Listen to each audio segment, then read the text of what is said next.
be seated. Court's now in session. Turn off your cell phones, please. Your Honor, in the matter of the Commonwealth versus Brian Walshe, Norfolk Superior Court Criminal Indictment Number 2023-0091. The matter is called for trial. Defendants present in court with his attorney Larry Tipton and Kelly Porges. Commonwealth is represented by ADA Greg Connor, Ann Yaz, and Tracy Cusick. Counsel, starting with the Commonwealth, kindly identify yourselves for the court and the record. Thank you, Madam Clerk. Good morning, Your Honor. Greg Connor for the Commonwealth. Morning. Good morning, Your Honor. Ann Yaz for the Commonwealth. Morning, Your Honor. Tracy Cusick for the Commonwealth. Morning. Good morning, Your Honor. Kelly Porges on behalf of Mr. Brian Walshe. Morning. Morning, Your Honor. Larry Tipton for Mr. Walshe. Welcome, everyone. Please be seated.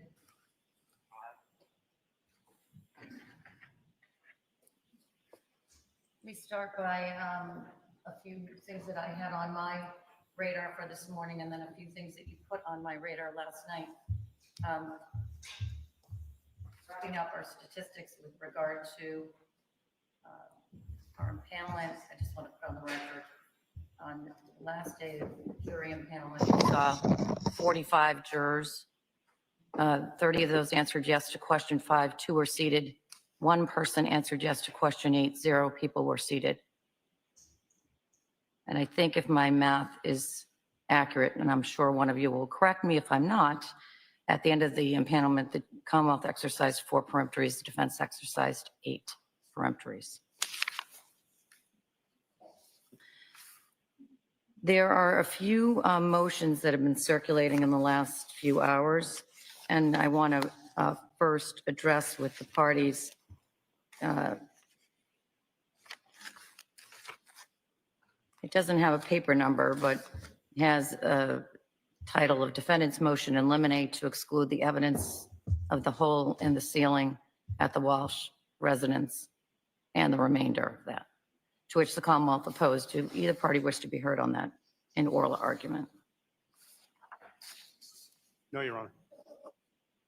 Your Honor, with respect to the ceiling, I've rested on the papers. However, with the Richard Walker email, through an investigation, nothing ties this email ruse to Mr. Walshe.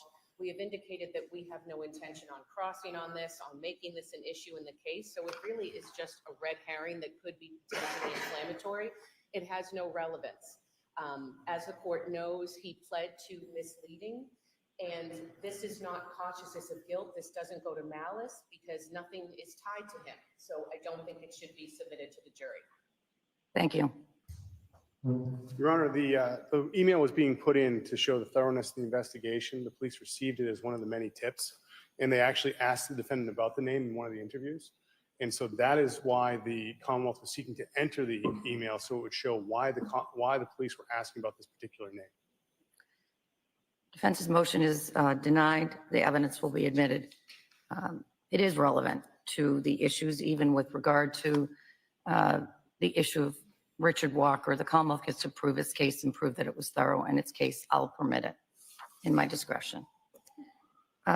There's another motion that you raised by email to Madam Clerk yesterday or last night.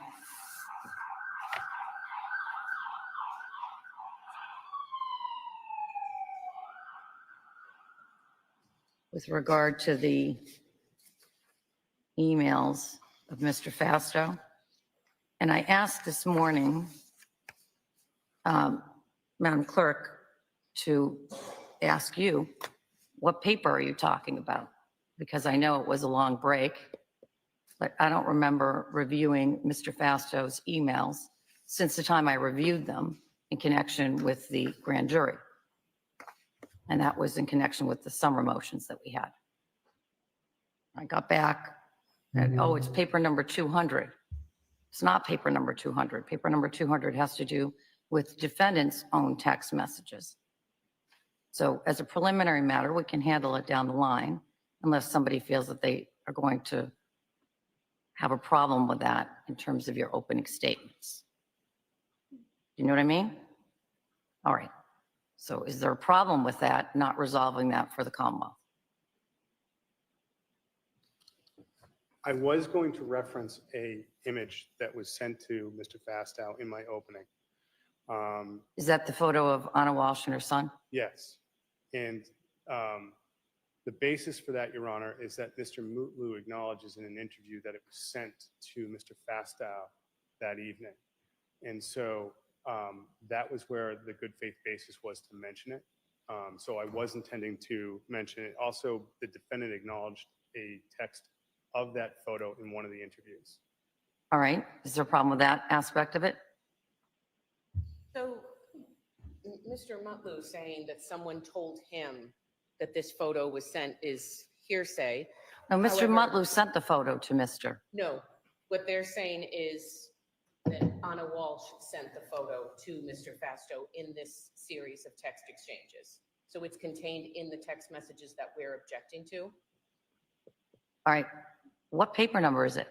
Your Honor, this was the government's motion in lim to admit text messages. That's So of the defendant. That's a different issue entirely. I don't know, Your Honor. They had moved to admit text messages. I don't know the paper number. It's just the. It's the defendant's text messages that they moved to admit. No, there were text messages.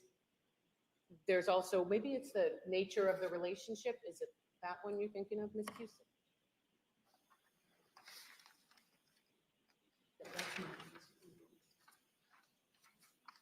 Somebody give me a paper number so I can get on the same page with you. Your Honor, it's paper 200 is the Commonwealth's motion to admit text messages. The last paragraph deals with Mr. Fastow and the victim's text messages.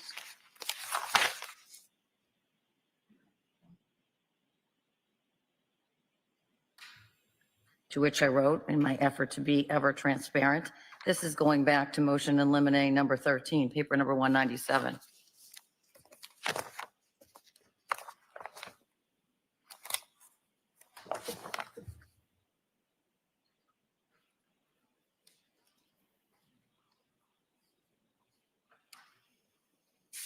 That's not the one.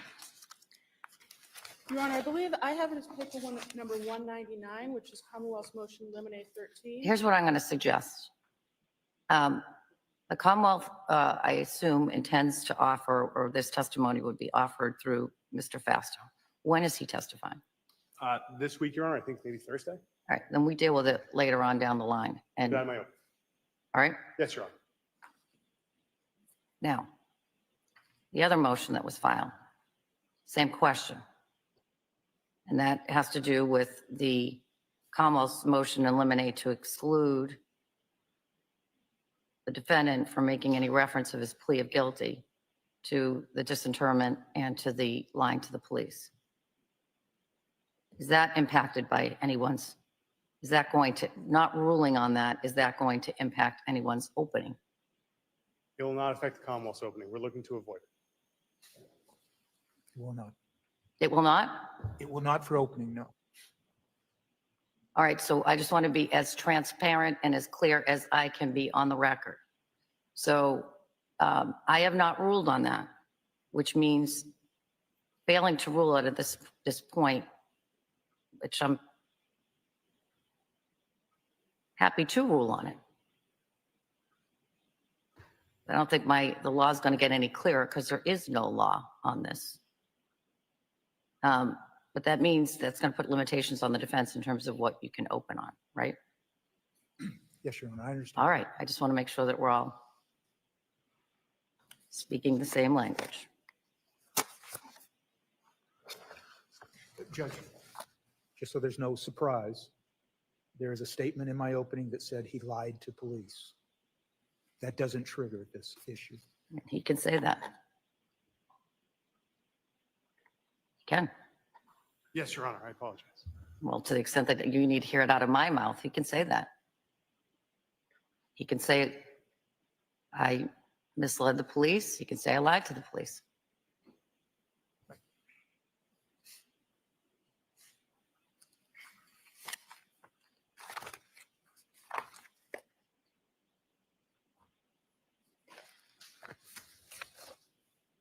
All right. Are there any more preliminary matters? We have 16 jurors in the House. My intention with regard to them is to inquire of them first thing now, after I greet them, and ensure myself by asking them 3 questions that I go through. It's actually 4 in this case because I added the social media, no news media. I'll presume for the sake of argument right now that all of them are going to have been obedient to that. If they aren't, of course, we'll deal with it and we'll address it. And we'll go from there. If we get, still have 16 in the box, we'll swear them in. And then we'll be off and running. Any questions about that? No. Come up. Your Honor, no question about that. There are some housekeeping matters. Counsel wished to have 4 witnesses recognized. I have them here. And in addition, we had a series of stipulations that we wanted to present to the court. Okay. Sorry, I didn't want to interrupt you. And forgive me because I was focusing on the Richard Walker email. I didn't hear your judgment on the hole in the ceiling. On the what? The hole in the ceiling. The entirety of that motion is denied. Okay. So with that, I could have the officers that counsel wishes to recognize be brought in, and we could have them recognized right now. Yeah.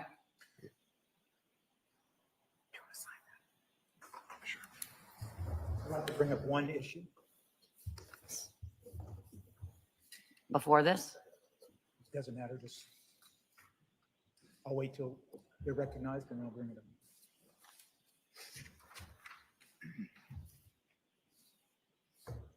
All right. Good morning, everyone. Just identify yourself for the record. Good morning. Good morning. Good morning. Good morning. So you're all in here because the defense wants you to be recognized, which means that you're under court order. You need to make yourself available for this trial whenever you're told, and the lawyers will be back in contact with you when you are actually needed as the case goes along. Do you understand? Yes, sir. And you agree to come back? Yes, sir. All right. Thank you very much.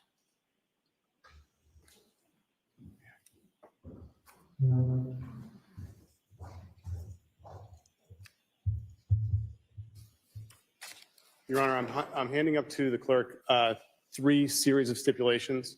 One is concerning the Richard Walker email. Now that it's going to be admissible, we believe that stipulation could be read to the jury. There is also a stipulation concerning the chain of custody of the known DNA samples, which would negate the need to call certain witnesses from the FBI. And then finally, there's stipulations. This third one does not need to be read to the jury, but it's just for the record and can be marked as for ID concerning financial records. And so we were going to have that. And then also, I believe we have a stipulation concerning the federal conviction and federal charges. All right. So I'll have these all marked for identification at this point. I don't usually send stipulations to the jury. I just consider it like any other evidence, and by sending it in as a special something, it seems to me to improperly highlight that evidence. They've got to remember what the stipulations are. That said, if they ask me back what the stipulations were, I typically answer that question, Yes, but I don't send them in. So I'll have them marked individually for identification. Where are we right now with regard to that? All right, D for dog is the stipulation regarding Richard Walker.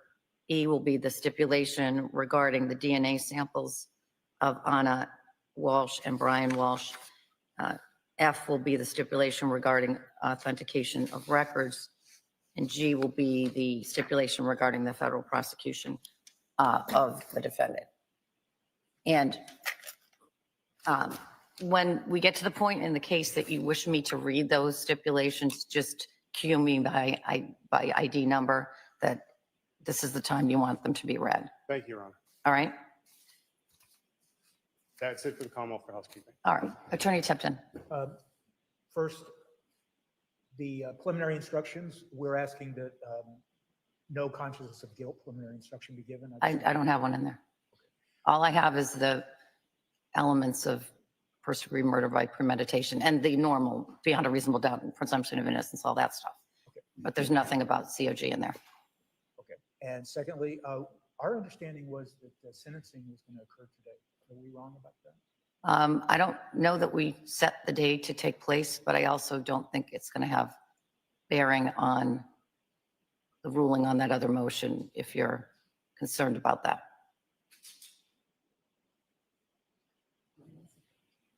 I guess the next question is, does the court know when sentencing would be scheduled? Well, we can talk about it. Nobody was pressing the issue, but now maybe that's changed. I think when we took the plea last Tuesday, or maybe it was the Tuesday before, right? we had talked about giving the Commonwealth sufficient time to get a victim impact statement in. I haven't seen that. At some point, it sort of felt to me like maybe we just do it all together. If there's a conviction at the end, if not, I'll just sentence him on the other 2 charges. But I don't have any, firm beliefs about whether it needs to be done before or after. So if either party wants me to do it sooner rather than later, put the other side on notice that the victim impact statements need to be to me by a certain date so that I consider them. And if there's anything beyond in writing that the defense wants me to consider, I'm happy to consider that too. So, We'll talk to the Commonwealth. all right, sounds good.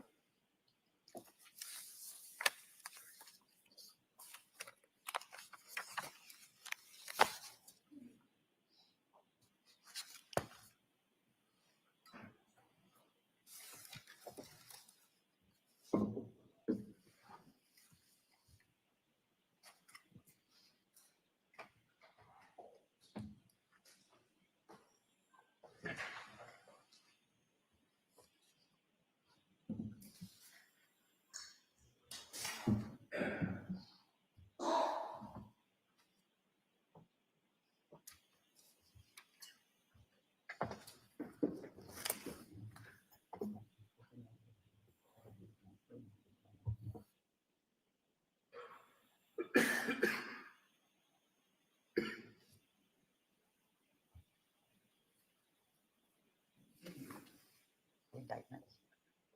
Singular.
Hear ye. All persons having any due for the Honorable Justice Diane Frenier, Justice of the Norfolk Superior Court, draw near, give your attendance, and you shall be heard. I was at the Commonwealth of Massachusetts in this honorable court. Please be seated. Please turn off your cell phones.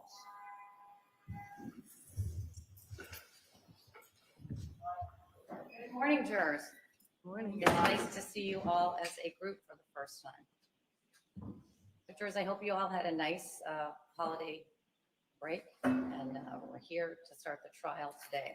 Before we go take any steps to further the trial, I want to go over with you and ask you each individually, as a group, but you're going to answer individually, whether you were able to comply with my orders that I placed on you when you were on panel. So the way I do it is I'm going to ask you the question. There's 4 questions. And then I'm going to ask you to answer once verbally, yes or no.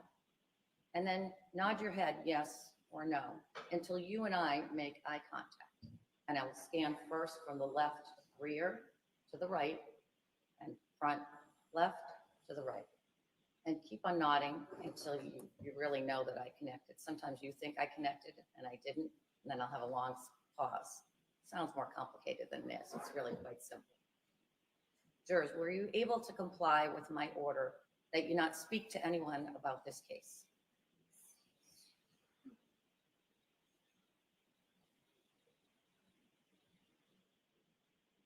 Were you able to comply with my order that you not do any research about this case?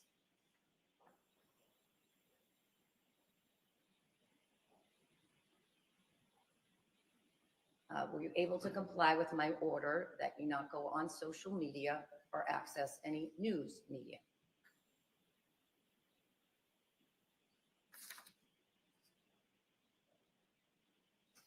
And you all still have open minds?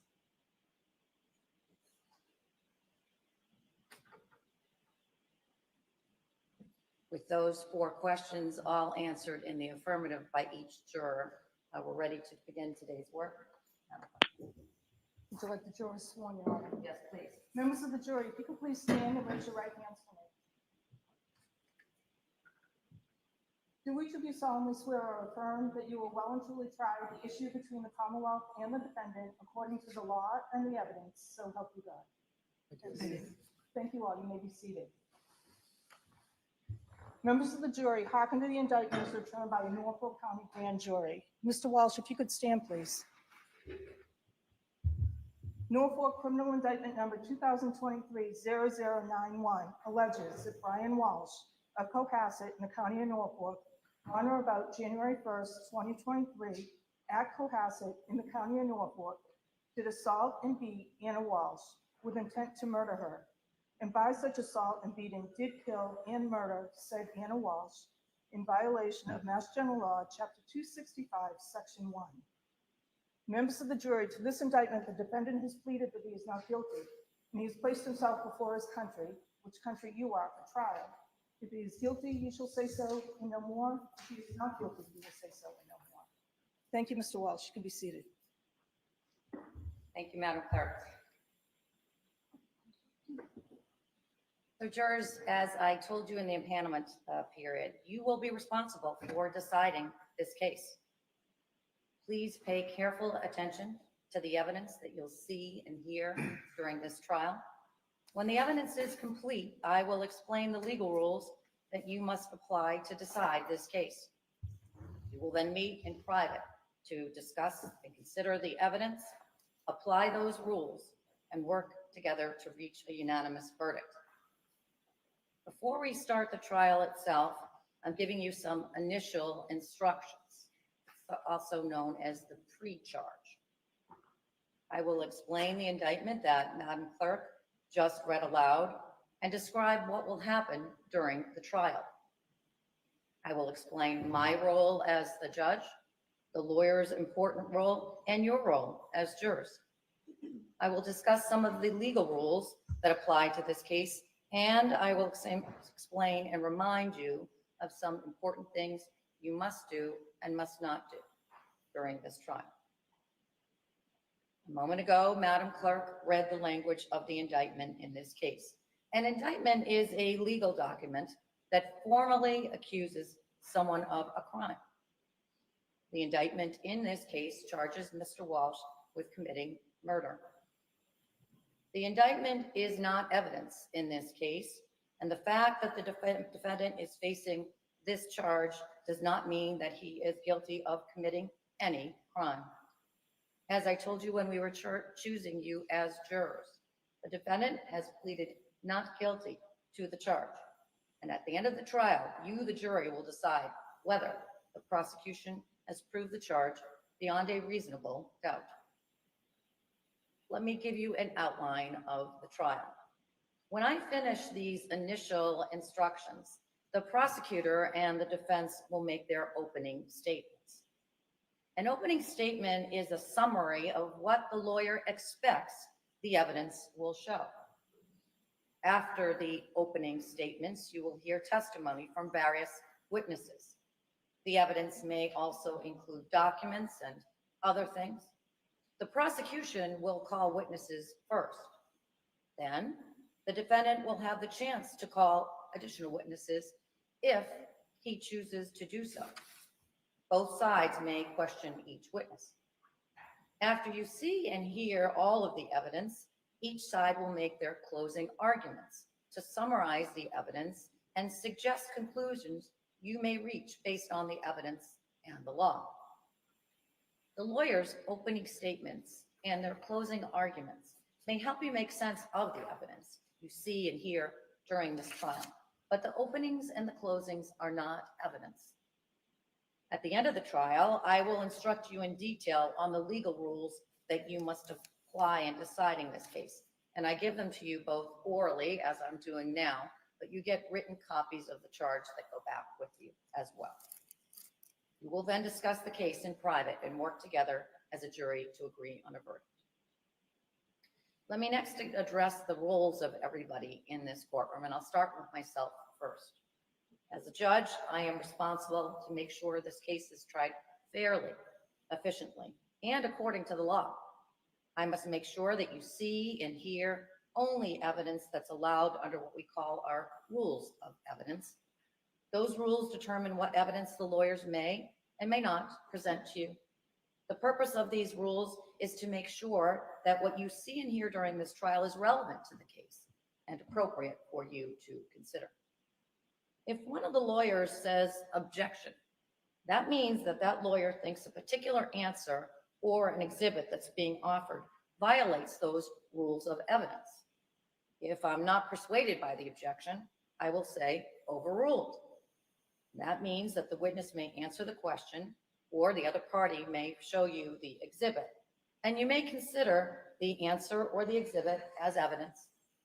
If I instead say sustained, that means that the witness may not answer the question or that the proffering party may not show you the exhibit, because under our rules, you may not consider the answer or the exhibit.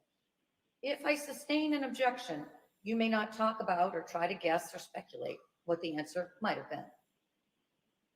There are times when I may say to you, disregard something or allow a motion to strike, something that you've already heard or seen. If that happens, that means that the testimony or exhibit that I strike, you must disregard it and you may not consider it. As the judge in the case throughout the trial, there may be times when I give you mid-trial instructions on a particular area of law. And at the end of the trial, I will give you, as I said, those detailed oral and written instructions. Let me next talk about the role of the lawyers. The lawyers in this case have their own important role. Their job is to bring to your attention the evidence and arguments that best support their position. They may also object to evidence, as I just mentioned, offered by the other side. Please don't hold it against any of the lawyers if they make an objection. The lawyers have to let me know when they think there's a potential evidentiary issue that I need to decide. Let me next talk about your role. Jurors, you have the most important role in this trial. After you have heard and seen all of the evidence in the case, you will decide who and what to believe. Whether the prosecution has proved the defendant is guilty of the crime charge based on the legal principles I explained to you. You must decide this case based only on the evidence you see and hear inside this courtroom and on my instructions on the law. You may not decide this case based on suspicion, guesswork, or speculation. The evidence consists of the testimony of the witnesses that you'll see from this witness stand, as you recall it, and any other documents or things that become exhibits in the case. Other things that you see and hear during this trial are not evidence. Again, the opening statements and closing arguments, not evidence. And the questions that the attorneys ask, they're not evidence either. A witness's answers are evidence, but a lawyer's questions are not. A very important part of your job as jurors is to decide who and what to believe. Whether testimony is contradicted or it is not, it is up to you to decide whether you believe it. You may believe everything a witness says, part of what a witness says, or none of it. The same is true of each exhibit. You must decide whether you believe what it shows or you do not. In deciding who and what to believe, you should ask and consider some important questions. First, was the witness honestly trying to tell the truth or deliberately lying? Though witnesses take an oath to tell the truth, sometimes a witness says things that a witness knows are false. If you conclude that a witness lied to you about something, then of course, you should not believe that part of the testimony. Second, was the witness accurate? Or did the witness get something wrong without meaning to do so? Sometimes a witness may recall seeing or hearing something, but still be mistaken. If you conclude that a witness tried to be truthful, but that some part of that person's testimony wasn't accurate, then you should not consider the inaccurate testimony. I have no opinion about who or what you should believe, or about how you should decide this case. So please don't take anything that I do or say throughout this trial to suggest to you what you should believe or how you should decide this case. I want to next talk about fairness. Our system of justice depends on judges like me and jurors like you being able and willing to make careful and fair decisions. All people deserve fair and equal treatment in our system of justice, regardless of their race, national origin, religion, age, ability, gender, sexual orientation, education, income level, or any other personal characteristic. You have agreed to be fair, and I'm sure that you want to be fair, but it's not always easy. One difficulty comes from our own built-in expectations and assumptions, and they exist even if we're not aware of them, and even if we believe we don't have them. Some of you may have heard of this as called as implicit bias, and that's what I'm talking about now. As a judge, I have the same problem as everyone else, so let me share a few strategies that I found to be useful. First, slow down. Don't rush to any decision. Hasty decisions are more likely to reflect stereotypes or hidden biases. Second, keep an open mind. Avoid drawing conclusions until the end of the case when you and your fellow jurors deliberate. Remember that when you deliberate, you will have all the evidence and all the time you need to make a careful decision. So there truly is no need to start making your mind up before then. Third, you should listen closely to the witnesses. That's the best way to ensure that you decide this case based on the evidence and the law instead of upon unsupported assumptions. Fourth, as you listen to the testimony about the people involved in this case, consider them as individuals rather than as members of any particular group. Finally, I might ask myself, would I view the evidence differently if the people were from different groups, such as different racial, ethnic, or gender identity groups? At the end of the case, I will remind you of these strategies and ask you to focus on the evidence instead of any unsupported assumptions you may have. All we ask is that you individually and as a group do your best to resolve this case based on the evidence and the law without sympathy, bias, or prejudice, to the best of your ability as human beings. I want to turn now to certain legal principles and rules that you must follow in this case, and I will discuss these again in more detail at the end of the case. But here are some key things that you need to know from the beginning. First, let me talk to you about the presumption of innocence. As I told you during the jury selection process, every person who is accused of a crime is presumed to be innocent of the crime. Mr. Walshe is presumed innocent of the charge in this case. That means that you must consider Mr. Walshe to be innocent now and must still consider him to be innocent at the end of the trial unless the prosecution has proved beyond a reasonable doubt through evidence presented during the trial that the defendant committed the crime charged. And I will explain what I mean by reasonable doubt in just a moment. The defendant does not have to do anything to convince you he is innocent.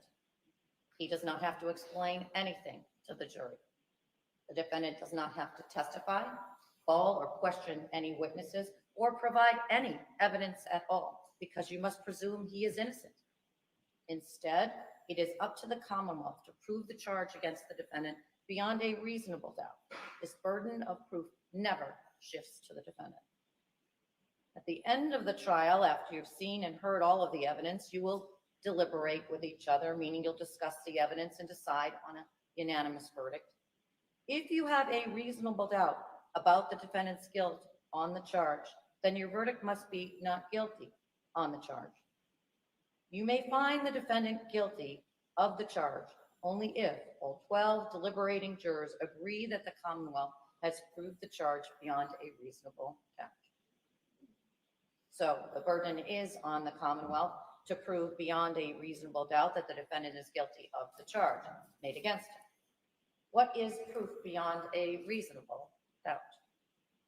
The term is often used and probably pretty well understood, though it's not easily defined. Proof beyond a reasonable doubt does not mean proof beyond all possible doubt, for everything in the lives of human beings is open to some possible or imaginary doubt. A charge is proved beyond a reasonable doubt if, after you have compared and considered all of the evidence, you have in your minds an abiding conviction to a moral certainty that the charge is true. When we refer to moral certainty, we mean the highest degree of certainty possible in matters relating to human affairs, based solely on the evidence that's been put before you in this case. I have told you that every person is presumed to be innocent until he or she is proved guilty, and that the burden of proof is on the prosecutor. If you evaluate the evidence and you still have a reasonable doubt remaining, the defendant is entitled to the benefit of that doubt and must be acquitted. It is not enough for the Commonwealth to establish a probability, even a strong probability, that the defendant is more likely to be guilty than not guilty. That is not enough. Instead, the evidence must convince you of the defendant's guilt to a reasonable and moral certainty, a certainty that convinces your understanding and satisfies your reason and judgment as jurors who are sworn to act conscientiously on the evidence. That is what I mean by proof beyond a reasonable doubt.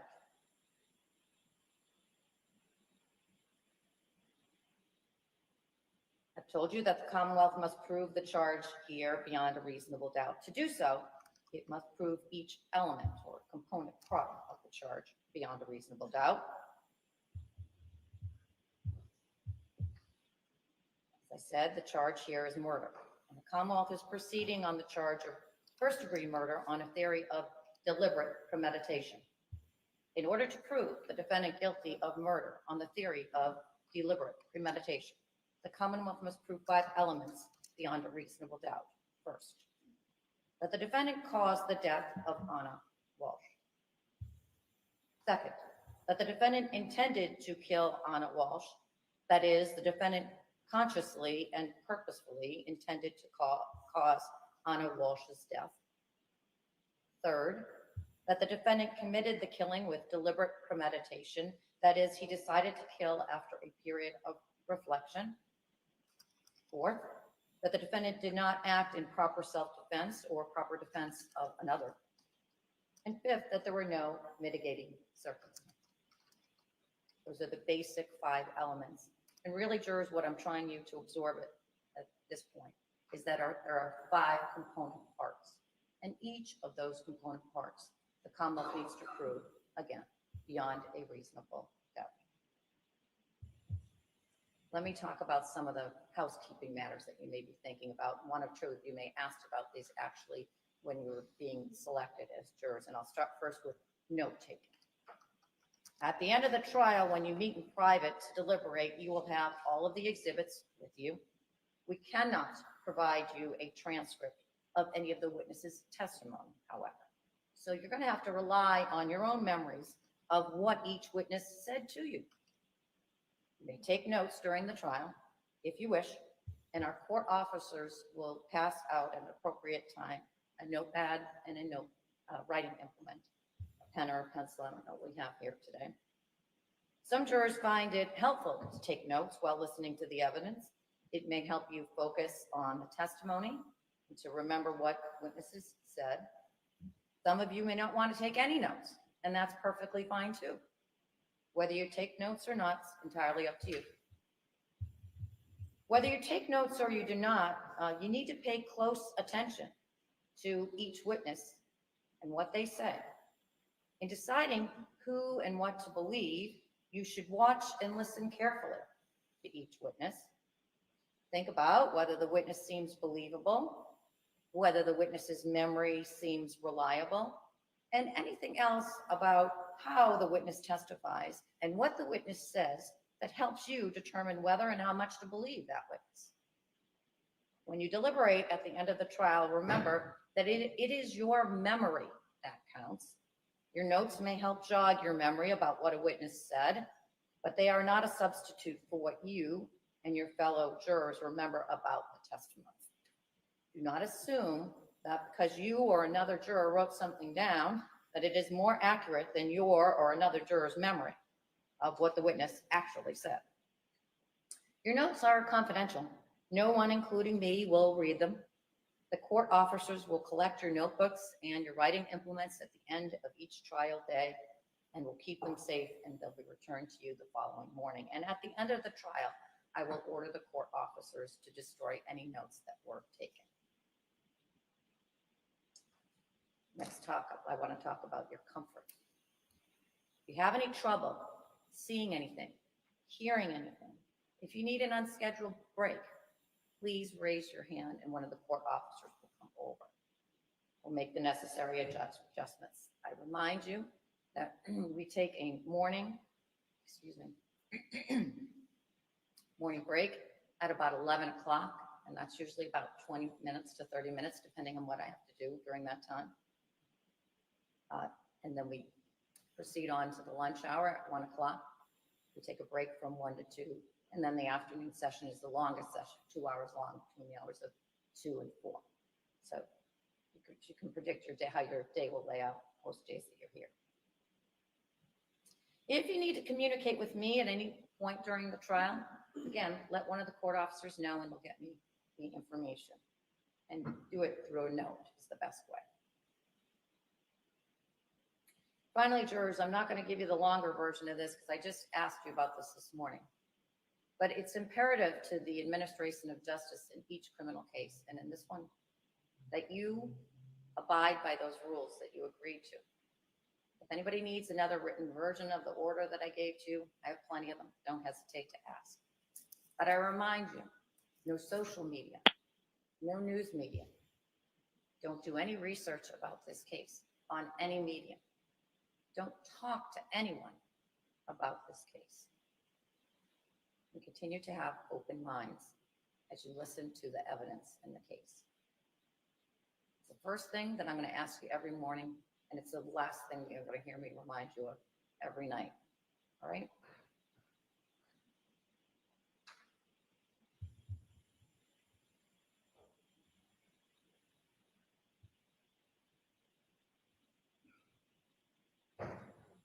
To the lawyers at the side of the bench.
Jurors, I know that you will try this case according to the oath that you took this morning.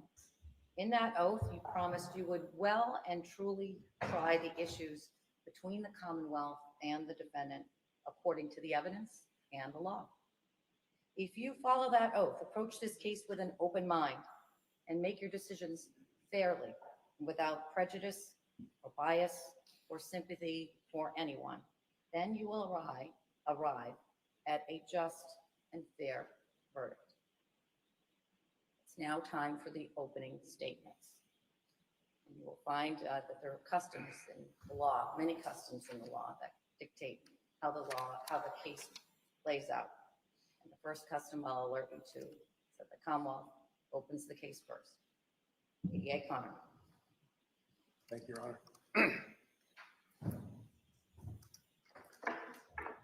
Your Honor, may it please the court? It does. On January 4th, 2023, Teresa Marchese returned to work after New Year's holiday. She works at Tishman Speyer, and she is the Director of Human Capital Management. That is to say that she's the Director of Human Resources. And Tishman Speyer is a real estate management company, but it's a global real estate management company. It has buildings all over the world. And this office that Ms. Marchese works in is in Washington, D.C.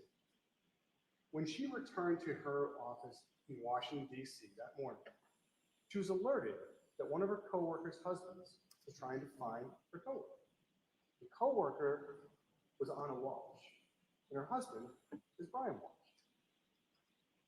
Teresa Marchese knew Anna Walshe because she hired her. She hired her in February 2022 to work at the Washington, D.C. office of Tishman Speyer and to manage some of those buildings in Washington, D.C. She also knew that Anna Walshe commuted from Cohasset to Washington to work at Tishman Speyer, and that her husband, Brian, and her 3 children were still in Cohasset at this time. She also knew where Anna Walshe lived in Washington, D.C. Anna Walshe had bought a townhouse right near where Teresa Marchese lives in Washington. So when she heard that Brian Walshe was looking for Anna, she got concerned. And she spoke to her boss, Jeff Shaw. And the two of them went into a conference room and called Brian Walshe. Brian was calm, and he said that on January 1st, Anna left their Cohasset home for a work emergency and had to fly back to Washington, D.C. And he hasn't spoken to her since then. This is the longest they've ever gone without speaking. So Teresa Marchese went and drove to Anna Walshe's townhouse. She took another employee with her, and on the way there, she had another conversation with Brian Walshe. Brian was calm, and he gave her the combination to the garage so Ms. Marchese could get into the building. Ms. Marchese got there. She was able to look in the windows. Nothing was broken. Nothing was out of order. She got into the garage, and she found some cardboard boxes that had yet to be unpacked, some car seats, no car, no Anna Walshe. Now the door from the garage to the home, that was locked, so she couldn't get inside. So Ms. Marchese called Mr. Walshe back again, and she told him that she was going to loop into this conversation Tishman Speyer's global head of security, who also works in Washington, D.C. His name is Hugh Dunleavy. He's a retired Secret Service agent. Mr. Walshe is calm. Mr. Dunleavy is looped into this conversation on the phone, and Mr. Walsh's demeanor changes. He becomes very upset. Mr. Dunleavy calms him down, asks him a series of questions, and Mr. Walshe repeats. Anna left the home in Cohasset on January 1st to come to Washington, D.C. for a work emergency. Mr. Dunleavy follows up. Have you called the police? What is the local police department in your town? You live in Cohasset. You need to call the police. The call ends. Mr. Dunleavy works with the Washington police and helps facilitate them getting into the home in Washington, D.C., and Anna is not there. He also calls the Cohasset police just before noon on January 4th. And he reports Anna missing. Hugh Dunleavy from Washington, D.C. calls the Cohasset police, and that is the first time Anna Walshe has been reported missing to the police. And it was done just before noon on January 4th. And no one has seen her since January 1st. Over the next few weeks, it'll be the honor of Ms. Cusick, Ms. Yaz, and myself to represent the Commonwealth. And in that time, we will prove the defendant guilty beyond a reasonable doubt of the premeditated murder of his wife, Anna Walshe. And we're going to do that by presenting evidence. And evidence will come to you, as Her Honor pointed out, in two different forms. One is kind of tangible. You'll see photos of the family home in Cohasset at 516 Chief Justice Cushing Highway. You'll see videos from different stores. You'll see Anna Walsh's banking records.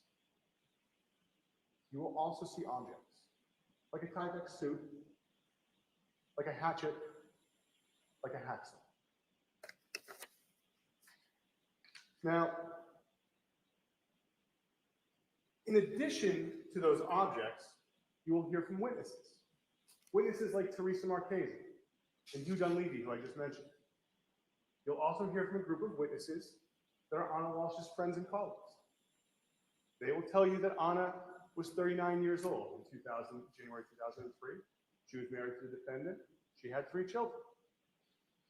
Will tell you that she was a Serbian immigrant, that she came to this country and began working in the hospitality industry by working in hotels in Washington and Massachusetts, and that she transitioned to real estate. She got the opportunity to work for Jem Mutlu, who had his own real estate company. She actually wound up running that company for him. That was until February 2022, where she got what Brian Walshe referred to as a dream job, where she got to work for Kitchen Spire. And she would make more money than she had ever made before in her career. She had purchased a townhouse in Washington, D.C., and she was expecting to have her family come with. However, Brian and the children had stayed in Massachusetts. And the reason is that Brian had previously pled guilty to a count of fraud in the Boston Federal District Courthouse, but he hadn't been sentenced yet. Now, he was accused of owing over $400,000 of restitution. At this point in time, Anna was the breadwinner for the family, and she had moved to D.C. She was still commuting back and forth, but looking to have the family join her in D.C., and Brian too. However, when she bought the townhouse, she did this with the aid of a real estate agent by the name of William Fastow. She was introduced to Mr. Fastow from her former boss, Jem Mutlu. Mr. Fastow will testify. And he will tell you that they became friends, and that friendship became romantic. And that carried on into November of 2022, when Anna needed to go visit her mother, who was sick back in Belgrade, Serbia. Anna flew to Dublin, Ireland, the weekend of Thanksgiving, and Mr. Fastow joined her for that weekend. She then flew and visited her sick mother in Serbia, and then would return back to the United States. Mr. Fastow, after Dublin, would go back to Washington, D.C. But Anna missed Thanksgiving with Brian and the children. And then on Christmas Eve that same year, Anna went out to dinner with Mr. Fastow. They went out to dinner in Annapolis with another couple. And she stayed the night. And she was supposed to get a flight out on Christmas Day. But she couldn't get a flight. So she had to drive up from Washington, D.C. to Cohasset. And she missed Christmas Eve and most of Christmas Day with Brian. She would fly back to Washington, D.C. And on December 29th, she would go to dinner with one of her friends who will testify before you. And that friend will say that she was uncharacteristically tired and emotional. You'll also hear from a series of witnesses that dealt with Anna Walshe right before New Year's. She returned back to Cohasset on December 30th, and she was going to stay with the family until January 3rd. You'll hear how she went to a bar class, B-A-R-R-E. It's an intensive ballet class. You'll hear from the instructor who will say that she did exceedingly well in it. A person who was with her in a nail salon will testify. She got her nails done on New Year's Eve. And Mr. Mutlu will testify. He went over to the Walshe family residence on New Year's Eve for dinner. 3 adults were there. It was Mr. Mutlu, Brian, and Anna. He got there around 8:30. He brought some snacks for the kids. Actually got to play with the oldest child. And he spent the night talking to his friends. He'd characterize them as jovial. They shared champagne. They weren't drunk. They were enjoying the new year. They actually signed the champagne box. And you'll see that, where they were looking forward to the new year. Brian cooked. Brian was attentive. Brian also said to Mr. Mutlu that night that he had lost his phone, it had been misplaced, but he had felt free as a result of it. Mr. Mutlu left that home on New Year's Day at 1:30 a.m. And there was no mention of a work emergency in Washington, D.C. that would require Anna to fly out or leave the family home at 6 or 7 a.m. that day. Now on January 4th, after Hugh Dunleavy had called the Cohasset Police Department, the Cohasset Police Department dispatched Officer Greg Lawrence to go speak to Mr. Walshe at his home. Officer Lawrence went. He was met outside by Brian Walshe. Brian Walshe informed Officer Lawrence that Anna had left on January 1st, had taken a Uber or Lyft to Logan Airport to fly out to Washington, D.C. for a work emergency. Gave her a phone number for Anna Walshe, described her as 5'2", that she was 39 years old, approximately 115 pounds. He hadn't heard her. Officer Lawrence went back to the Cohasset Police Department, worked with other Cohasset police officers, trying to find any connection to Uber or Lyft or local taxi cabs. Cohasset police would then begin the process of pinging Anna's phone. You're going to get to see the records from that, but essentially the process involves the cell phone carrier, in this case Verizon, sending a signal out to the phone to try and locate. And the Verizon records will show that the last time that phone that belonged to Anna Walshe interacted with the network was shortly after 3 a.m. on January 2nd. And when it did so, it was in the area of the Walshe home.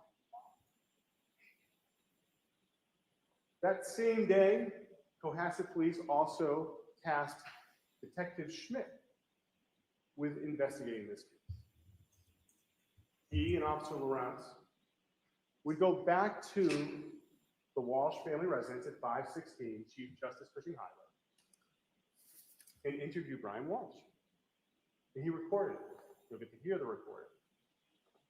And Brian will talk about how Anna was commuting back and forth from Cohasset to Washington for work, how there were some issues with his federal case, and how Mr. Mutlu had come over for dinner that night on New Year's Eve, and how Anna had to leave between 6 and 7 on January 1st. He also, in that interview, described what Anna was wearing when she left the home. Blue-gray hunter boots, a black jacket, and an Hermes watch. So Sergeant Schmidt will testify before you, and he will tell you that he worked on this missing person investigation and called in additional resources to help. On the 5th, he had his own department do a search of the woods near the family home. On the 6th, he called in a task force made of several different police departments to do further searching of the woods in and around the Walsh family home.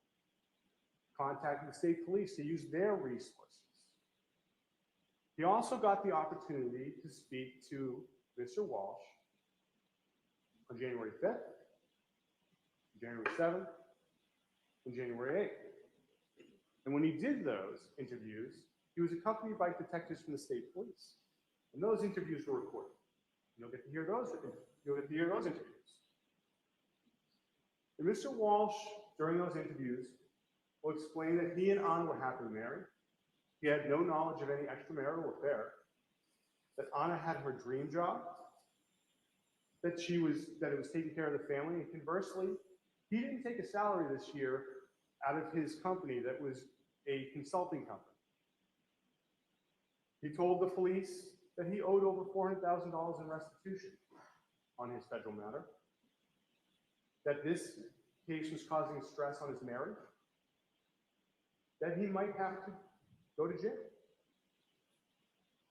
He said that they were very happy and that the biggest problem was that they were apart. Brian also told the police that Anna's job had caused her to miss Christmas Eve and Christmas Day with the family. And that Anna traveling to visit her sick mom caused her to miss Thanksgiving with the family. And that he did not want to have an argument with Anna about missing another holiday on January 1st. He had a discussion with her about Christmas Day. He was concerned that by him looking around trying to find her, she embarrassed her. So he tells the police, I didn't want to have an argument. So I understood she was going to come back, and she left for that emergency at work. You'll also have access to financial records that will show that Anna Walsh had approximately $200,000 in accounts at Fidelity, and that there was over $1 million in life insurance in Anna Walsh, and that Brian Walsh was the beneficiary of those policies. And in addition to the Cohasset police, the Massachusetts State Police also worked with them on trying to find Anna. You're going to hear from two troopers in particular, Trooper Nicholas Marino and Trooper Connor Key.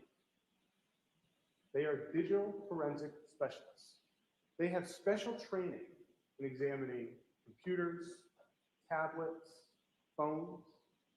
And in this matter, they had the opportunity to examine a MacBook, iPads, and cell phones that were at the Walsh house. And they will explain that on Christmas Day, when Anna had missed Christmas Eve and was, after spending the evening with Mr. Passow, and was driving up from Washington, D.C.,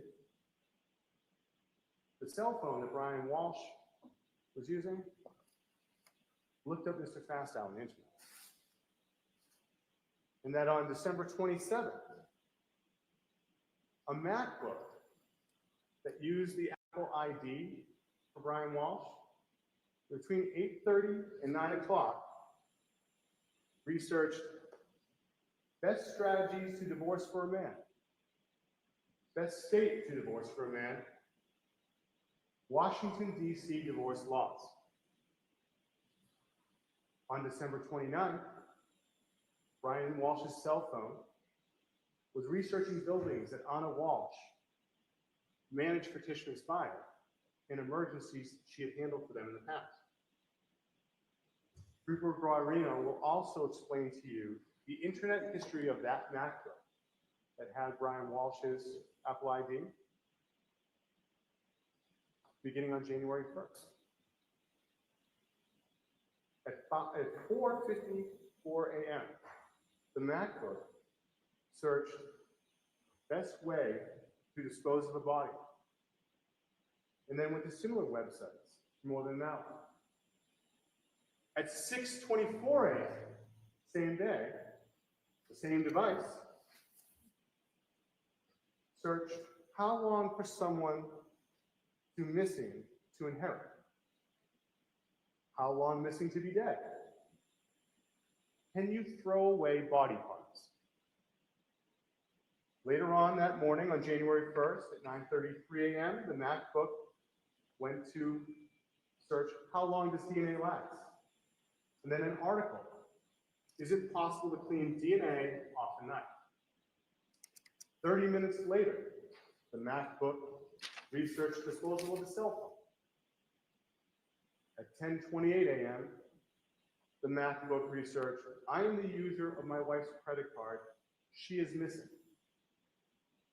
And again, on January 1st, at 11:28 a.m., it searched, best way to dispose of body parts after a murder.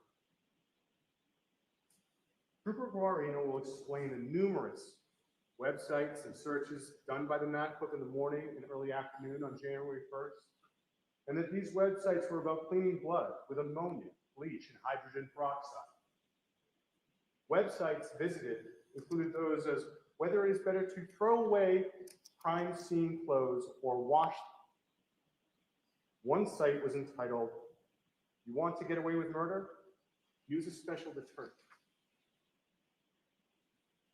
This type of activity on the MacBook continued into January 2nd, when it looked up, how long does Lowe's keep security footage?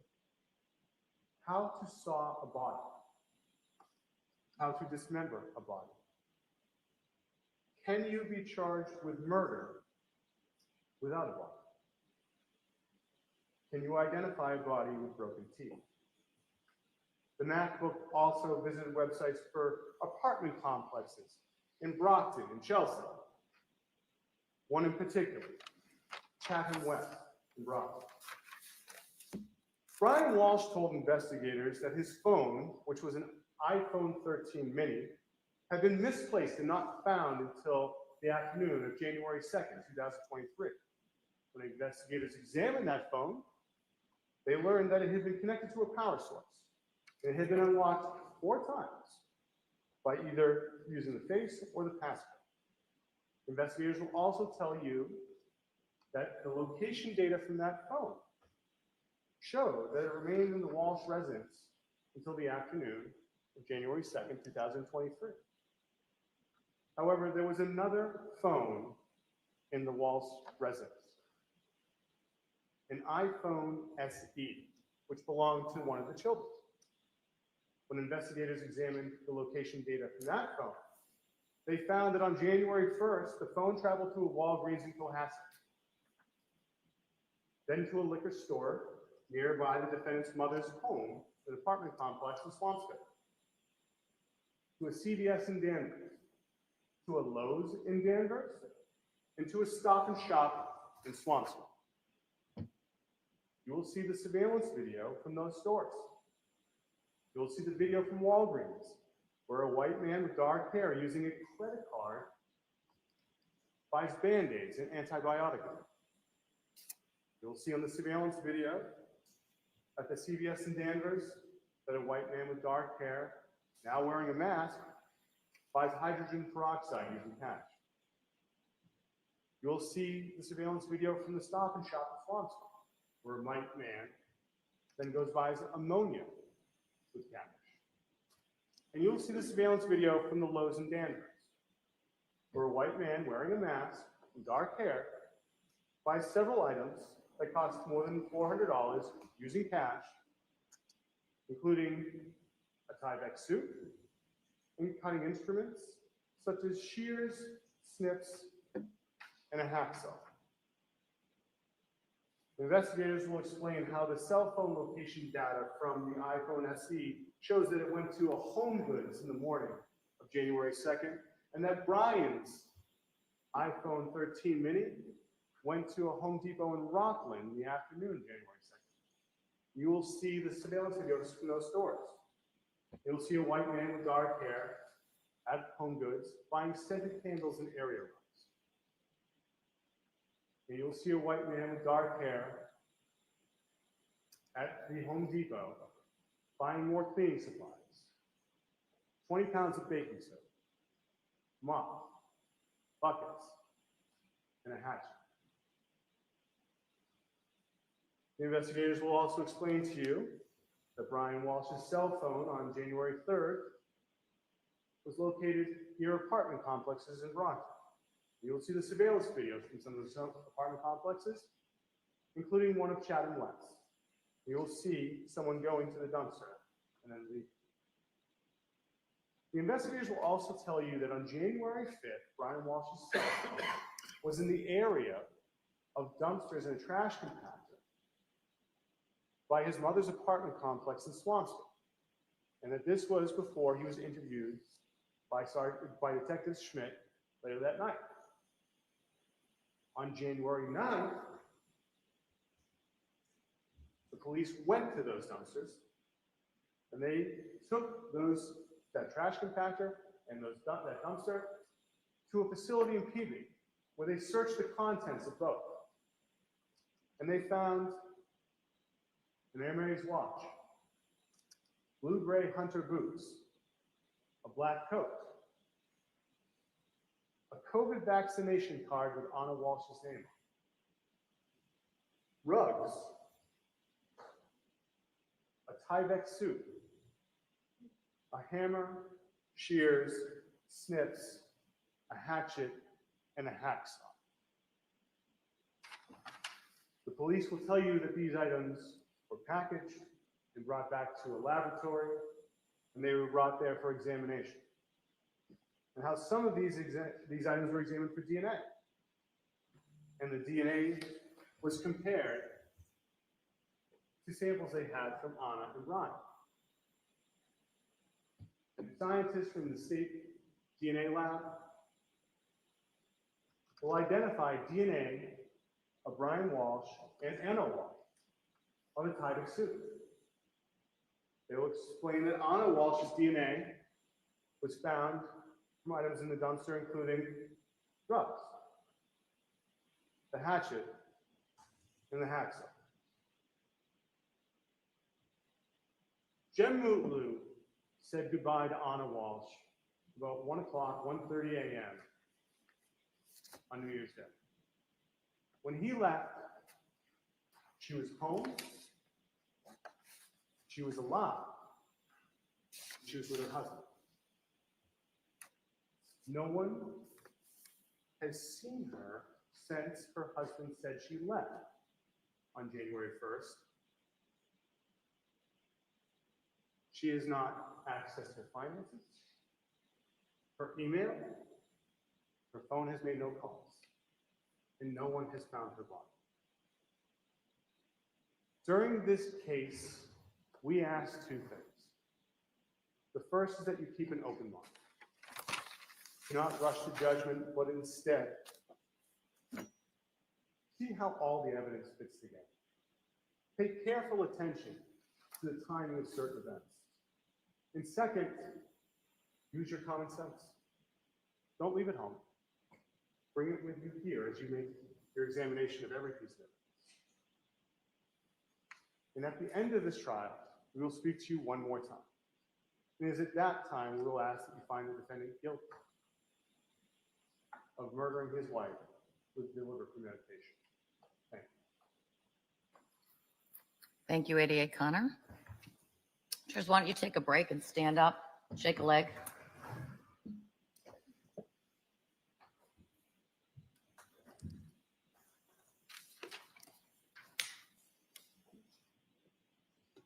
And when you're comfortable and regain your focus, you may be seated.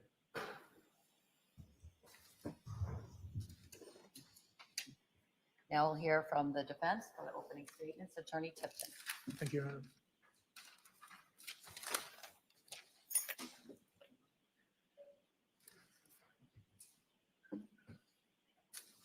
Brian Walsh lied to the police. Lied to him on January 4th, lied to him on January 5th, lied to him on January 7th. Brian Walsh went to Lowe's and bought tools. Brian Walsh went to Home Depot and bought tools. Brian Walsh, beginning about 4:54 a.m., began a frantic and tragic search that you will hear about. You'll hear the evidence of that. You will hear evidence that those searches evolved from how best to dispose a body to even darker subject matter. As he wrestled with the fact that Anna Walshe was dead.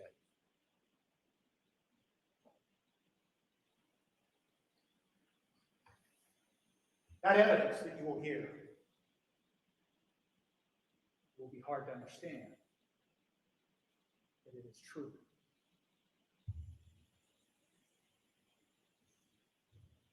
On January 1st of 2023, Jim Mutlow left the family home of Brian and Anna Walshe sometime between 1 and 1:30 in the morning. Anna and Brian Walshe continued to celebrate the New Year's. They went upstairs to the bedroom. About an hour later, you'll hear evidence that Mr. Walshe got up, went back downstairs to clean the kitchen. You'll see evidence that he looked at his email. You'll hear evidence that he then returned to the bedroom, intending nothing more than to crawl into bed with Anna Walshe, the woman he loved. When he entered the bedroom and began to get into the bed, he sensed something was wrong. You will hear evidence that it made no sense to him. But he nudged Anna, his wife. She didn't respond. He nudged her again, a little harder. She didn't respond. He nudged her now in a frantic and panic reaction to where she actually rolled off the bed. You'll hear evidence that now he is panicking and he doesn't understand what has happened and what is happening. It didn't make any sense to him.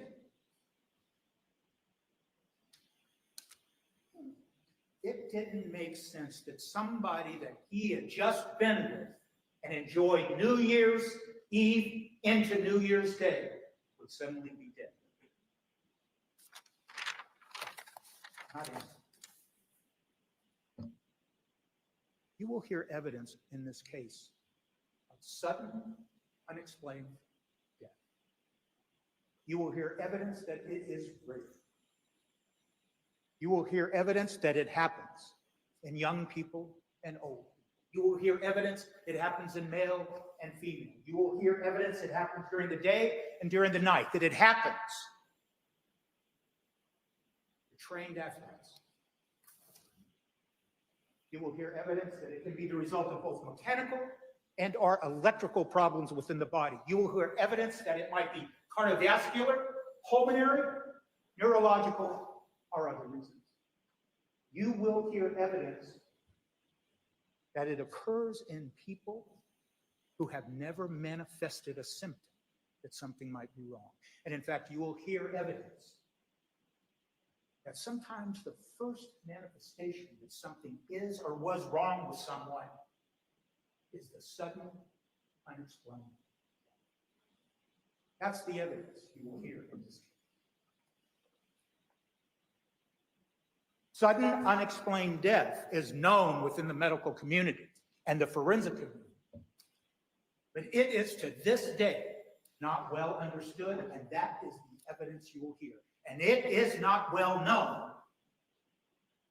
to non-medical professionals. And you will hear evidence Brian Walshe never imagined somebody suddenly died. 1 hour he's with her, he cleans the kitchen, he comes back up, and she is dead. You will hear evidence in this case that Brian Walshe and Anna Walshe loved each other. Yes, there was stress in the marriage. Stress born out of a simple problem that took its toll. And that's the pending federal case that had begun in 2018 and was still going forward. And what happened was, over time, Anna Walshe got a job in DC with the support of Brian Walshe. It was a huge stepping stone in her career. It paid twice the salary. And they talked about it. You will hear evidence that they had to make a decision. Brian could not leave Cohasset because of the pending federal case. So who would take care of the children? Well, Anna worked in DC. Brian did. And he did. There was stress in commuting back and forth between DC and Cohasset.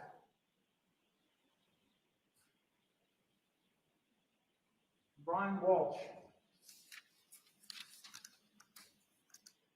experienced that stress too. And Anna Walshe and him talked. They talked about it on Christmas Day of 2022. And that's what the evidence will be. Yes, there was an affair. You will hear evidence of an affair. An affair does not make someone a bad person, does not make someone a bad mother. Make no mistake about that. But yes, there was an affair, not between Brian Walshe and anyone, but between Anna Walshe and William Fassler.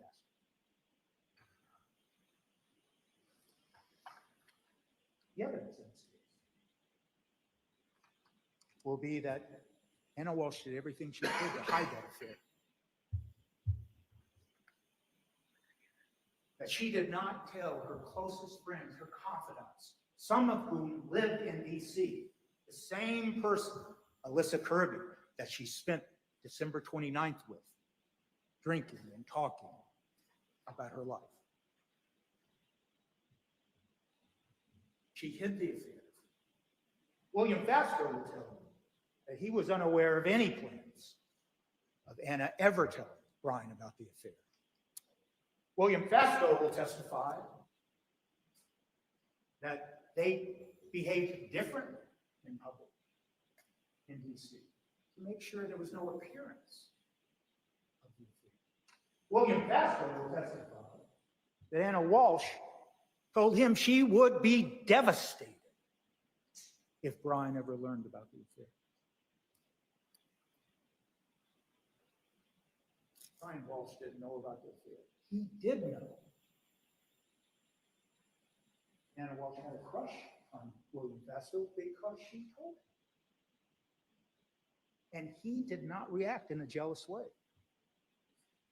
And you will hear evidence that over the close to decade that these two people were in love, and all you have to do is look at the evidence and the photograph you'll see of Anna Walshe.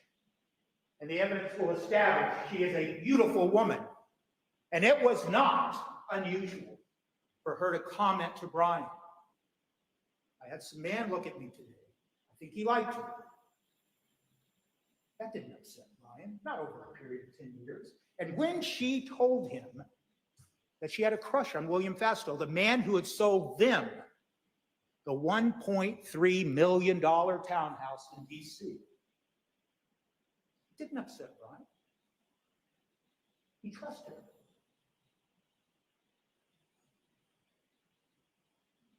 In fact, you will hear evidence from Melissa Kirby that Anna Walshe told her, I wish he would be jealous.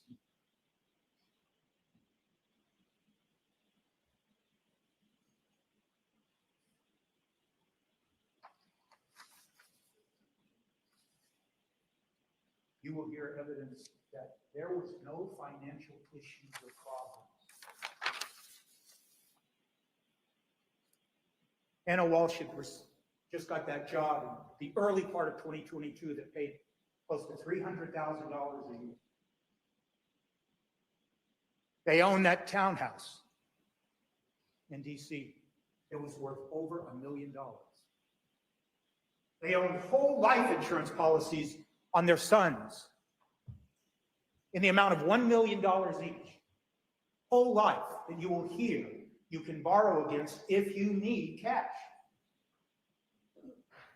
You will hear evidence that Brian Walshe's mother gifted them money, and actually you'll hear from the landlord of the home that they were living in at the time, that Brian was living in, taking care of the 3 boys while Anna worked in DC, that it was his mother who was paying the rent, because that's what grandmothers do. There was no financial problems here. They owned investment property in Massachusetts.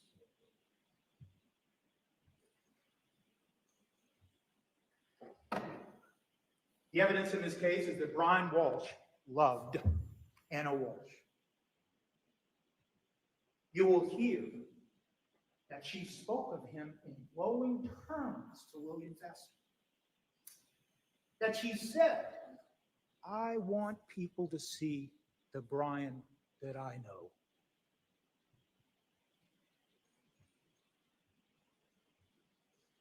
You will hear how she talked about her relationship with Brian with Alyssa Curry. And notwithstanding the fact that Anna Walshe was having an affair, she described their relationship as open and honest. He believed their marriage was open and honest because he loved her.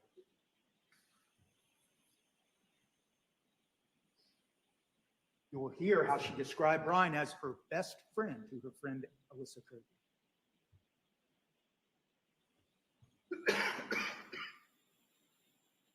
You will also see evidence of text messages that you may use to determine for yourself if there was love between these 2 individuals.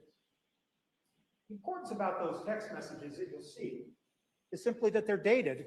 The ones you'll see are dated beginning December 25th of 2022, 7 days before New Year's Day. 12:25, Anna Walshe and Brian Walshe are texting each other, and she is sending him 7 properties, listings, primarily out of Zillow, 7 listings of properties in the greater DC area, Bethesda, Annapolis. They're searching for future investment property. You'll see that, and you'll hear evidence that then she comes up to celebrate Christmas with Brian and their 3 beautiful boys. You'll see on 12/27, now that she's back in DC, these text messages between them. And they're talking about one of their properties. And they're talking about the fact that it, in fact, sold. So now they need to figure out what to do with the proceeds.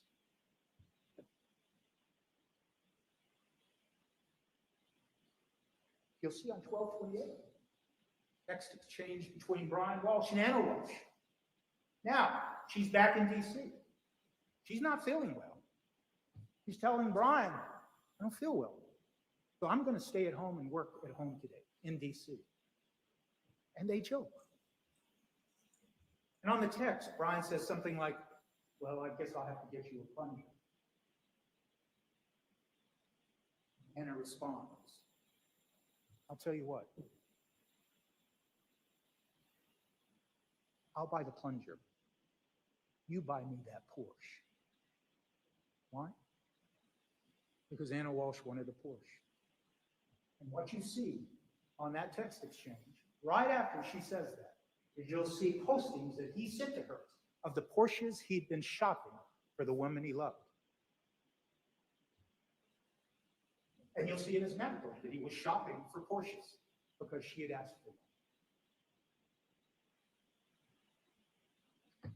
On 12/29, you'll see a text exchange between them where they're talking about a 3-story brownstone that she had found that maybe they'll buy for investment.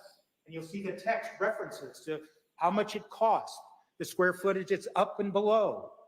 You'll see text exchange between them where they're talking about possible renovations in the future. They are talking about the future. And this is on 12/29. And then on 12/30, simple texts between them about her catching her flight from DC to get to Cohasset for New Year's. She texts him, "I've landed."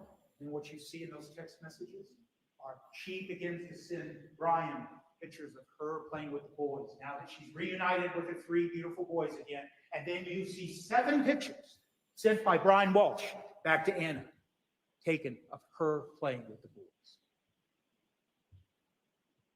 And how do they sign off these texts? You'll see them. Brian says, "Love you." And Anna Walshe says, "Love you too."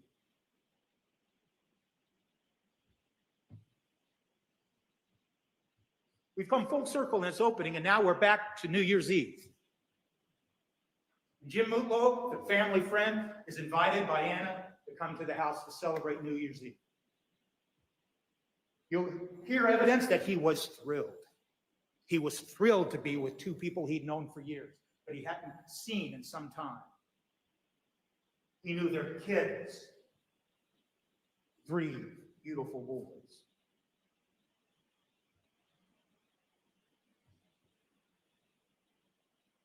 He'll describe how when he drove up in the driveway, Anna Walshe ran down the driveway in her heels, no coat, on a cold winter day to hug him.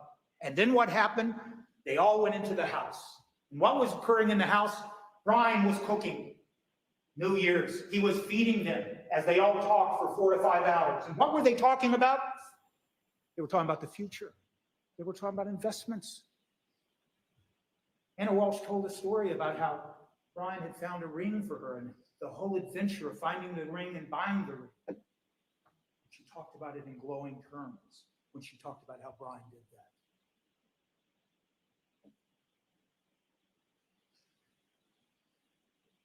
Mr. Mutlow will describe that for the 4 or 5 hours that he was there,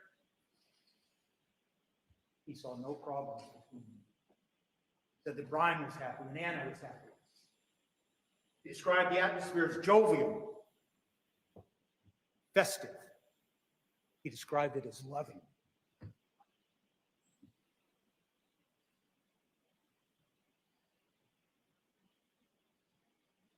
As adults do for New Year's Eve, they celebrated with wine and champagne.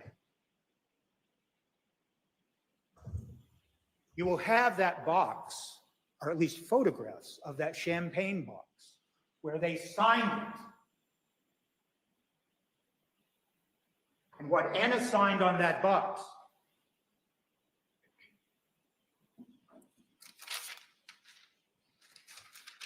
she wrote, "Let's make 2023 the best one yet."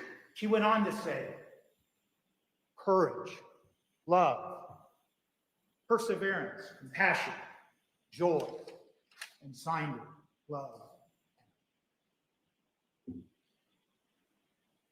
Nothing was more important to both Anna and Brian than those 3 beautiful boys.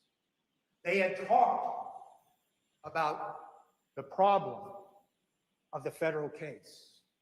It was stressful. When you heard in the Commonwealth's opening the reference to a divorce search, please understand that the other evidence will be that that singular search occurred between conversations between Anna and Brian about the sale of their property. You'll see that that search occurred about 8:30 on 12/27.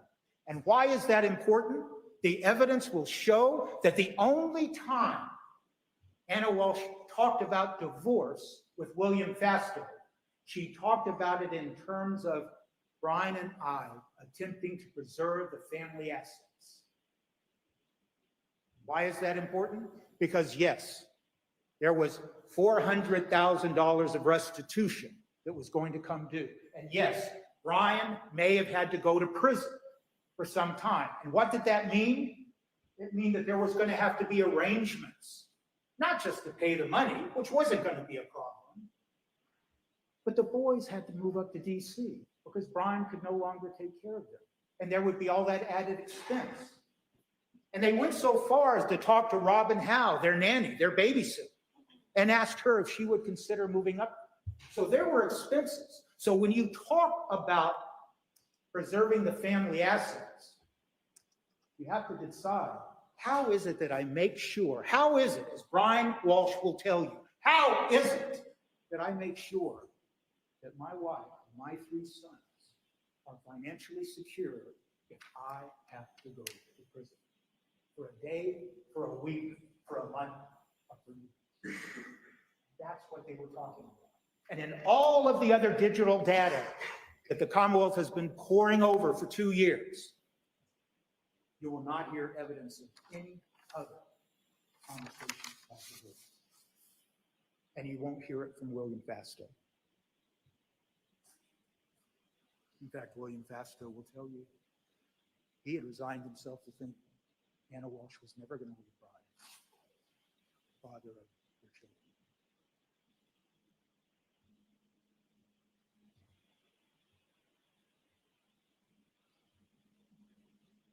Jim Mutlow left around 1:30. Brian Walshe, Anna Walshe went upstairs. He went back down to the kitchen about an hour later to clean it up. And then the impossible, the unimaginable happened. It didn't make sense to Brian Walshe. It was confusing. He never thought anybody would believe that Anna Walshe was alive 1 minute and dead the next. And all he could think about were those 3 boys. What would happen to their 3 boys now that Anna is no longer here? What will happen if they think he did something bad to Anna? Where will those 3 boys go? And so, he told the story. He told lies. He tried to hide so he could hang on to those boys.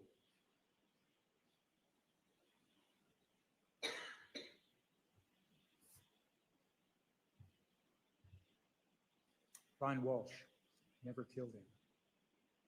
Brian Walshe never thought about killing him. He would never think about that. Brian Walshe is not guilty.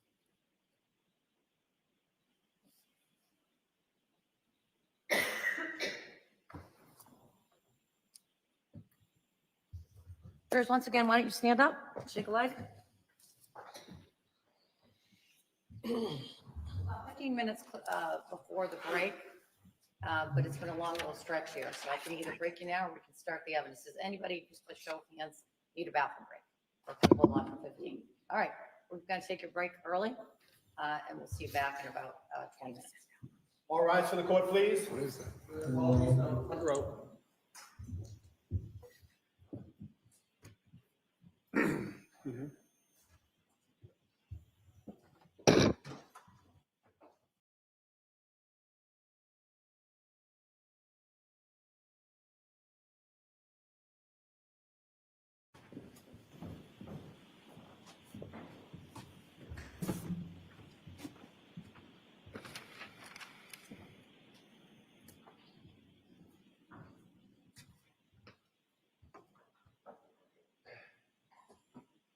Please be seated.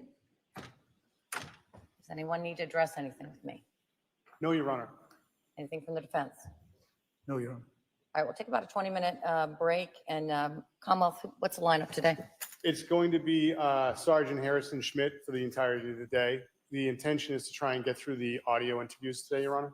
And everything went well with the editing, so to speak, of the, Yes, we've made all the edits that we encouraged and the ones that the court told us to make. all right, and the defense is all set with that? Have you watched it yet, or, Yes. all right. Let me know if you need me. Yes, Your Honor. Maybe Judge All rise.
You are unmuted. Judge, could we come to sidebar? Yes?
Not yet. So I noticed during the opening statements that this room, which. All rise to the court, please. Not yet.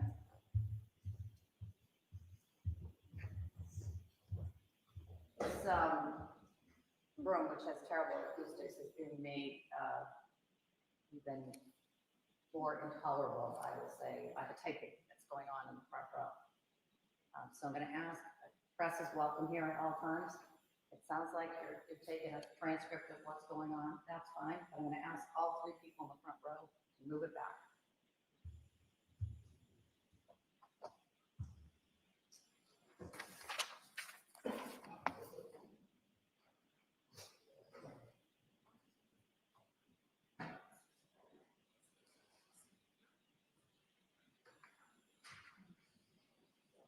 And we'll see how it sounds in this next time.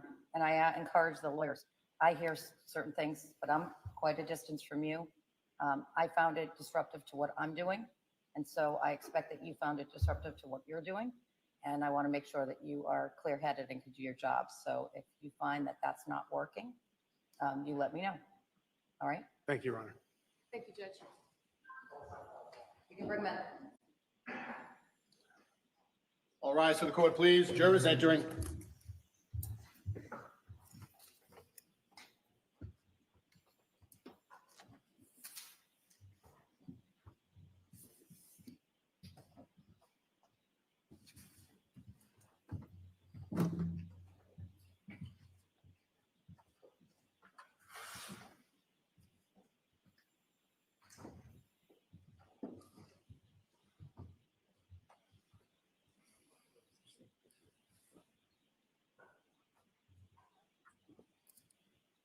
Court is back in session. You may be seated. So jurors, now we're going to start the evidence in the case. The Commonwealth may call its first witness. Thank you, Your Honor. With the court's permission, the Commonwealth would call Harrison Schmidt.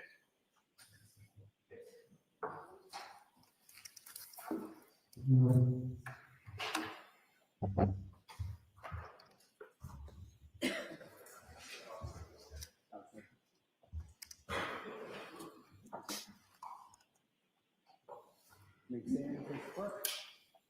do you solemnly swear or affirm that the testimony you should give in the cause now in hearing shall be the truth, the whole truth, and nothing but the truth, so help you God? Yes, I do. Thank you, sir. You can be seated. Step right in there. Slide this over. Thank you. And you may proceed. Thank you, Your Honor. Sir, could you state your name and spell your last name for the record? Harrison Schmidt, SCHMIDT. And sir, I'm going to ask if you can keep that microphone a little bit closer to you so it will help amplify. Now, sir, where do you work? Cohasset Police Department. And what is your rank at the Cohasset Police Department? Sergeant. And how long have you been with the Cohasset Police Department? Full-time since 2012. And how long have you been a sergeant? Since January 2023. Before January of 2023, what was your rank within the police department? Detective. And how long have you been a detective? Since 2014. And what were your responsibilities in January of 2023? General investigations. In addition to doing general investigations as a detective, did you have additional responsibilities with the Cohasset Police Department? Yes. The lead firearms instructor, taser instructor, certified officers to become firearm instructors, use of force for the department, and active shooter. Now, in addition to the Cohasset Police Department, do you work with any other law enforcement organizations? Yes. Which one, sir? The Metropolitan Law Enforcement Council. Can you tell us what that is? It's MetroLEC. It's a consortium of police departments that come together with mutual aid to share resources and personnel to create specialized teams. How many police departments are a member of MetroLEC? About 50 And how long have you been a member of MetroLEC? since 2015. And what is your responsibilities within MetroLEC? I'm on the SWAT team, and I'm the lead firearms instructor for the SWAT team. And does MetroLEC have a search and rescue team? They do. Can you tell us about the SWAT team's interplay with search and rescue? The Metro SAR team, search and rescue, if they need physical searchers, they will pull from the SWAT pool. Now, as a result of working with MetroLEC and Cohasset Police Department, how many fatal investigations have you been involved in? Dozens. And how many missing person cases have you been involved in? Between both, about a dozen. And sir, with your missing person cases, have you been able to recover each individual? No. What are some of the reasons why not? Medical issues, exposure to the elements, suicide. Now, are you familiar with the investigation into the disappearance of Anna Walsh? Yes. How are you familiar with that investigation, sir? I'm the lead investigator. And when did you become involved in that investigation, sir? January 4th, 2023.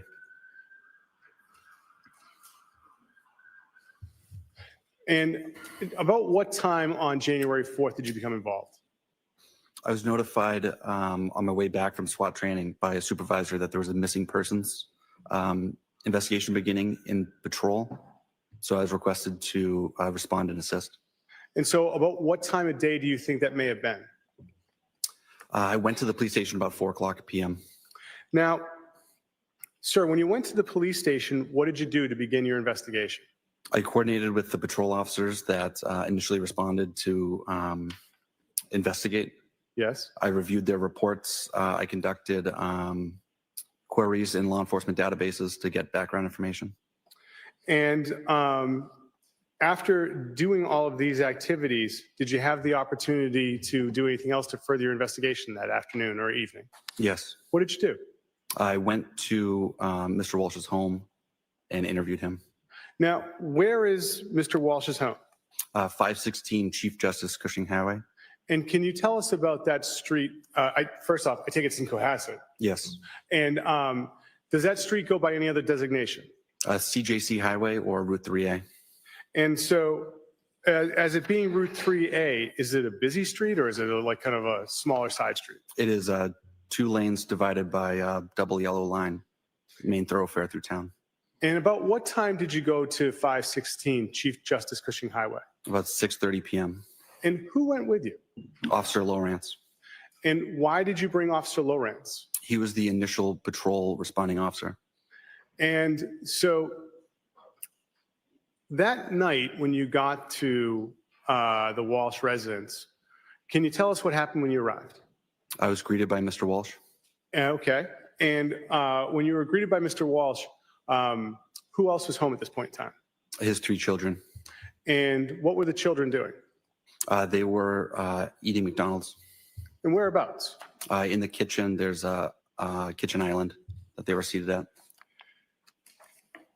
Your Honor, with the court's permission, the Commonwealth would seek to what's been marked as Exhibit 1, a photograph with the file number SLD 7068. Any objection to that? No objection. Ms. Gilman?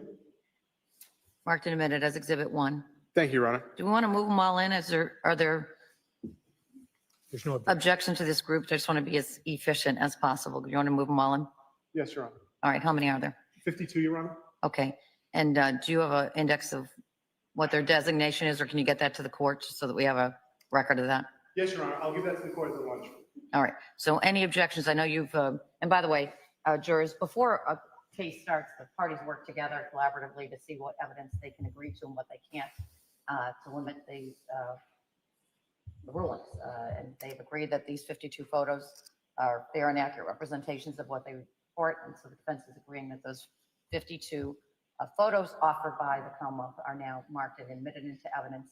They will be marked by the appropriate court staff as 1 through 52. Thank you, Your Honor. No evidence. Thank you. Now, sir, looking at Exhibit 1, can you tell us what we're looking at? Oh, well, you were going to have a tough time looking at the back.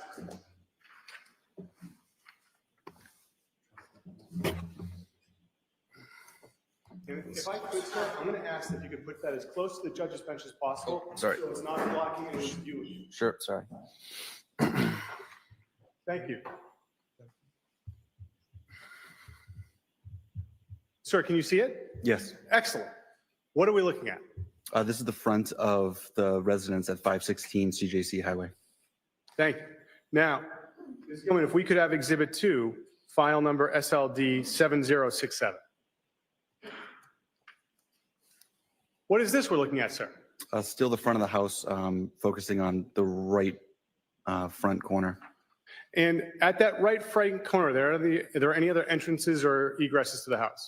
Yes, there's a side door recessed on that little 3-step porch. When you went to the house that night, which door did you go to? That door. And perhaps now's a good time for me to ask you, can you tell me how this house is situated from the street at Chief Justice Cushing Highway? It's set back a long driveway. In front is another house and a used auto car dealership. It's in a wooded area. And that's what's around the house, is the wooded area? Correct. Ms. Gilman, could we have Exhibit 3, file number 7175? Sir, what part of the house was this? This is the kitchen. And when you got to the home that evening, where were the children? In those island bar seats. Now, you get to the house. What is it that you do with Mr. Walsh that evening? We sat at the dining room table and conducted an interview. And do you see Mr. Walsh here today? I do. Could you identify him for the court, please? The gentleman seated over there, blue shirt, blue suit, white shirt. Your Honor, if the record may reflect the witnesses identified the defendant. The record will so reflect. Now, sir, where did the conversation with Mr. Walsh take place? The dining room. Ms. Gilman, can we have Exhibit 4, 7178? So what is it that we're looking at here? This is the dining room. And where was Mr. Walsh when you had your conversation with him? Seated in that front right corner towards the camera.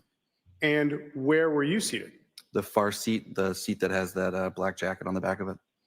Where was Officer Lorenz? On the window bench. And where were the children while this interview took place? They were in and out of the room. And Ms. Gilman, can we have Exhibit 5, 7177? Sir, what are we looking at here? This is the area in between the dining room table and that kitchen island. And Ms. Gilman, can we have the next exhibit, Exhibit 6, 7131? I'm sorry, 7124. My apologies. And sir, what is this again? This is a closer view of that buffet table. in And the then dining when room. you were there that night, what was in the house as far as pets? A dog. Ms. Gilman, can we have 7131, which I believe is exhibit now 7? Sir, where is this in the home? If you go in that side door, you're in a hallway. If you take a right, there's a sunken in family room. And is that dog the one that was home that night? Yes, Hans. Any difficulties with the dog that night when you were talking to Mr. Walsh? No, And where was the dog that night when you spoke with Mr. Walsh? in that crate.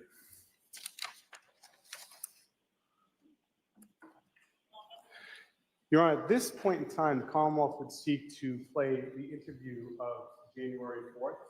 I have not marked this as an exhibit yet, but I have it on the individual drive. All right, subject to the objections that have been preserved. Any other objections? No, you're. All right, so this will be, are you offering it? I'm offering to have this marked as the exhibit, and All then Ms. right. Gilman will be able to play it. It'll be marked and admitted now into evidence as Exhibit 53. Thank you, Your Honor.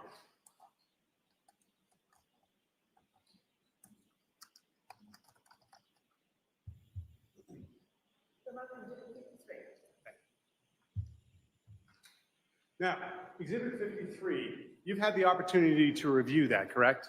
Yes, And does that fairly and accurately reflect the conversation you had with Mr. Walsh that night? it does. Thank you.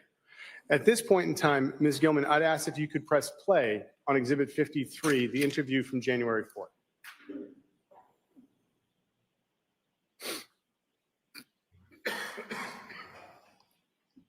Okay, the quarter is on. It is 18:39 on Wednesday, January 4th, 2023.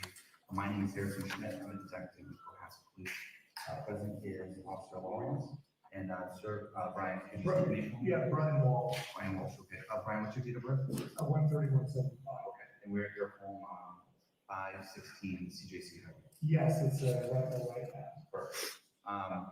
So could you do me a favor? I know you've explained a lot of this Of course. today. Could you just do me a favor and start at the beginning? So I understand your wife, Anna, she travels a lot for work. She's in DC for this brand new job she got. Okay. And we're following shortly, but it's taking longer. Awesome. So starting most recently, she was at work. One second. Yep. That's okay. Can you please let me finish this and I'll get you what I need, please? Yeah.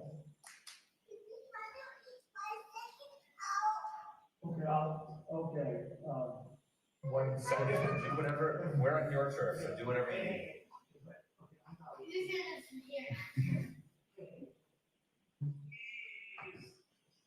honest, you guys behave and you. All right, yes, go ahead.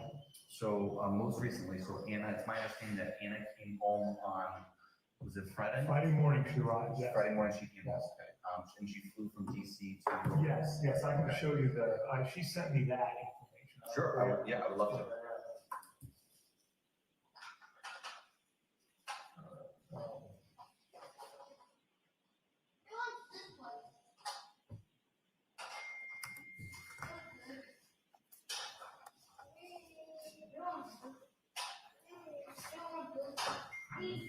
You know, you can look up, yeah, you can look through all of them, but that was the last one she sent me. This is, That's, or text. no, she texted me so I would know when she was Okay. coming in. I'd asked. So this is your text. Yeah, my text chain was on, so you can look, you can take a look at that, whatever you want to do with that. All right, so it looks like on last Thursday at 7:36 p.m., there's a screenshot of the JetBlue app, and it's a travel itinerary. It's a flight B6254, dated December 30th, from DCA, Terminal 2, the C28, to Boston, Terminal C, the C33. So it departs at 6:30 a.m. Arrives at Boston 7:57 a.m. And then do you mind if I just look at? Please look at anything that's gonna help you, please look at anything. She sent me some, she had a day with Thomas, so she sent me some, videos of that, and then you'll get into the area where I start texting them. And if you wanna look good, there's probably a year's worth of text there, if any of that is supportive, please. Sure. No, I'm not looking to pry, I'm just really. I'm open, trust me, that's, No, I appreciate it. So, Friday around 6:01 a.m., you text flight on time. right. She responds amongst other things, yes, boarding now.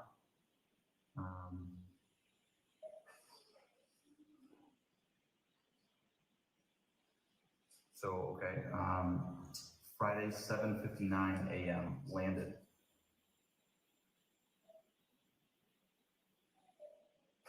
And then it looks like Friday, 12:07 p.m., photos of Anna and the oldest, Thomas. Yeah.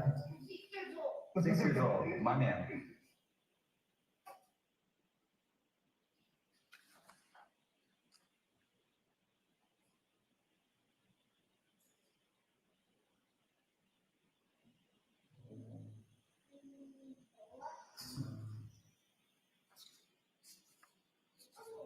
More photos Friday evening.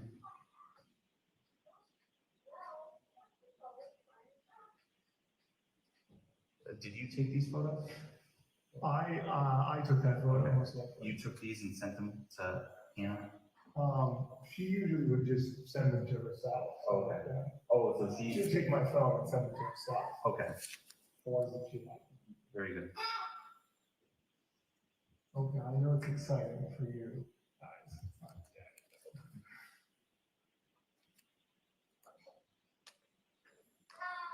So that was a series of 7 photos sent Friday at 6:33 p.m.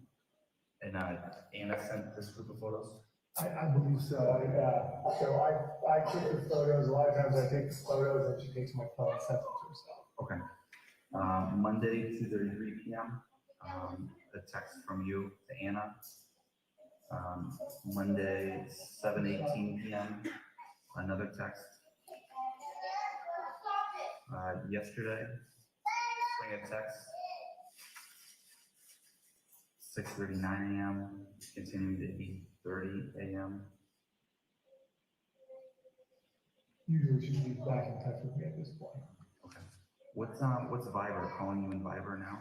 Viber is what her sister uses, that's how it's like a WhatsApp or something. Oh, okay. So Viber is from a long time ago, she would use that, to communicate with her and stuff like that. So when her SIM card died last week, she called me on Viber, so I thought I'd call Viber. Okay. Sister uses it, so I tried every sort of situation I could to get in touch Okay. before blowing the whistle or ringing the bell or whatever. Sure. Did the SIM card issue ever get resolved? I believe so. Her phone was working when she came here. Okay. It's my understanding that it's a company phone. Yes, yes. Okay. And So, it's on Verizon, if you know. no, so we're on Verizon. I don't know what the company is on, but I know that, she was part of our family plan, and then she just ported the phone over. She brought the number over to their system. Well, she took the phone over. Okay. So like that was canceled and moved over. Okay. But I think she took the number as well, because we didn't change numbers. Right, okay. So she took the family plan number And the phone. to work, and then work to start paying for it. Yeah, basically, Okay. yeah. Excellent. I guess they call it porting it over. Yep, when one carrier picks up the other carrier. Yeah, but I think they don't use Verizon. Okay. T-Mobile. Okay. Okay, so she flies in, I see the text around 7 a.m. How does she get from the airport to home? Yeah, she always Uber or Lyft. That's- Uber, Lyft, Yeah, okay, and Uber was one of the two. okay. And then, so she gets dropped off here? Yeah, usually they drop her off further down because they don't find a place, so, but that's pretty much. it. Sure. So, That's why I was in contact, when she's arriving, there's more contact than when she's going to DC, normally like, off pretty quick. So, yeah, work, right, kind of so work, she, right. so if it had this been reversed, it would have been a totally different situation, but I heard from her, I wouldn't know what's going on now. Sure. She's supposed to be here, so. Sure. Okay, so She comes home Friday morning. Do you guys do anything together, or what are you doing? What, Yeah, so run me through the weekend if you don't mind. yeah, with pleasure. I had some when she was running late, so I took William and Brian to kinder care. This is where the daycare is where I picked them up from. Yep. And Thomas was off, so I said, would you like to have a day with Thomas? I was going to go, okay, Thomas.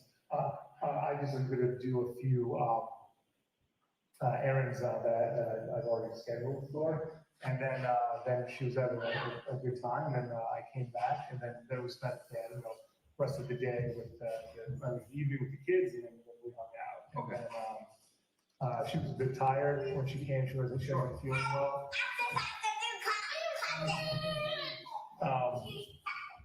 Okay, guys. Okay, and so Saturday was December 31st. She went to work out in the morning, and What's the gym? yeah, it's bar method. Bar method? Yeah.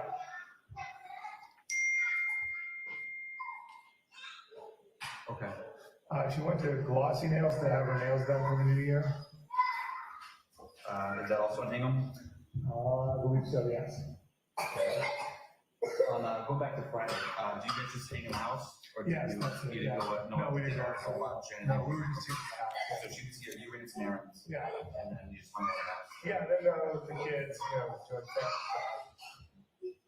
All right. So then she hits farm out to Hingham for the gym in the morning Yes. Saturday. Yeah. And then glossy nails. Yes, because that was the last time I used my phone to say, they're okay. Yep. And she said, yeah, I just decided to get my nails done. I was like, okay, great. Oh, thank you. Okay. Oh. And then she said, then she came over and she said, hey, I'm going to take the kids. I'll give you a break. I'm going to take the kids to a place in Canton, the Wonderlight building. It's an indoor play. Okay.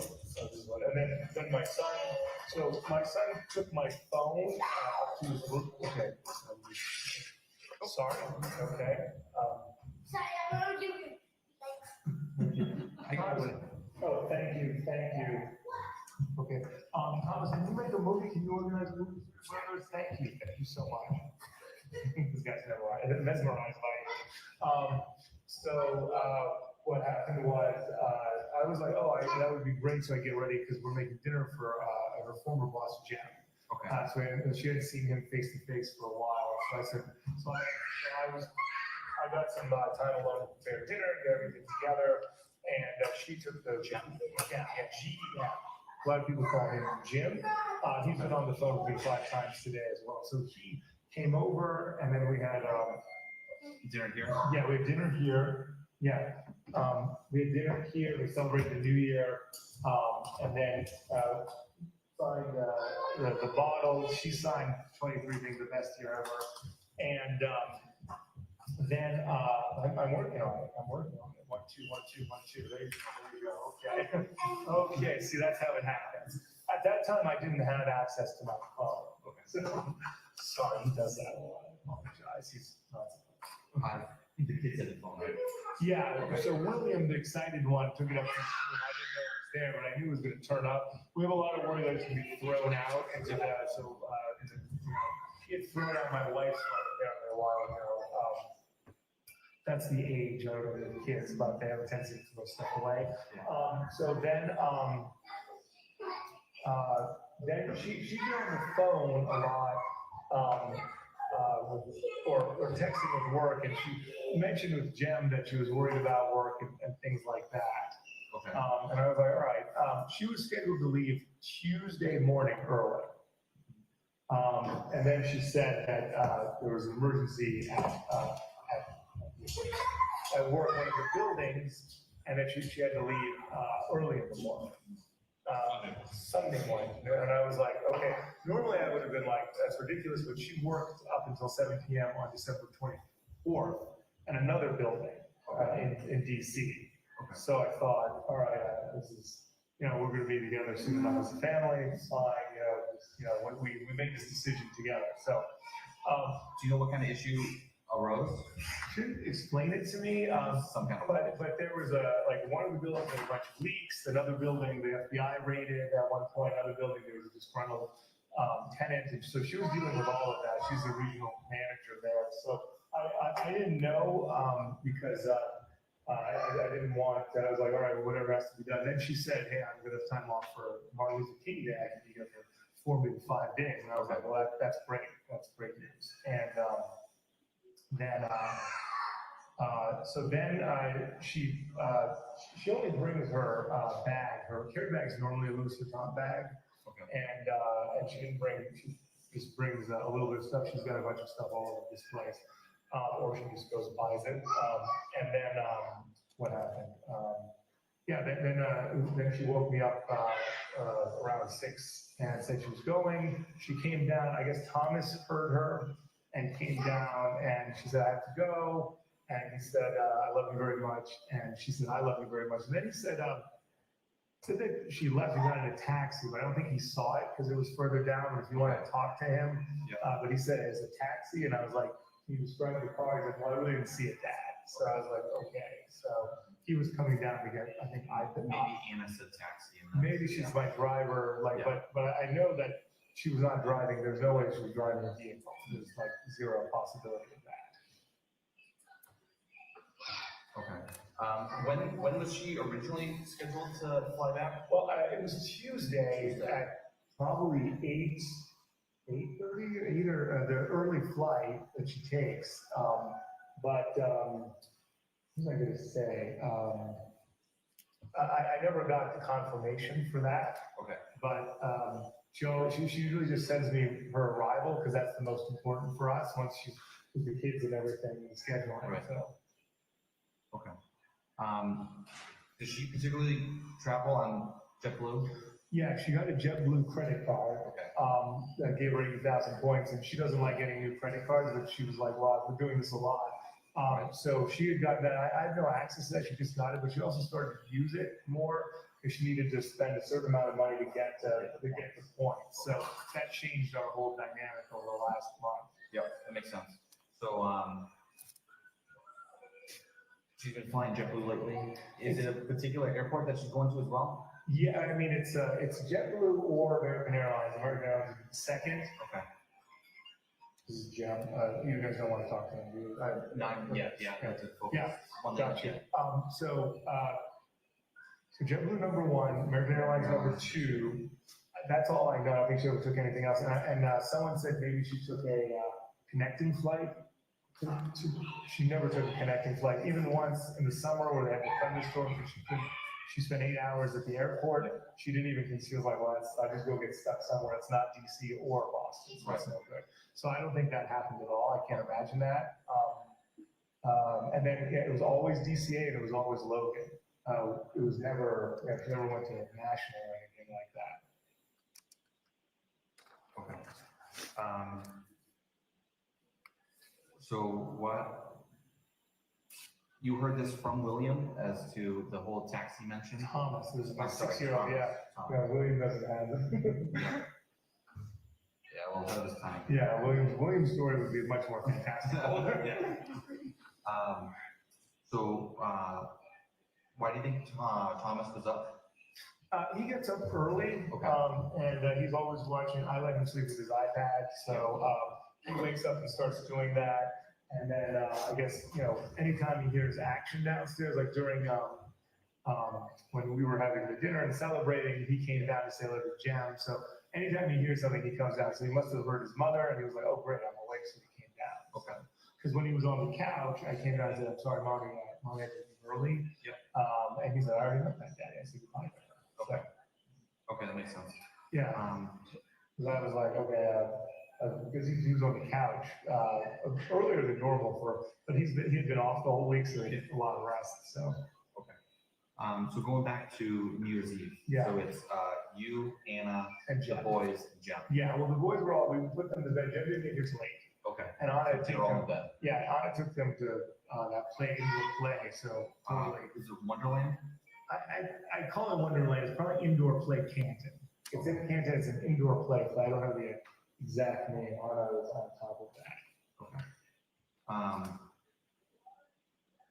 So it's you, Jem, and Anna And then, doing the dinner. yeah, then Thomas came and hung out and, we heard it was going, and then finally went to bed. So how did the night progress? How late did Jem stay over? Yeah, Jim stayed till, almost 1 or so, like after midnight at our age with kids, we're like, okay, good, we did it. I was like, it's past our bedtime. When you're younger, you're like, hey, what's next? I was in bed at 10:30. Yeah, right, there you go.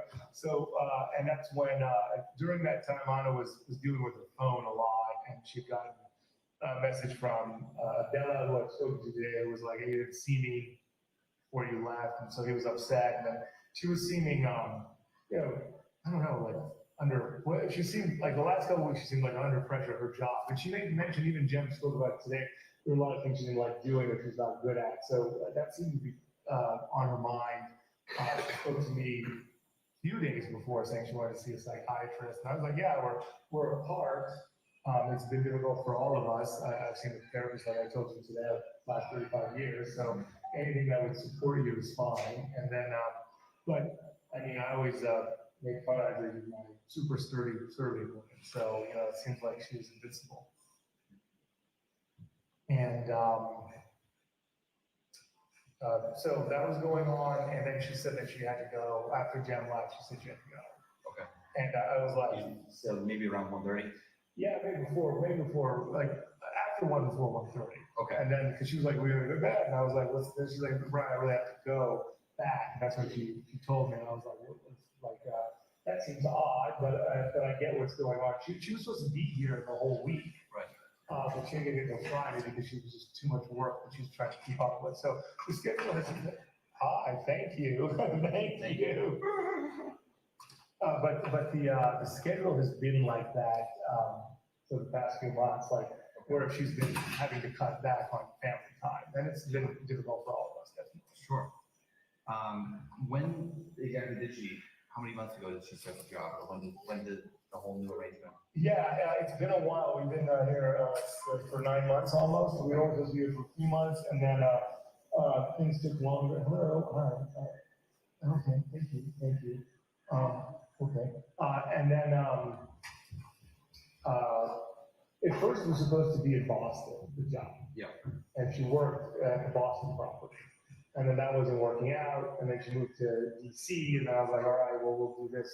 It shouldn't take long, and then, things progressed, so that was not the best. Okay. I can imagine that's gotta be tough. Yeah. But, the only problems we had in our marriage were that we weren't spending time together. That was like, during the pandemic, after we got divorced, we enjoyed family You time. loved it. Yeah, I really loved it, yeah. Sure. Okay, so what's the time frame? So Jem leaves between 1 and 1:30? No, Jim leaves like 1, let's say 12:50, 1 o'clock. Because I remember looking at the clock, it was close to 1. Okay. And then Anna and I were talking, and then I went to the bathroom, and she said, I have to, let's go to bed. And I said, sure. And then I was like, let me clean up. And that's when she said that she had to go. So I would have to go tomorrow. Okay. And she'd made mention that she might have to leave early. Yep. Earlier on Saturday. Then she confirmed it, but she always was like, hey, I'm gonna be there early, I'm gonna stay longer, and then she's like, I can't do it. So I think maybe I was putting a lot of pressure on her for more family time, and she was having a hard time. That's understandable. Yeah. Yeah, that's understandable. All right, so you think by 1:30 you both were upstairs and were in bed? Yeah, absolutely. Okay. Both sleeping at 1:30. Okay, and then she was to catch a early flight. So she only got, this is why she's always been tired. She wasn't feeling well on Friday to begin with, and she was very ill the week before, I want to say, because I got sick too. The kids got sick, then I got sick, and everyone got sick. Boys run around. Yeah, so everyone's sick a lot. So, but I want to say on February 27th, she worked from home. She was so sick, which is very rare. Okay. So, but she was feeling better, but I noticed a difference there. And then she probably got 2.5 or 3 hours of sleep. Okay. And then she gets up and you hear her like in the bathroom getting ready. Yep. And then it must have been 6. I didn't see the clock, but it was dark outside still. So, Okay. and that's when she came down. Then she does the final, like cleans up and stuff like that. Okay. Did you sleep through that whole morning routine? Yes, I did. Yeah, I used to get up and she was like, "You're gonna be ruined because the boys are gonna get up." So Yeah. I was like, "You're right," but she comes and kisses me. Okay. Okay. And then, have you heard any other communication or seen any other, does she have social media? Yes, she has a bunch of social media. People have already been looking into it. Yeah. I guess her iMessenger comes up on my phone for some reason. I don't know. So people have been sending messages, and I think that for me, but that for Anna.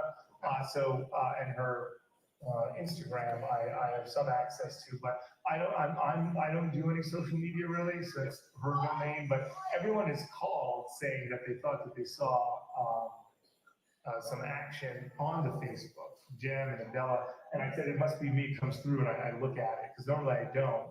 But now I'm looking at everything that comes in. Yeah. But there have been no, I don't think there have been any new posts because I've asked everyone who does it. To keep an eye out. Yeah, if there have been any new, but it does not seem like she's on Instagram and Facebook. Instagram, Facebook. I don't know of any other platforms. All right. So Sunday morning when she leaves, Yeah. you haven't heard anything? No, no. Okay.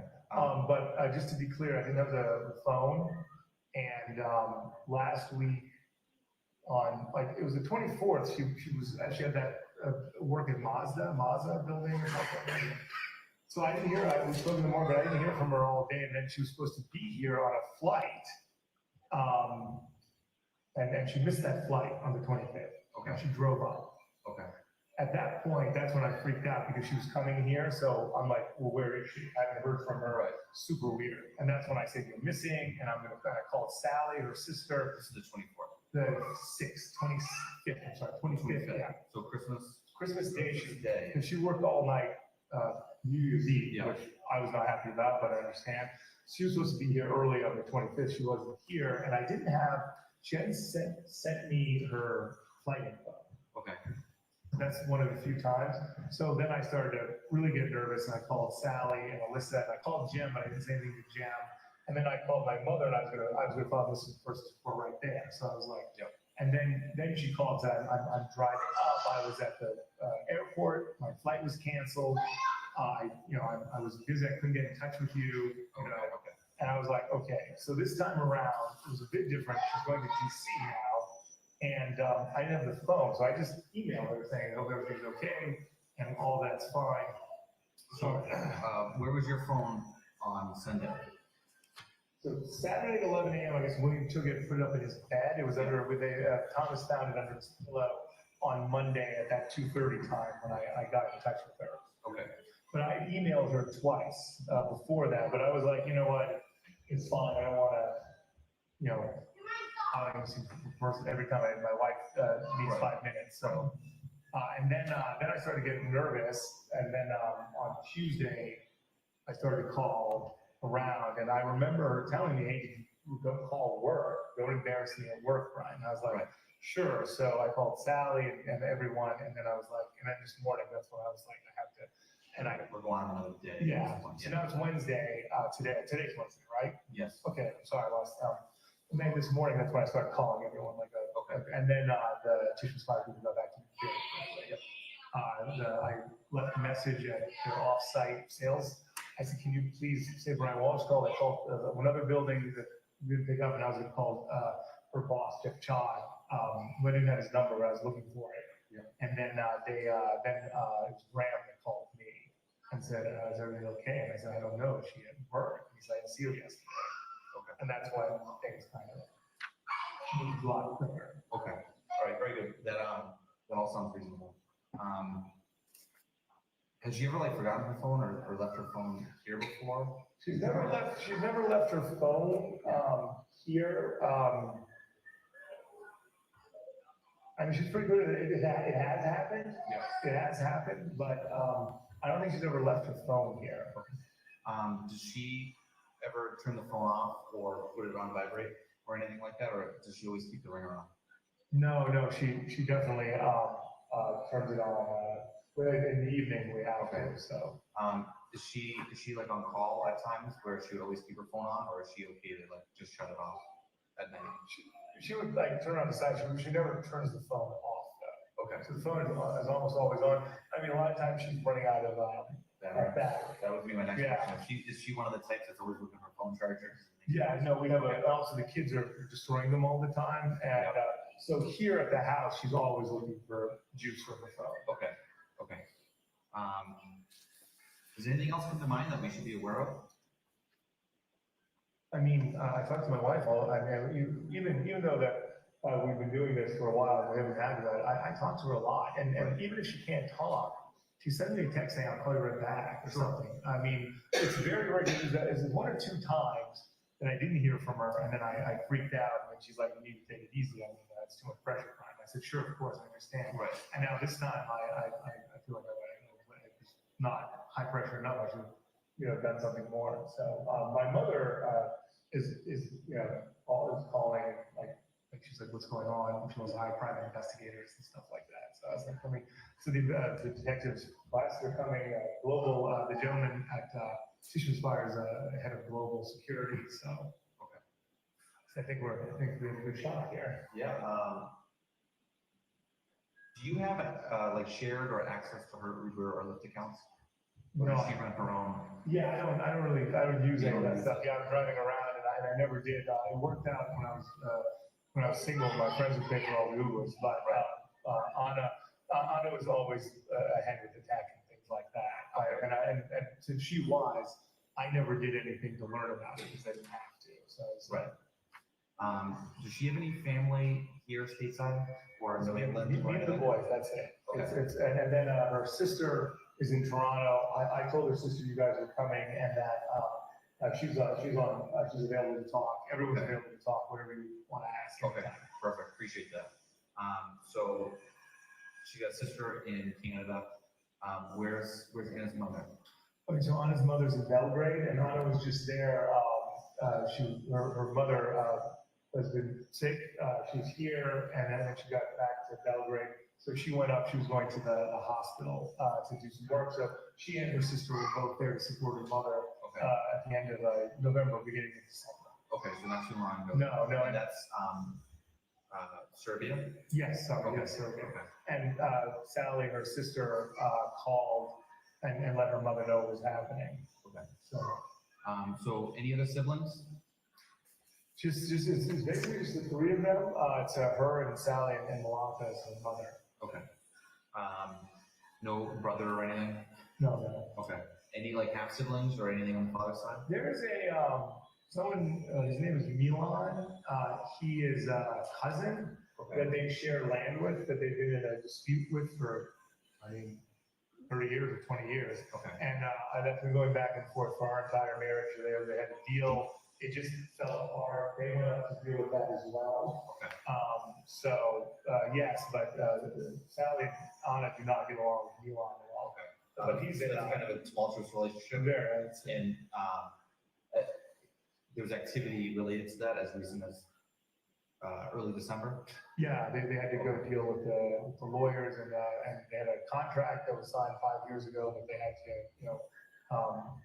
cancel it. Okay. Yeah. And it's like a land dispute. It's a huge land dispute, yeah. Was she any like best friends? I know you mentioned Jem, which was an old. Jem is, coworker. there's a girl named Carrie Westbrook. Carrie Westbrook. She's a very good friend of Anna. They both worked at the Little Washington. Okay. Jim and Adela called to say that she posted something about it's been 10 years or 13 years, and Anna would normally always say something. Okay, thank you. What did they want you to do? At the Inn at Little Washington. That was Anna's, I think Anna's one of Anna's first jobs when she was here. Okay. So Carrie, and then in town, there's Adela who works at the Melrose. He's been in touch with me several times today. There's a neighbor. She made good friends with the neighbor. I don't know who the neighbor is though. That's Winta is her name, but I don't have any numbers. And she's been spoken about with for several months. I guess now I think about it as odd. There's Alyssa Kirby. Peter Kirby lives in Marshfield, that's his brother, and Alyssa Kirby lives very nearby. When I called on Christmas Day, Alyssa was gonna go over and check on the house. Okay. And that's an on a call, and then Anna's like settled down. But Alyssa has, she's like, I can go over the house, so I said, everyone's already been to the house. Alyssa, thank you. And these are DC contacts? These are, Alyssa is a DC contact, Adela is a DC contact, Carrie's in DC. The gentleman who sold us our townhouse, William Fasto is in DC, and his office is very close by. When I called him, he's like, oh, I just got back in from Idaho, but he immediately went over to take a look at the house. Okay. Adela did too. Okay. Just so I have the dynamic right, you guys started in DC and you came up here? Yeah. The Boston opportunity, and then that kind of brought you back down? Or brought No, you no, back to DC? she was in DC, I was always involved, like, you're going back, like, from the beginning of our relationship? Yeah, oh, So, yeah, like, sure. how long, like, when did you guys meet and when did you guys get married? Oh, right, yeah, so we met, years ago at a place called the Wheatley. Okay. And then she went to DC for a job, and I was traveling, and then I called her, in November 2011 to say, I'll be in DC, and then we met up, and we started going out again, and then in 2013, we lived together in DC, and then that wasn't working out, and I came up to Boston, and she quickly came back after. Okay. And then we were in Boston since then, and then she got this job in DC, and she said, oh, I'm gonna go back to DC now, as it works out, and I said, sure, and then but we were in Boston for 7 or 8 years together. Okay. Do you have any, does she have any other phones, or is it just that one work phone, or like an Apple Watch, or anything? She wanted to get an Apple Watch, and we were actually getting one. I don't know. I didn't see. She would have told me. We talked a lot, so I don't think she was talking about getting another phone and an Apple Watch. I don't know if she got the Apple the extra phone, but I was wondering if she had a second device as well. Okay. But she normally likes to just have one device. There have been times over our marriage where she's had 2 devices. Okay. Is it, who's typically in charge of either the finances or the accounts? Anna's very good at that. I like, we do it together, but when it comes to being on time paying the bills, she's much better at that stuff. So, Okay, great. with me, like more, broader advisory, like let's do this, let's spend money on that. Sure. But no, she is an operations expert. That's my Perfect. Logistics, that's her thing. Perfect, Yeah. yeah. Okay. How about, if you don't mind me asking, like overall, like financially, is everything good and in order, or Yes. are there any stressors, or, Yes, yes, definitely, okay. Well, financially, in some ways, better than ever. This job was 3 times what she was making in Jack. Oh, wow. That's why, I think she did 315 this year. Oh, wow. So that was huge for us. Sure. And then, yeah, definitely. So that's why we decided to do the deal. But I've been having legal problems for many years now. It's one of the reasons why I couldn't leave, because I'm dealing with that now. And it was supposed to be done a long time ago, and it wasn't. So we've been really depressed about that. And there is restitution that I get to pay, but we have the money, and we're just waiting to get a final resolution. So the stress was being a part and not being the authors of our own lives. I couldn't move when we had to. And then our mothers had both of their health was difficult. So she had to go to Belgrade instead of coming here for 2 weeks. Right. And that was a hard hit. And then my mother, she needs a lot of assistance. She recently had cataracts, and she's had 3 cancer surgeries. So she's doing well. So thank you, knock on wood. Yeah. But those were, everything okay, Thomas? Okay. This is the whole time. But yes, the biggest stress was not being together. Before, when I was dealing with it, we were together. It was fine. It was one of those, we were a magnificent team. We were able to get through anything together.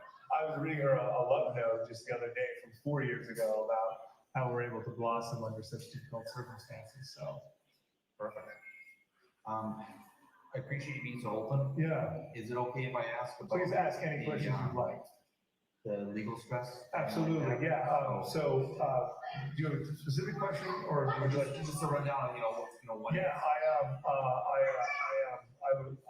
misrepresented a Warhol piece. You can read about it in the papers. Are you an attorney? Or what's your representation? No, I was. I don't even know what you do, I'm sorry. Oh, sorry, yeah. Well, who gave the charge? So I had some art and I lost money on it and I misrepresented it to another person in the gallery in LA. Okay. And then the FBI got involved and I was arrested. And that occurred in 2018. So I've been dealing with that. And then I went to sentencing in October 8th of 2021 and everything was going to be fine. Yep. But the bank had called for the bank check saying that some of the money had been returned, but none of the money that was in the bank check, and then things were postponed. Okay. And then things continue to be postponed, and that's, so I'm kind of locked down here at the house. Part of my sentence was home confinement, but it's gone over the 12 months because of things have not been resolved yet. Okay. And that's why I've been able to be in Massachusetts, I'm sorry, in DC with my wife, she's been doing this, so, but we were, just the other day, there was possible resolution for the whole thing. Right. But Obviously, let it take the time. that's what we're looking, but the prosecutor definitely, I will, give me one moment, I'm gonna make the note for you. But the prosecutor definitely was, interested in more, and he saw a second opportunity at the Apple. So that's why things have taken a lot longer, and, Okay. but that's where we're at, and if there's any other information, you can, I'll give you my attorney's number, she can also tell you about it. Sure. She can probably explain the law better than I can, but I was, I acknowledge I was out of integrity, and I'm, thank you. And I'm dealing with, the whole family unfortunately is dealing with it because of my actions. So, we're not here to capture judgment. No, it's, but I just, I know, I wanna get a whole picture. I don't want to hide anything from you because if that could lead to finding my wife sooner, that's the most important thing. Right, yeah, so it's. But it's, I do want to acknowledge extremely, It's a stress for anything like that. but it's extremely embarrassing for me to talk about, but I'm under these circumstances, it's worth it. We're not, again, we're not here to judge anything like that. Thank you for that, thank you. Um, Is there any, but please, if you have any other questions, please ask me. This is, don't hold back. She obviously has a passport, right? Yes, yes. Is, her passport still here? No, Is that something she normally carries with her for traveling, or? yeah, I would say yes, because what happened was she lost her ID at one point. Yep. And now she had to start carrying her passport. Using that as- Yeah, so, but now she always carries her passport. She brought, William does not have a passport. Thomas and Brian do. Okay. And when I got nervous about, not seeing her and stuff, I was like, hey, whoever is with the kids should have their passports. It's the only form of ID. Also, my mother wanted to open an account for Thomas. And so the only way to identify him properly. Sure. So she brought those passports here and they're here now. Okay. Is she on any medications?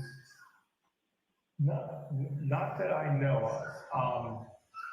She just, so for health, I'm out of shape, but she's in great shape. But she, we had a bit of a cancer scare last year, but they biopsied and said it was fine On her side? on her side.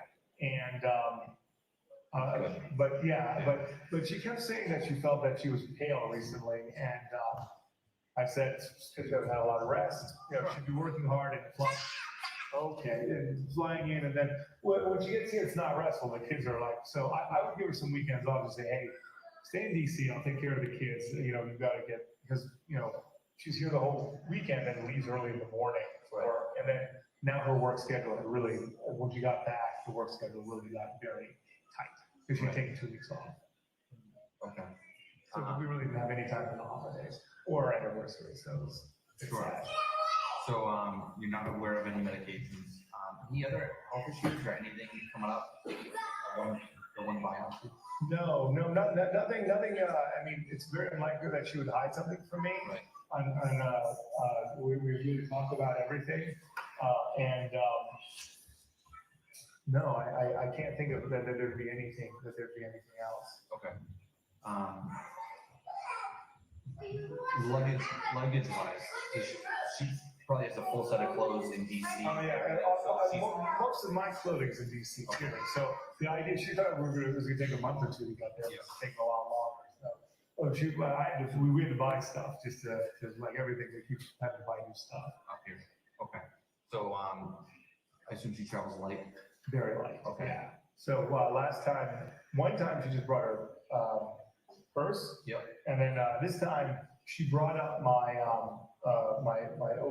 heavier coat because I was getting cold. She said, I'm gonna bring, so she brought her little, carry-on. Okay. And But you had a coat in DC, so she brought your coat up here? Yeah, because I was wearing, this light coat, and she said, come on, I'll bring it up. And I was like, all right. That makes sense, sure. But that means she has to bring more luggage, and I felt bad. She's like, don't buy a new coat, don't get cold and get sick. So. Right. So, do you try to carry on? Absolutely, it's a Louis Vuitton carry-on. It's Like a big purse, like. well, I know it's the duffel bag, the Louis Vuitton duffel bag. Yeah. My mother actually, she wanted me to ask the Washington police if they saw that bag at the house, because if that bag was there, then she's definitely at that. She'd been to that house. What color is it? It's the brown, the classic, yeah. With all shades. Yeah, I'm with not a the purse guy. LV. I mean, I had to become what my wife is. Yeah, yeah.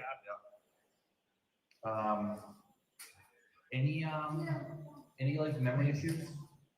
Yeah, she has a terrible memory. We make fun of it since we've been together. Yeah, she's like, I said that's why she's always happy. She doesn't remember anything. But I mean, so she's not losing like big gaps in the day, like.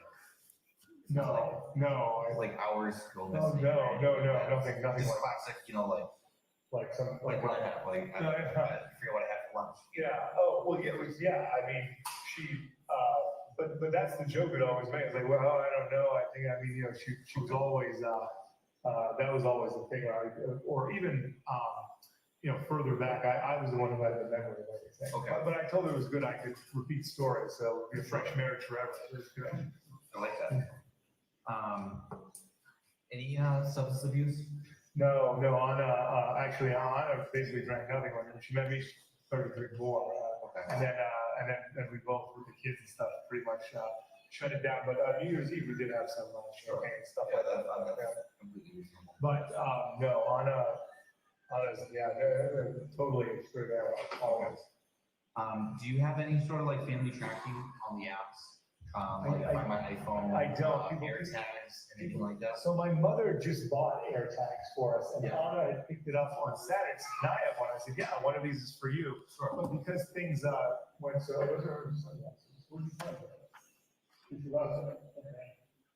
All right. But because she left early, we're going to do a lot of work for the new year and stuff, and then she was going to be having an air tag with her. Okay. My mother was like, "Everyone has an air tag."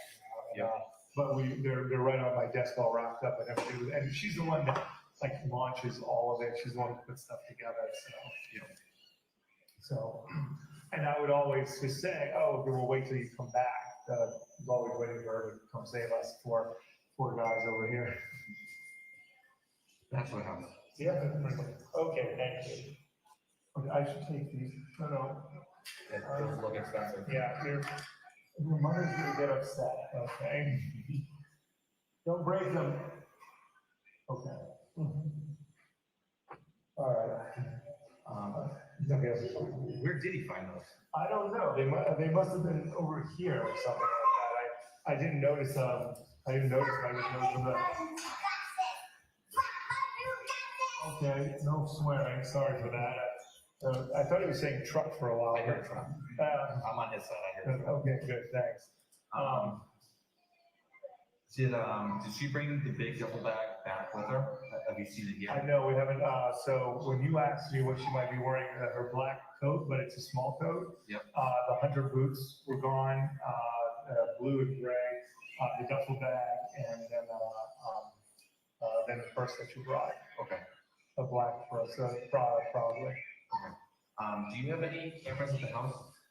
Not Like, this one, oh, Ring doorbell, I know it's a no, rental, but. yeah, no, we don't have any here. Is We- the landlord or property owner or anything? I don't think so. I haven't called Peter yet. I've been calling a lot of people, but I've been ready to go to the next level again. But I don't think he's got, he might have something down by the garage. Like, he might have some stuff down there. Sure, But I don't think he's got anything on it. I haven't seen any ring doorbells anywhere. okay.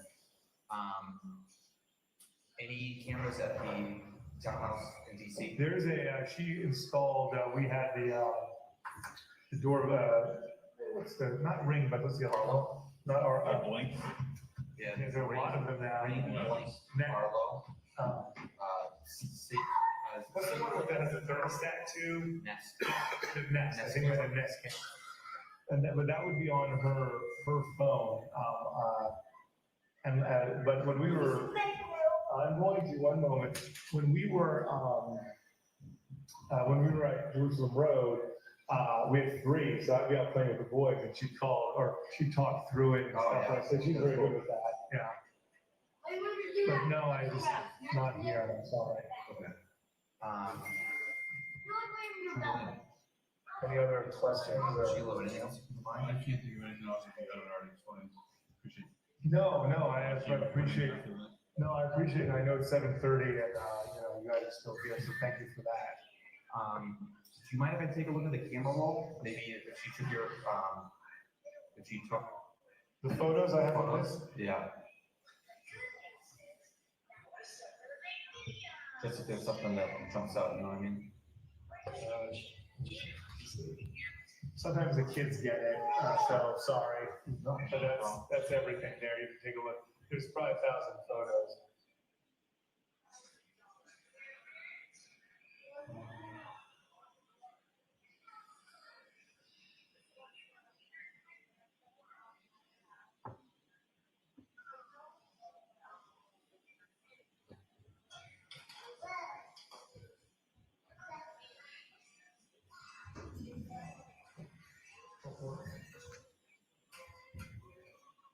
Glasses back, please.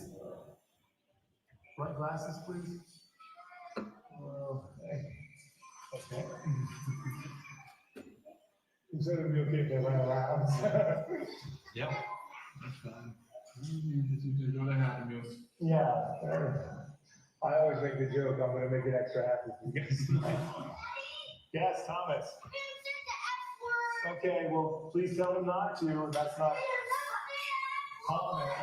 William, please. Oh, no, I would like to say, I don't know where to learn that from, but I'm pretty sure it was me. We're taking that, that's your brother, so you're gonna get very upset. Thank you.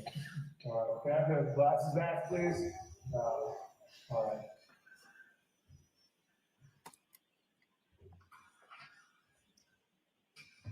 If you don't mind me asking, what kind of errands did you run on?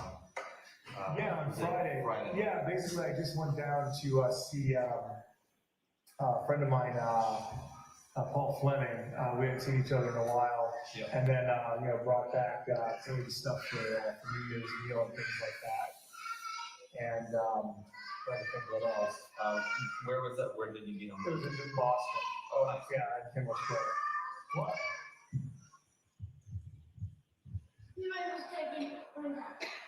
Oh, great. Thank you. Yeah, and if you, anytime you want to go through this, feel free. Sure. It's so weird, like my whole life is like on this thing. I'd be like, here's my life, go enjoy it. Yeah, I just looked, I saw the photos from the area. Oh, great. Yeah, of your wife and the boys, Oh, okay, yeah, it's like, yeah. and that was Friday. I'm trying to think, I also went to, I had some energy event stuff to do, so that was the other thing. Sure. Okay, thank you. Do you mind if we just do a walkthrough of the house, just see if anything jumps out to us? Yeah, Because we have a fresh set of eyes, yeah, you know what I mean? let's do it. So, unless, is there anything else, because I'll shut this off, is there anything else that, I think that's it, that's all, yeah. Greg, do you have any ideas? I know we covered a lot, I really appreciate you going. Yeah, no, of course, absolutely. Sometimes every little thing helps, you know? I believe that, I honestly believe that. You know, there's fields, wall, Right. All right, it is 7:31. I'm shutting off the recording. Sergeant, I have a few questions about that interview. How old were the children at this point in time? 2, 4, and 6. And the oldest child, what was produced during that interview? An iPad. An iPad. And when it's heard the defendant saying 121212, what is going on at that point in time? The child needed help unlocking the iPad, and the defendant assisted in punching in the code to unlock it. Now, in addition, at some point in time, someone produced glasses. Who did that? The middle child. And directing your attention to what's been marked as Exhibit 6, file number 7214, Ms. Gilman, if we could have that.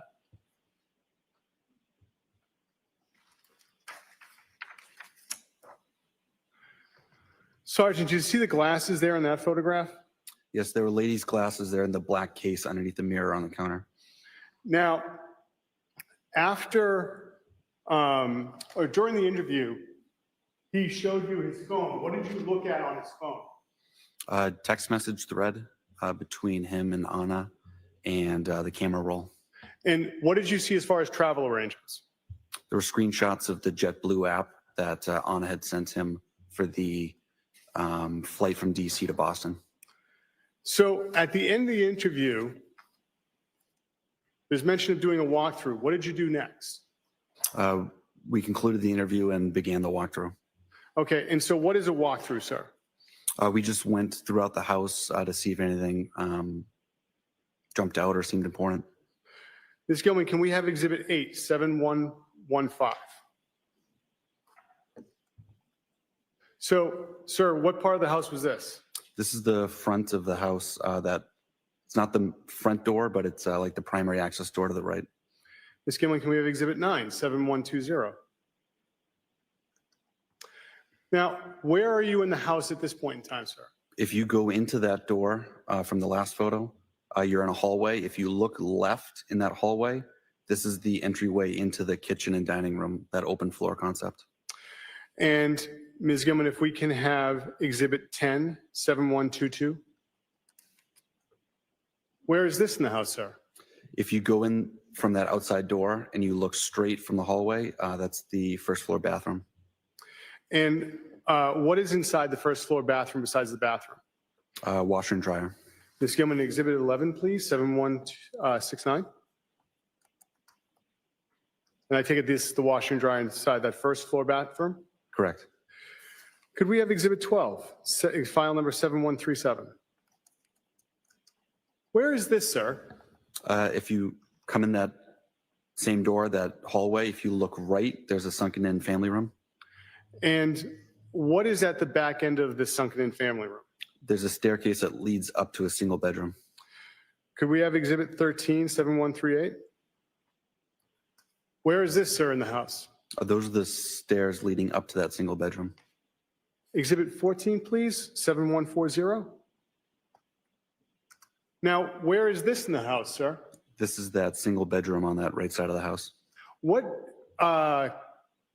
access does this bedroom have to the rest of the house besides going down those stairs to the sunken living room? None. Could we have the next exhibit, which is Exhibit 15, 7141? And where is this, sir? This is the same bedroom. Could we have Exhibit 16, 7152? What part of the home is this? This is that sunken in living room. This is the closet door beneath the staircase leading up to that single bedroom. Did you have the opportunity to look inside that closet? I did. Could we have the next exhibit, Exhibit 17, 7153? Is this how the closet appeared, sir? Yes. Now, can we have Exhibit 18, 7165? Where is this, sir? This is the hallway as you enter through that door. So that door would be to the left, bathrooms to the right, and then the kitchen dining room straight. Could we have Exhibit 20, file number 7235?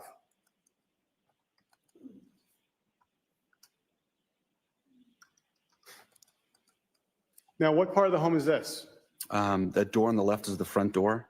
So this is, if you're looking away from the dining room, You'd be looking at the stairs upstairs to the main part of the house, and the living room straight ahead. What's at the far end of the living room? A fireplace and a TV. And if we could have the next exhibit 21-7236. Where is this, sir? That's a close-up look of the living room with the TV, the fireplace, and the bureau. Exhibit 22, please, Ms. Gilman, file number 7237. What part of the home is this now? Still right in the living room. It's the stairs leading upstairs to the main part of the second floor of the house. A view into the kitchen and the backyard. Now, are there any other rooms by the kitchen? To the left edge of this frame is a small office. Could we have exhibit 23, file number 7246? What is this, sir? That's the small office. And could we have exhibit 24-7288? Where is this in the home, sir? That is the second floor bathroom. And can you describe the second floor layout for us? If you walk up the stairs to the second floor, the front door would be to your back. You enter a hallway. Straight ahead is a second floor bathroom. There's 2 bedrooms to your left, and there's a primary bedroom to the right that also has a bathroom in it.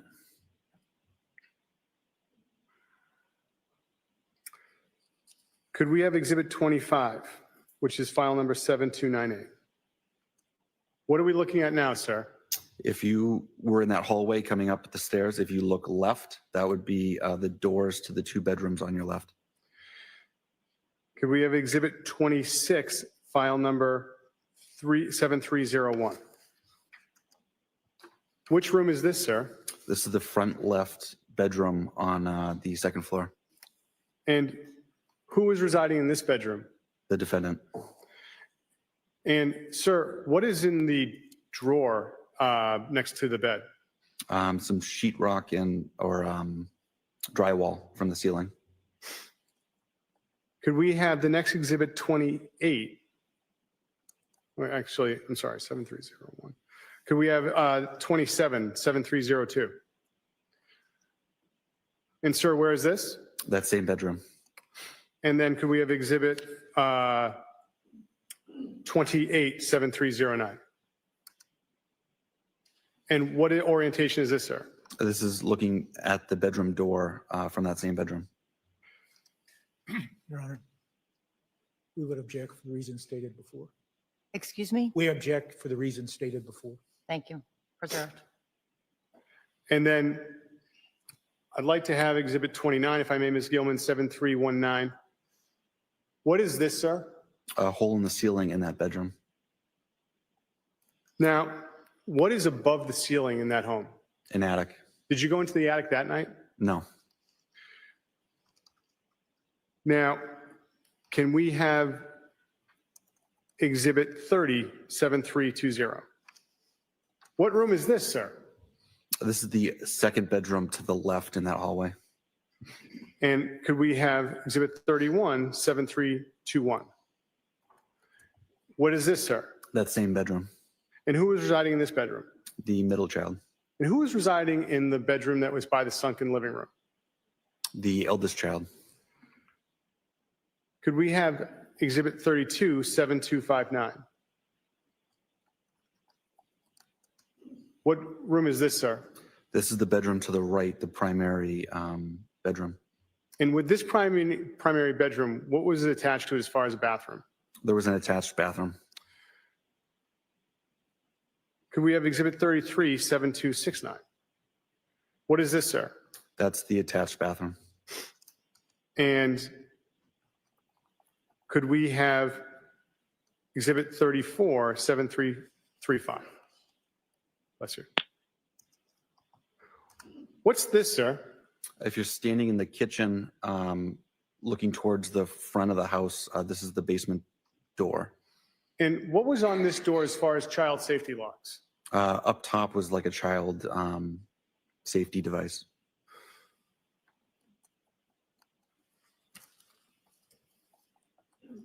Could we have Exhibit 35, 7336? Where is this, sir? That's the doorway from the last photo looking down into the basement. Could we have Exhibit 36, 7340? Where is this, sir? If you go down those steps and you look right, this is the view of the basement. And could we have Exhibit 37, which is file 7343? And where is this? If you go down those steps and look left, this is the view of the basement. And then could we have Exhibit 38, 7557? Where is this? Those are the basement steps. Now, what access did the basement have as far as to the outside of the home? If you come down those stairs and look right, there's a outside door that leads to the left side of the house. Did you have the opportunity on January 4th to do any examination outside the home? Yes. Could we have Exhibit 39, file number 7077? Where's this in relation to the house, sir? This is the left side of the house, so that basement door would be just off frame to the right. And there's a fence there, sir. What's the fence around? That's leading into the backyard and the in-ground pool. Could we have Exhibit 40, 7080? And what is this? View looking into the backyard. What condition was the pool that night when you were there on January 4th? It was full of water. The water was dark green and cloudy. It was unseasonably warm that night, and so no ice or anything. And there was no pool cover on it. I'm sorry, I couldn't hear you. There's no pool cover on it. Could we have Exhibit 41, 7084? Now, where are we in the house, sir? You're within the fenced-in portion of the backyard, looking at the pool. And how is the pool different in this photograph than when you were there that night? It's drained in this photo. What is, sir, in the left-hand corner, what is that part of the house? Shed. Could we have Exhibit 42, 7091? And where is this? This is in the backyard, a view of the back of the house. And Exhibit 43, 7092? What about this part, sir? This is the back left corner, if you're looking at the back of the house. And, sir, did you have the opportunity to look at that shed as well? I did. Could we have Exhibit 44, 7097? And did you go inside the shed? I did. Could we have Exhibit 45, 7390?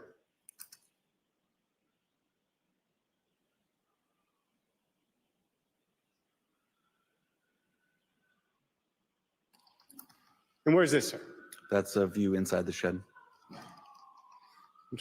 Got a siren going by, sir, and we'll let it go.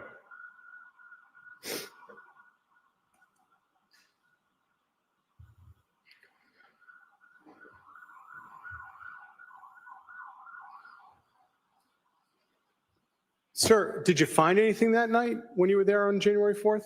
No. And did you have the opportunity to look at any vehicles that night while you were there on January 4th? Yes. What vehicle did you look at? Volvo XC90.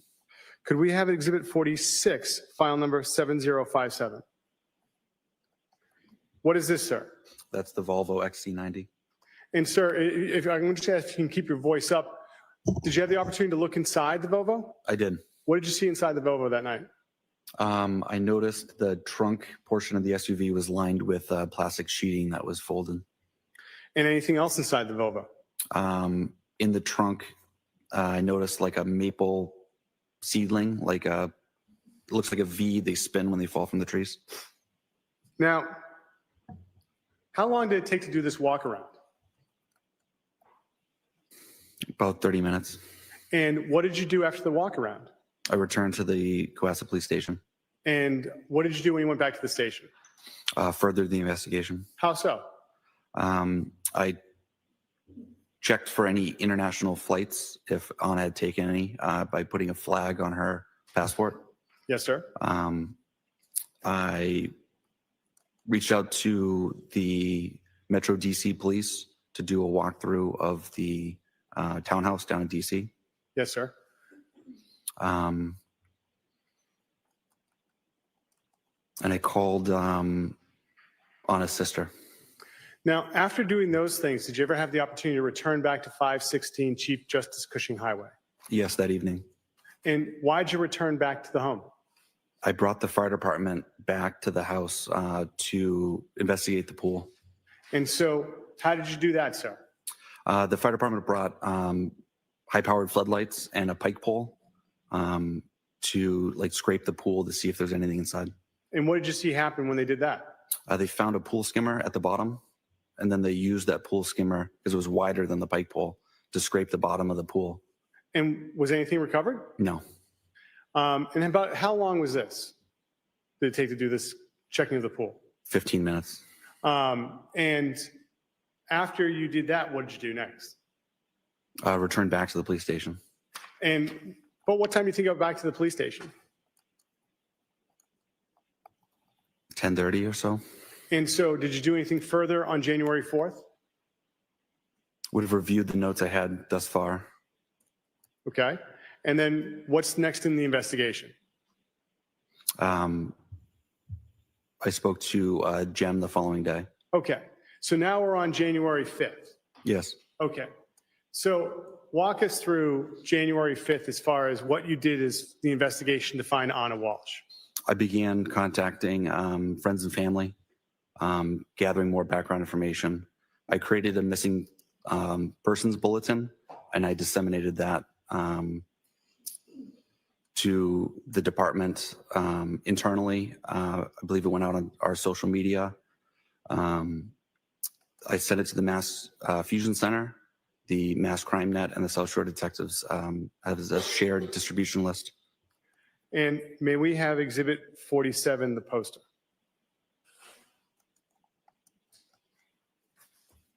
So, sir, this is the poster that you circulated? Yes. And I want to ask you about some of the places that you circulated it. You can take it down now, Ms. Gilman. Thank you. You said Fusion? What's that? The Massachusetts Fusion Center. It's a information sharing system for law enforcement. And besides them, what other organizations did you share it with? A Mass Crime Net. It's a distribution list for detectives and investigators. And then was there a third? South Shore Detectives. And so I take it that's just the police departments in the South Shore. Correct. So you've circulated the flyer. It's January 5th. Now what are you doing? I began checking for financial records to see if there were any recent transactions. The phone was pinged the night prior, and we were reviewing the phone location data that day. Okay. And so you're reviewing phone location data. And in addition to that, do you do anything as far as searching the area that day? A canine track was conducted a area search with a canine was conducted in the house. Can you tell us? The rear of the house, excuse me. The rear of the house. All right. So what's the rear of the house like at 516? It's wooded. If you go through the woods straight back behind the house, you'll reach another neighborhood. About how far is it between the two neighborhoods? Less than a quarter mile. And how is this area search conducted? You said a canine, but what's that entail? A canine handler and the dog will do a scent search to see if there's any odors that jump out to the dog, if there's any indication. Who is the canine handler that worked on this? Sergeant Reardon. And what department is he affiliated with? Cohasset. And so was anyone else involved in the search at this point in time? No. So after the canine search is done, what else do you do on this case on the 5th? We checked for any Amtrak travel. We had troopers from that are assigned to the Logan Airport check each ticketing agency to see if there's any travel for Anna. And what did you do as far as checking in with any cab companies or anything like that? I began calling cab companies from Quincy to Plymouth. Any other ride shares that you checked on? We checked with Lyft and Uber to see if there were any pickups in that area of town. And besides checking with the troopers at Logan Airport and cab companies and ride shares, what else did you do on the 5th? We requested additional resources. And who did you request for additional resources from? My supervisor reached out to the Norfolk County, the troopers assigned to the Norfolk County DA's office. And did you have the opportunity to meet with any of those troopers on January 5th? Yes, About what time did you meet with the troopers on January 5th? about 5 p.m. Where did you meet with them? Cohasset Police Station. And who did you meet with? Trooper Chico and Sergeant Buchanan. And what did you do when you met with the troopers on the 5th? I brought him up to speed on the investigation thus far, and we listened to the audio recording of that first interview. After that was done, did you do anything else besides just reviewing the recording with the troopers? We went to the house, About what time do you think you got to the house? 8:30. And who went to the house? Myself, Sergeant Hunt, Detective Lieutenant Lopes, Trooper Chico, and Sergeant Buchanan. Who is Sergeant Hunt? Cohasset Police Sergeant. He's now retired. And who is Detective Lieutenant Lopes? My supervisor. And the other two were the state troopers. Correct. And so who was present at 516 CJC when you arrived on January 5th? The nanny, Robin Howe, was leaving as we arrived. Present was the defendant, his mother, and his 3 children. And so what did you do that night as far as dealing with the defendant? I conducted a second interview. And who participated with the second interview? Myself, Sergeant Hunt, Trooper DeChico, and the defendant. And where did this interview take place? That same dining room table. Where was Detective Lieutenant Lopes and Sergeant Buchanan? They were in the living room on the other side of the staircase. And who was with them? The defendant's mother. And what access did people have to, what access did you have to the living room? It's an open floor concept, so the only barrier in between those 2 rooms was the staircase. Now,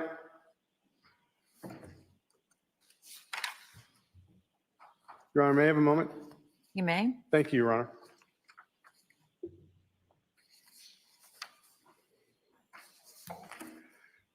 That interview on January 5th, was it recorded?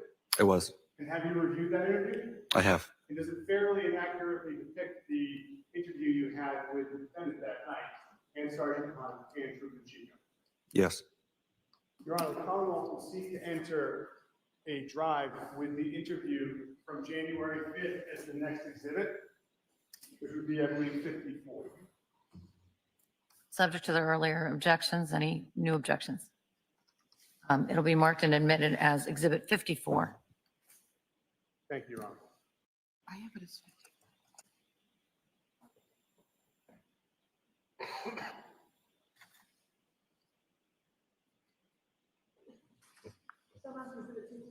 Thank you. Your Honor, with the court's permission, may we play Exhibit 54? You may. Thank you. Ms. Gilman, could you play the interview from January 5th? Thank you.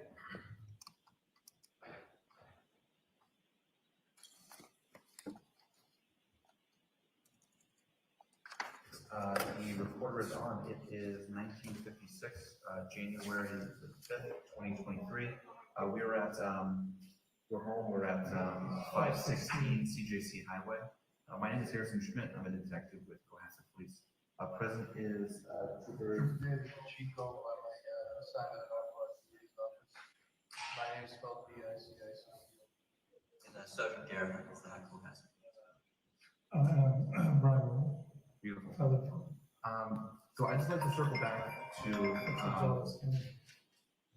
I'd like to circle back to last weekend. So could you start me with in the morning? So when you woke up, I remember when we talked, I was just going back to my notes and taking everything up. When we talked, I had up until and 11. Could you fill me in starting from when you woke up on the first, so Sunday morning? Oh, yeah, definitely. Baby Brian normally gets out of work for this 7 or around 7-ish, so when it's about light, and then I get up, and then Um, and sorry. And then, I got the day going. I'm supposed to change William and Brian in the morning. I didn't. I'm 50/50, 100%. So we went down and I made, I made French toast for one of the days off. I made French toast and so I made French toast. I was expecting to see my mother later. So the kids and I played with all the gifts and things that we had at the house. And then Robin showed up at 2. And then I had to go out to get for low and orange juice and milk and things like that. So I went to Shaw's, and then I went to then I got off a bit late to go see my mother, and then we went to Whole Foods and CVS, and then I came back. That was pretty much the whole day. Okay. Before that, I listened to your interview. And you said that, I think you said at the beginning that when you were about 6 when she was leaving. She kisses me goodbye. So you did wake up and you did. I knew, yeah. I mean, I didn't get out of bed or anything. She just said bye and I went back to sleep. Okay, no other conversation. That's pretty much what I had to go to. We've gotten into a routine. I used to get up with her, and then I would be too. I was too blown up for the kids. So. Okay, and then but your son also saw Anna before you left. Yeah, when I came down, I said, "Sorry, Mom, I had to go early." And he said, "I know." I said, "Fine." So this is like 7:30 years old. Yeah, I came down at 7. He was on the couch playing with his iPad. Okay. Sorry, to interrupt. No, it's Sorry. yeah. To clear that because it wasn't kind of completely. No, I understand. Nothing's clear anymore. Can you tell me what she was wearing? Like when she left, if you remember? I'm sorry. I really. She never dressed on her, her underwear. I guess the stuff is down here. Sometimes she keeps it in her arm. Sometimes, because she's getting herself ready in underwear normally. So, but I know she always got a black dress normally or something on. That's her standby, or she has one of the flowery dresses, but I don't know what she was wearing that day.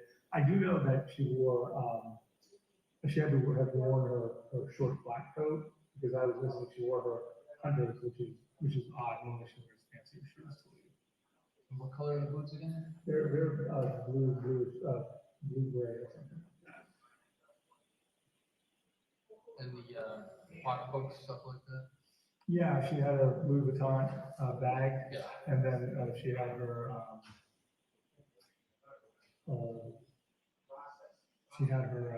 black bag. I think it was Prada this one, but she has like 5 or 6 Prada bags.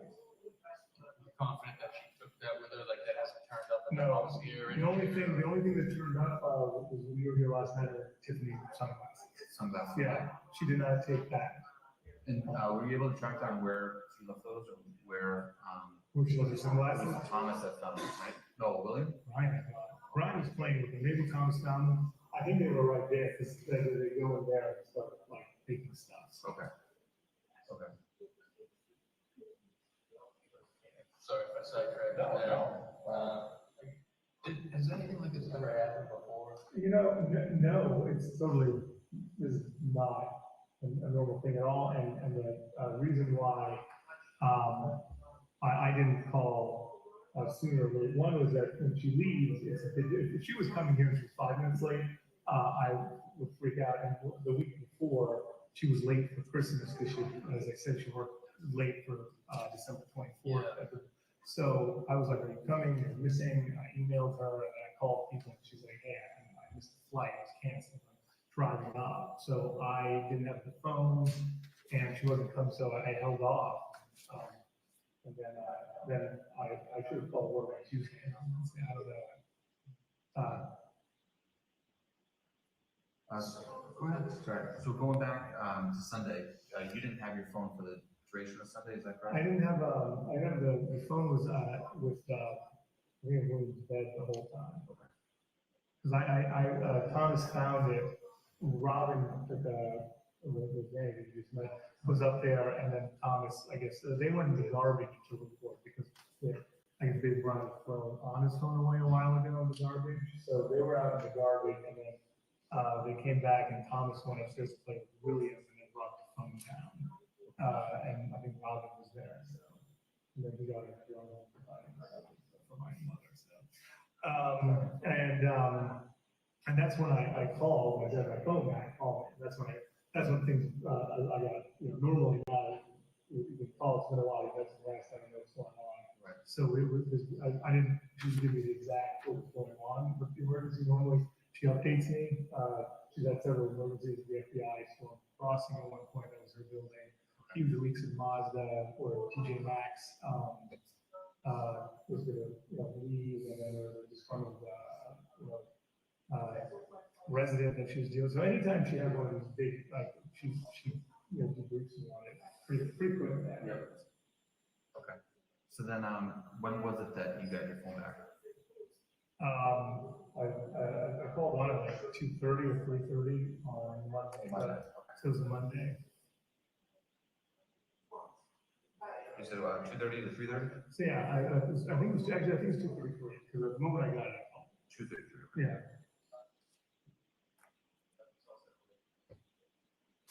Perfect, okay. So then, going back to, the morning of the first, so you do French toast, you run some errands, OJ and milk. Yeah, that was later in the afternoon. And during the morning, it was, we had the French toast, and then, we played with, a bunch of toys from Christmas. They were gonna watch a movie, things like that, so. Okay. So then, you went to see your mother? Yeah, after, so I left around here 4. Did you take the boys and go? No, they stayed with Rob. They stayed Yeah, for they stayed with Rob. But I was considering, if Ivana was here, maybe we were all gone, and I was gone, and then some of the, things changed, switched up, but we had Robin, scheduled for. Okay. So, what vehicle did you drive up? Did I drive up? Yeah. No, I Oh, okay. Where's that now, if you don't mind me asking? It's, so a bunch of people have come to, visit and support, so I couldn't get in, so I parked right out there, yeah. Okay, all right. And then, so, the pickup truck, who's that? That belongs to, Robin. Okay, and then so. That belongs to my mother. Oh, okay. Yeah, and then we have other cars in here, and then the press, so. Okay, very good.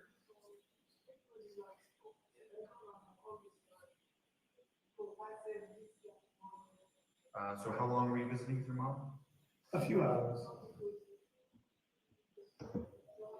And, what, is she, it's the Swampscott? Yeah. Excuse me, address? 330 Paradise Road.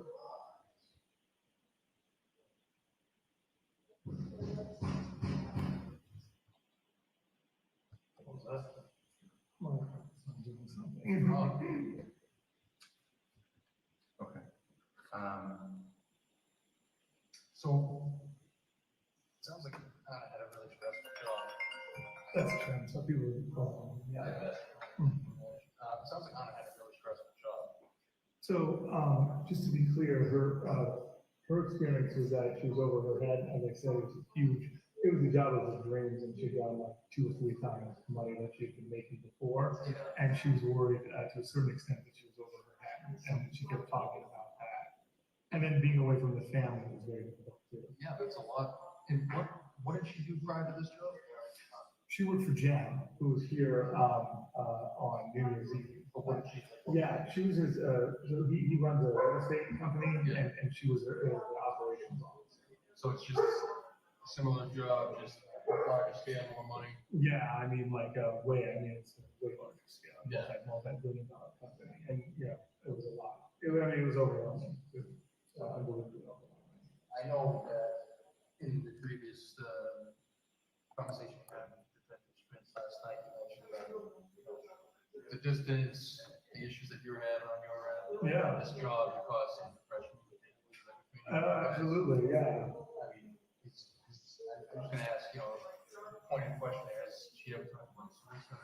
no, she never, ever said that. She talked to Jem for an hour and a half. I know you spoke to her about how the year was being, and how she was really unhappy, about the trial and things taking, or the, court case taking longer, us not being able to be together. And she kept saying I could come back, and then she's like, well, I can only have 100,000, a smaller job. And I was like, no, we've made these huge sacrifices for you to be there at the townhouse. We'll stick it out. She was going to see a psychiatrist who was supposed to actually brought that up. But I spoke to Jim about it today. He spoke to me back today, and he basically said, hey, so it's fine. It doesn't mean there was any problem. If she had a problem, she should do it in a healthy way. So that was his experience. Okay, so no past no past attempts on it? No Nothing like past, that? no. And is the marriage okay? Have you guys talked about separating or?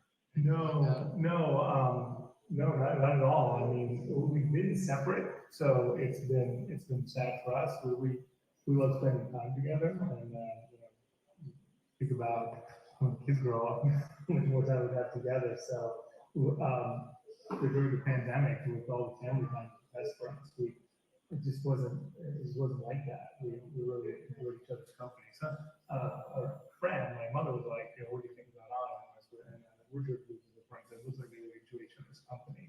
I keep bringing that up to her all the time, but that wasn't, that was the problem. Also, I mean, it's just the idea of separation for her comes from like a family that, her mother and father were 47 years. And for me, coming from a divorced family, not enjoying that was like, it just really wasn't. I mean, I don't think so. At least for me, that was my experience. And maybe she wasn't telling us something. It was always that possible. But for me, I just couldn't imagine it. You mentioned that in the past, years ago, you lived together in DC, right? We lived together, yeah, we're good. And then there was some problems, like you said, 2013, and you came here. Yeah, I came back to Boston. I was like, DC's not working. And then she, a few months later, she basically said, okay, she came to Boston. So that was just in like DC? Yeah, I mean, it was, I guess, no, that's not a fair statement. But I didn't like DC, just, it was, maybe I wasn't ready for such a serious relationship at the time, and I was uncomfortable in a new town. So obviously there was more layers to it. And I wasn't used to what a relationship meant. I was just a solo operator, and now I wasn't, and that was difficult for me. I struggled with that. So I think that was it. And then Anna realized that she wanted to be with me, and then being in Boston was fine. So, and then things. Ms. Gilman, could you pause, please? And for the record, Your Honor, this has been paused at 14 minutes and 33 seconds on the media player. All right, great. We're going to take our lunch break, and we'll be back at 2 o'clock. Thank you very much. All right, please. Close your notebooks. Chair.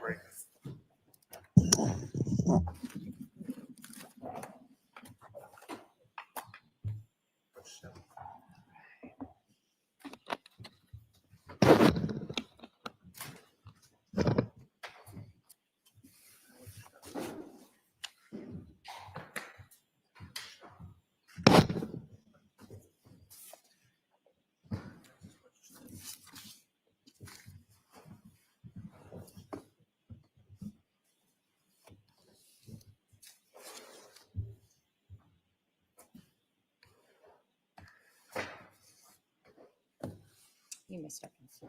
Thank you, Your Honor. All right, anybody need anything before the lunch break? No, Your Honor. All right.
be seated, close the session.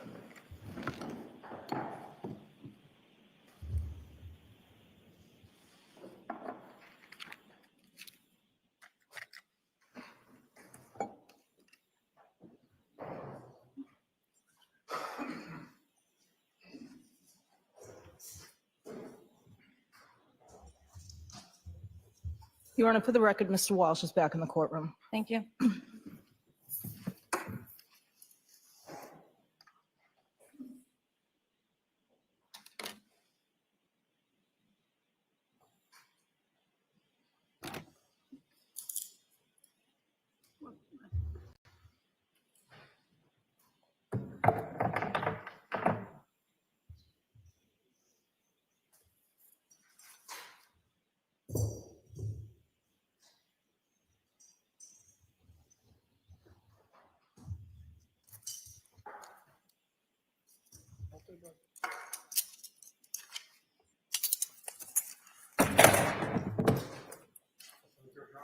Yes, thank you. Your Honor, before the jurors come in, could I ask? We have created a blank calendar for the jurors and for everyone. I believe it was a motion to eliminate and it was unopposed.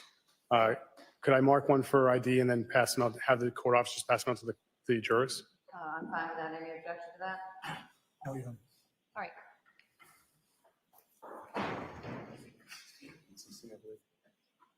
And I'm giving one to the clerk. Well, actually, the reporter first. Skip it. It's not H. Thank you. H for ID.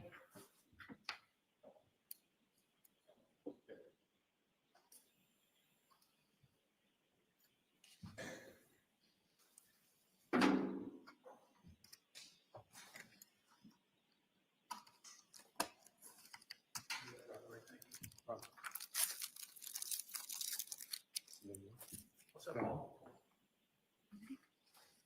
All rise for the court, please. Jurors entering.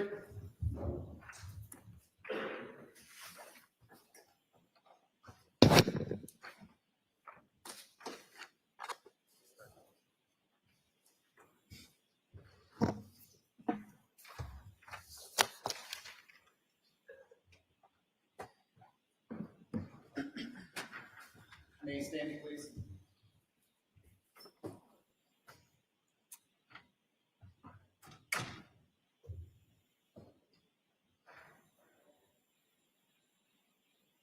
Court is back in session. You may be seated. You have the witness back on the stand? Thank you, Your Honor. Commonwealth would recall Harrison Schmidt. Want those hand out now, Your Honor, or you want to wait?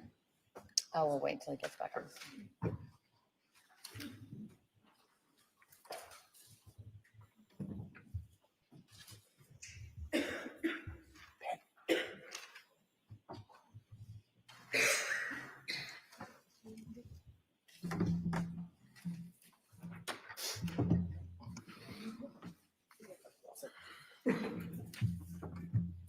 Your Honor, may we continue with Exhibit 54?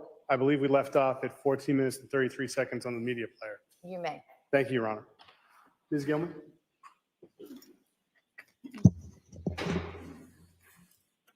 And I was happy to live anywhere with her at that point, but that was, I mean, we grew up with it. And I'll ask this to everybody, is there any extramarital with you or? No, not at all. Certainly not with me. And, not that I have any information on it. Like, everyone who called me, so maybe like how to work all this. The same story that I had is the same story Lisa and Bella and Will Faster with Amy, is that she works all the time and she flies home to see you guys and she comes back and she's constantly working. And, she said that she would like eat her bed and pass out a lot. So that was everyone else's experience. So yeah, I would be surprised of that. When we were younger, we were seeing, when we were first dating, we were seeing other people. But that was 12 years ago, more. So in your experience, you had no suspicion that she was seeing someone else or anything like that? No indication that was going on? No, not at all. I mean, obviously, we were apart, but we spoke a lot. That's why, like, you know, people were like, well, don't worry if you haven't spoken to her. But we spoke all the time. We speak in the morning and in the evening. So. And everyone, you know, like, you know, rings, talk about her husband and kids. I mean, it seems weird to have an affair. She had close friends here. I know she spent a lot of time in DC, and when she came here, she was like with you, family most of the time. Yeah. Did she have someone that she would spend time with here, like a girlfriend? Or... Yes, so there's Rima, a very good friend of hers. Ferreira, she is the head of HR for the Park Plaza Hotel. How do you spell Ryan? I know how to spell the first name, not the last name. Rayma, Rayma.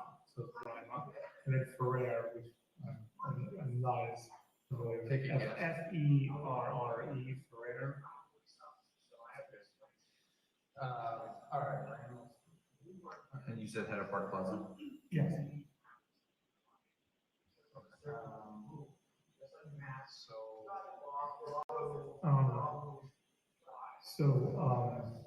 Anyone else? Yeah, so Rima was, so when she was here, she spent most of her time with us.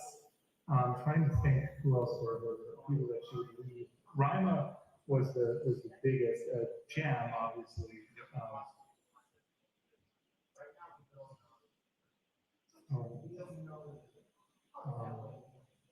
So I'm trying to think. Sorry, I'm getting distracted. Yeah. I've got distracted, but Rima, Jam. Well, Peter was here. Oh, Peter came by? Yeah, Peter, you know, he didn't, I was like, I'm fine. He showed up anyways. It was like, he needs support. So that's Alice's brother. He lives in Marshfield. So we're pretty close with them. So you know Peter and... Peter and Anna went to, they had a leadership training together. Okay. And was Jim part of that as well? Jim was part of my leadership training. Oh, So that's how a lot of us know each other through this. Okay. So Peter Kirby, leadership training. Yeah, and she was what we call, her group was B2 and my group was B3.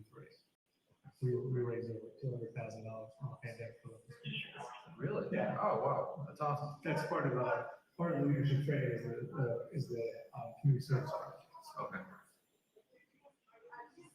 Something Jim and I continue to do. So. Nice.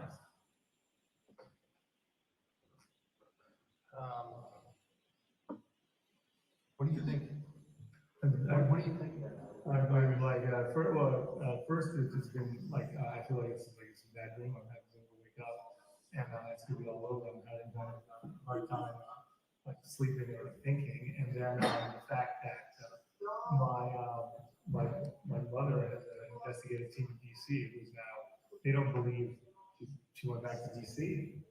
And Jan and Della are like, well, where else did she go to? I mean, I have no idea. I mean, like if you said she went to New York or Mars, anyone could be possible because I have no idea where else she would go. And I talked to Candace today, who's a friend of ours, and I said she's not someone that would ever go haywire like that. That she would just like go and not say anything to anyone or take a large sum of money from one of the accounts and just leave people.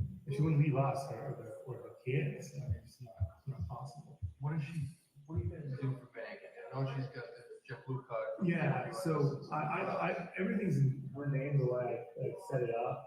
Like my grandfather's taught me, make sure your wife is always taken care of. And with my legal problems, it's been useful. And also, she always pays things on time, and I do not. So With the bank institution stuff like yeah, so she's got Liberty Bank. She's got one in Marblehead, Grand Bank. And then she's Apple Credit Union in Virginia, which she's had for probably 10 years, 15 years. Apple Credit Union? Yeah. So all the money goes there. Then we got the Chase cards with the Fidelity, which something happened with the Fidelity card. when she was in Belgrade, so that hasn't been used really. Is that like canceled? It was, I think we might have, it was, we haven't used that one. And then the JetBlue, which is the only one that I don't, I don't know if you have bank accounts, I don't deal with those, but I just have view, all the investment accounts and all of the, view of. Obviously, we want to contact the banking institutions. Yeah. If any activity is going on. Sure, I would, I would. Have you been monitoring this? I'm monitoring the Chase, the Fidelity, nothing's been going on, but the Chase, I use the Freedom Card, and the last time she used the Freedom Card in Belgrade, it doesn't have foreign transaction fees, so I was like, so I called her to go use the card there, so then she switched to the other Chase, and then she got the JetBlue, because she's like, hey, I want these 80,000 points, so that was the last sort of credit card conversation we had 6 weeks ago or something. 4 weeks ago. Okay. When's the last time you checked the activity on these card accounts? I had to check today because the Freedom we use for a company I work with, Threshold, which is a sports card or a mobility company. So they buy from their whatever the vendor, we put it on the credit card, and then they pay us back. So that's one of the. So I'm always checking that card. Okay. Any suspicious activity on that? No. Any transactions you don't recognize? There's nothing I don't recognize. No. Okay. As far as travel, has Anna done any like domestic travel in the United States in the past year or two? Like anywhere? It's been DCA to Boston, and then I forget she went to Chicago or New York. She went to Chicago to meet some of the head brass at Titian Spire. Then she went to Belgrade, and that was it. No, she was complaining about travel to the problem, so we were looking to do something at some point. So Chicago for work. Yeah. What was the destination that you really wanted to go to? Oh, Japan. She kept saying, "Why don't we take her to Japan?" I said, "Yeah, absolutely." It was On my list. I had done a lot of business there years ago. I said, it's good. She loves the Japanese food, so.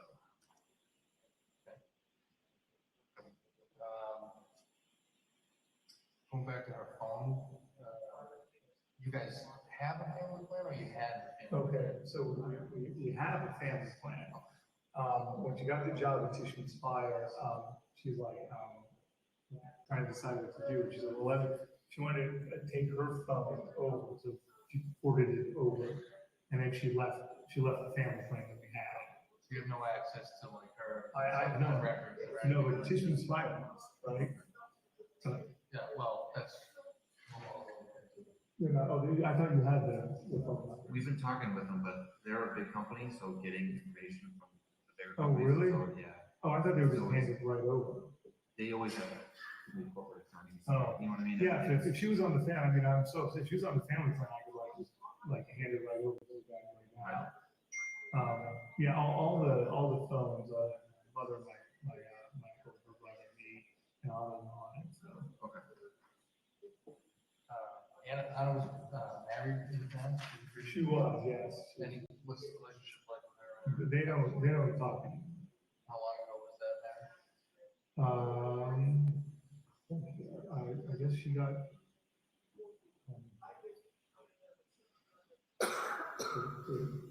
She must have gotten divorced in 2012. And it was only like the last 3 years or so. So they don't have, to your knowledge, or? I keep asking, Mark, like, we won't talk to them. They were talking a little bit, but once we started having kids, that was it. What do you mean? I'm sorry, you said you keep asking. I said, if you want to talk to Mark, it's been a long time, we had a good relationship. It wasn't a bad person, just didn't bring everything down, so. But she said that every time she's reached out to him, he hasn't gotten back in touch with her. But he lives in DC. That's where they met. What's his name? Mark Knipp. Mark. Yes, spelled Knipp, Knipp. One of the Chase cards is under that Mary's name. We don't use that one. That's the first one she got with him, but that she changed her name from, so it's on the Knipp on the card. But it's still an active credit It's card. an active card, but, we haven't used it, there's $229 credit on it. It hasn't been, no one's used it the last 6 or 7 months, so. She normally carry a large amount of cash with her. So we've discussed this occasionally, but I mean, there's been times she only had $50 with her, like, she had $10,000 when she came back from Belgrade, she brought it for a lawyer who's, Serbian, who lives in, who went there, lives in, what's the, I'm sorry, it's quite a while, near Boston, Winthrop. So it goes to Winthrop, so we took it over. So that would be a lot of money for her, but she has had it, 2,000 to 5,000 at times, but For her personal use. no, she just like cared if we had cash for fresh pulls, or if there was some money I could give to, but then she would forget. So that there were times when she'd be carrying a lot of cash. But I don't know if she had a lot of cash on her this time, though. I don't go through her wallet, so. But there are times where I said to me, money, she's only at $50.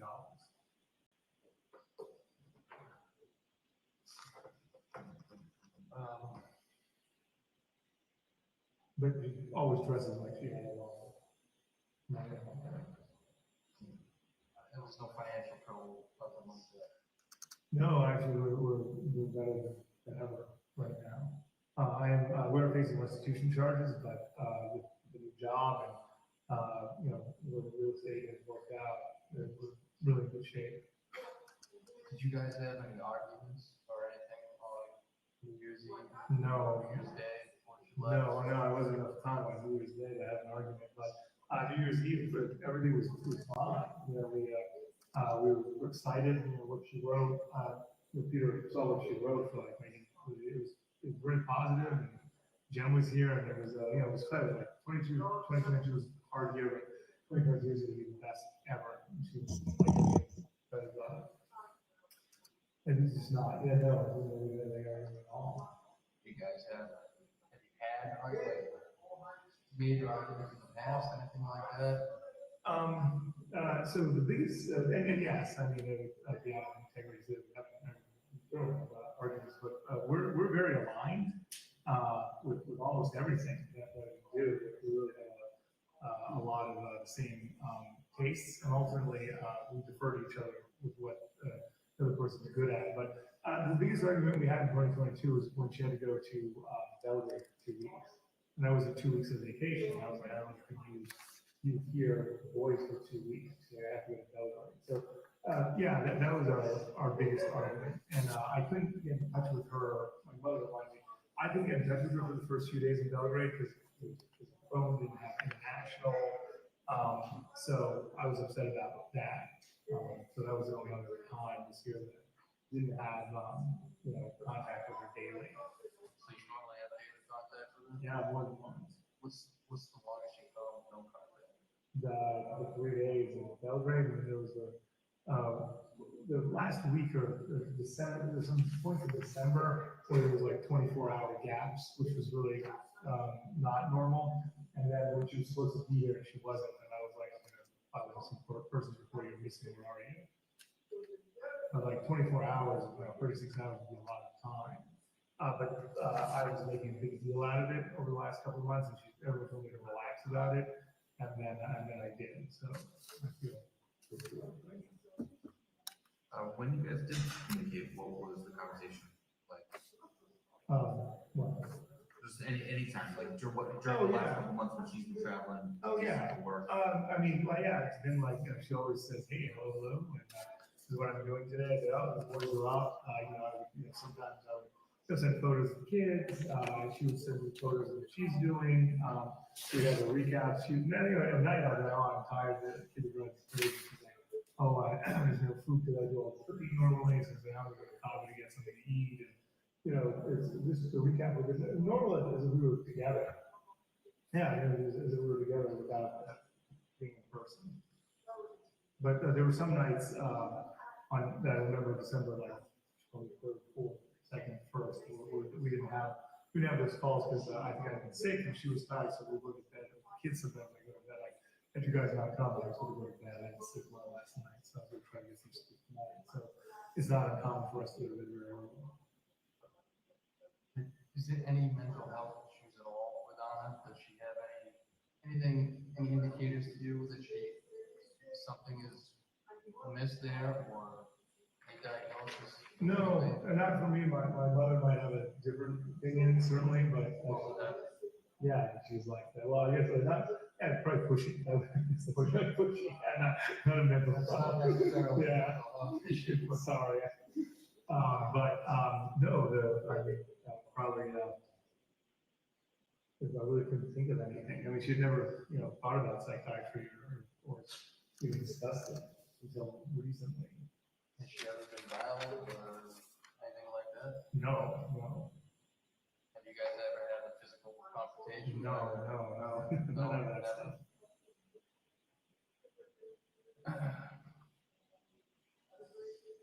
It's, for us coming in here, it's tough because we obviously, we want to find out as quickly as possible. We don't know her. And, Yeah. there's many common reasons why people don't miss it. I'm trying to get the answer to those questions. Well, please as feel, best we can.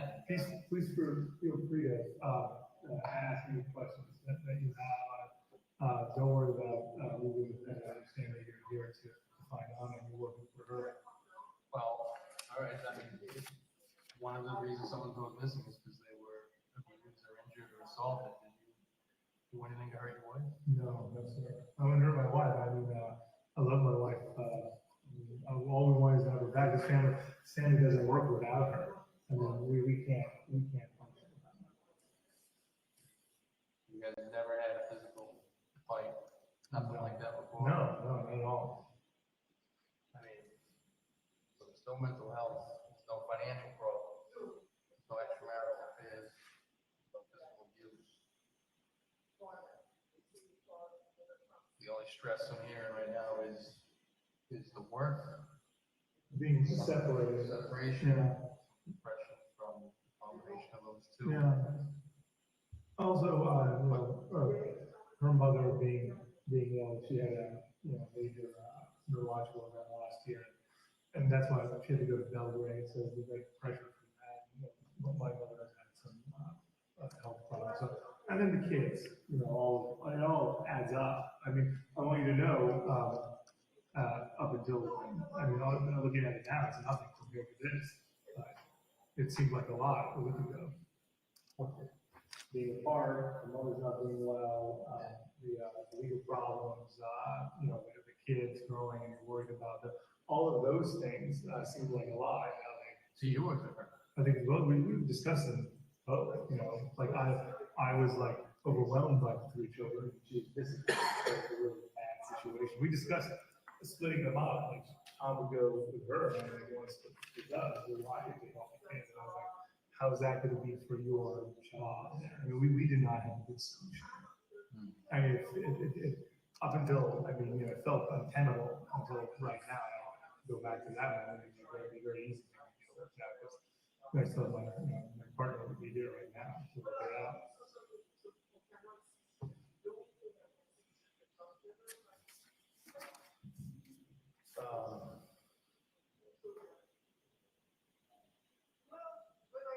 Where would you go to look for it, Brandon? If you could go anywhere right now, where do you go to look for it? You have a favorite place? You have, We've yelled at everyone. We've exhausted them. We've all over the hotels and the hospitals. And a favorite restaurant in DC, which is near the house. There were investigators waiting there all day, people or something like that, because they thought maybe we should go there. But I don't know.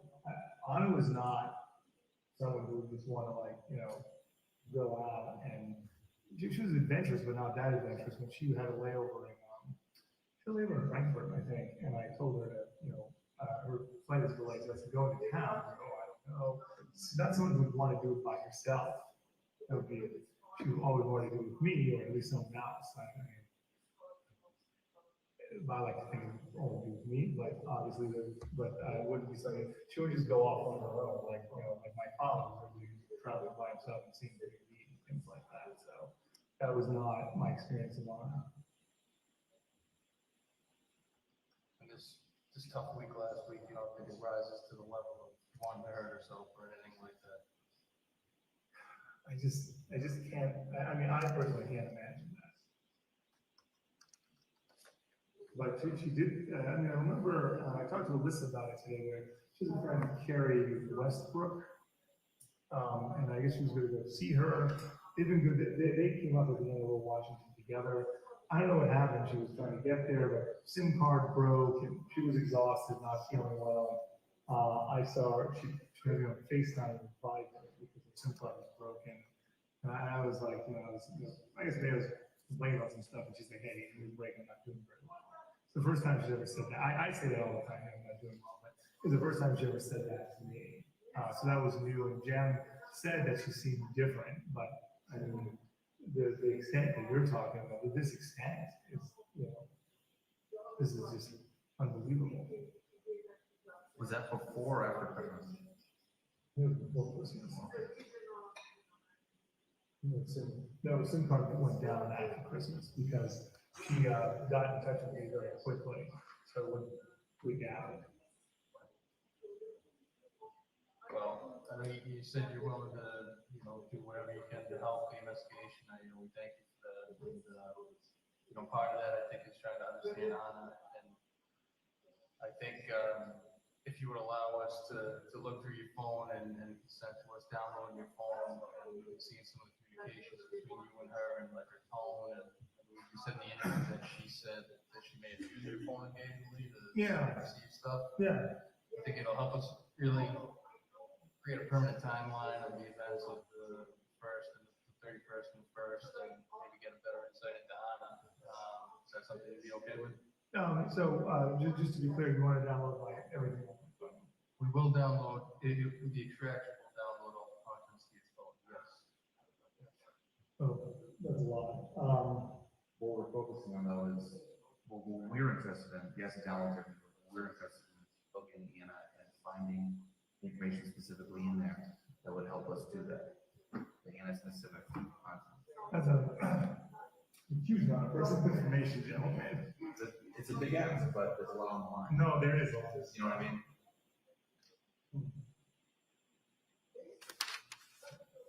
What's your concern? I don't know. Are there other legal issues? That's one of them. I guess my request would be, I'm willing to do anything, but my only request would be like, because Tracy might have called me today about what's going on, and Who's that? Tracy might was representing me. Okay.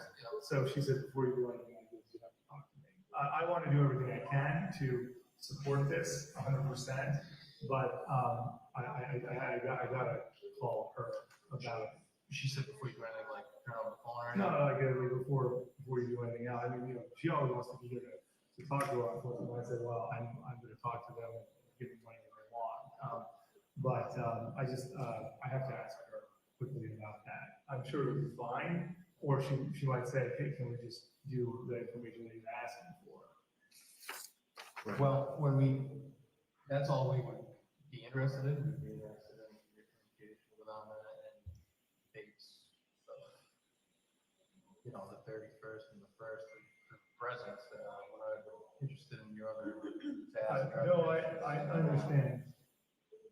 And, that, the extent I believe it will be, that you're represented by counsel in that matter. I don't, I'm not legal, despite being a police officer, I'm not a legal expert, but talk to your attorney, but I believe that requires a search warrant for that stuff to be used against you, and that's not what we're looking to even. How long would it take for you to download it? It would take, once we hook it up to the machine, which is in Canton, it would take, depending on how many gigabytes of data. Yeah, like 128 ago. It's a smaller one. Then, I don't know, it could be 30 minutes, 32 hours. Okay, so now it's And then another hour to download. Yeah. I think it would be useful to our investigation. Okay. Helpful. All right, well, I wanted to know that I'm absolutely, that is my intention. Sure. And my only request is just talk to Tracy and let her know that that's what I want to do. At least let her give me what my exposure would be in life. Right. Just so you're aware, the peace of mind a missing person. No, This is I understand. We're here at a community caretaking function. No, Just so we're abundantly clear. I'm fully aware of that, and, no, I appreciate it, and I want you to know I'm not going to, I'll be very quick with it. And if Tracy and I were talking in the morning, then what would be the process? I would just give you the phone, or I would come to Canton, or, I mean, to be away from, I do a lot of work on the phone as well as the. We can come get it, and, we got your attention to it here. Yeah. Oh, We really? have a portable device. Okay. Just bring it here, do a download. The guy who works in my office that does it efficiently, send him over. Okay, great. So, will you guys, the gentleman, I would like request to, give me a moment to talk to Tracy about it. No one's taking your phone from you. No. I don't know, but I don't, I'm only interested in finding out, and I don't care what it takes, but, I just have to make sure that, you know, that I listen to all the advice I have come my way, which is a lot. I do apologize, but, I most likely will be able to do that, and I'll be able to do it tomorrow. And that is my intention and my declaration. Is there any, what possessions do we know that she did not have on her person? What's in her wallet? Like, I know she had a wallet, she didn't bring her sunglasses. She has a ring and her wedding band, which is diamonds. Okay. So she's got the engagement ring, the wedding band, and then she has, I think she bought some, she had a ring and a necklace that matched that she bought in Serbia. Then she had her luggage, Louis Vuitton, Prada, and she had a Prada bag, or usually a Prada bag, and then, what else did she have? She was either a Rolex or Hermes watch, and Rolex or what? Hermes, Hermes, Hermes watch. She would have, she had some small diamond earrings. She's wearing all this when she left. I think she had I heard she had the Rolex with the Hermes, but it was the Hermes watch she had. That she arrived. Yeah. She's not here now. Yeah, so because everything's at Washington DC.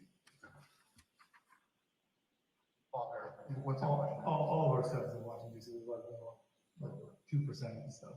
But this stuff here came with her. Yeah, it's all this came with it. It's just a short black jacket, is that right? Yeah.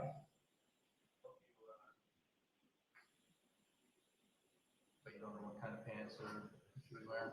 Yeah, I'm not sure. And the 100 boots is weird. Normally she wears like leather boots, like Prada boots is what she wears. So,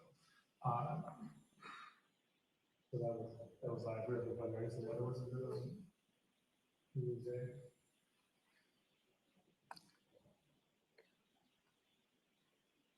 Does she leave any belongings here, like toiletries, any? Yeah, she's got a couple things in the up in the bathroom that's mixed with all of our stuff, and then she has her pajamas and there's underwear and different clothing. She's got a drawer over in. Remember I took you upstairs and there was Brian's room? Yep. Yeah, one of the drawers there. She's got all of her clothing. Okay. But so she has enough clothing to last for a day or two, and then she has and then she brings some stuff. So.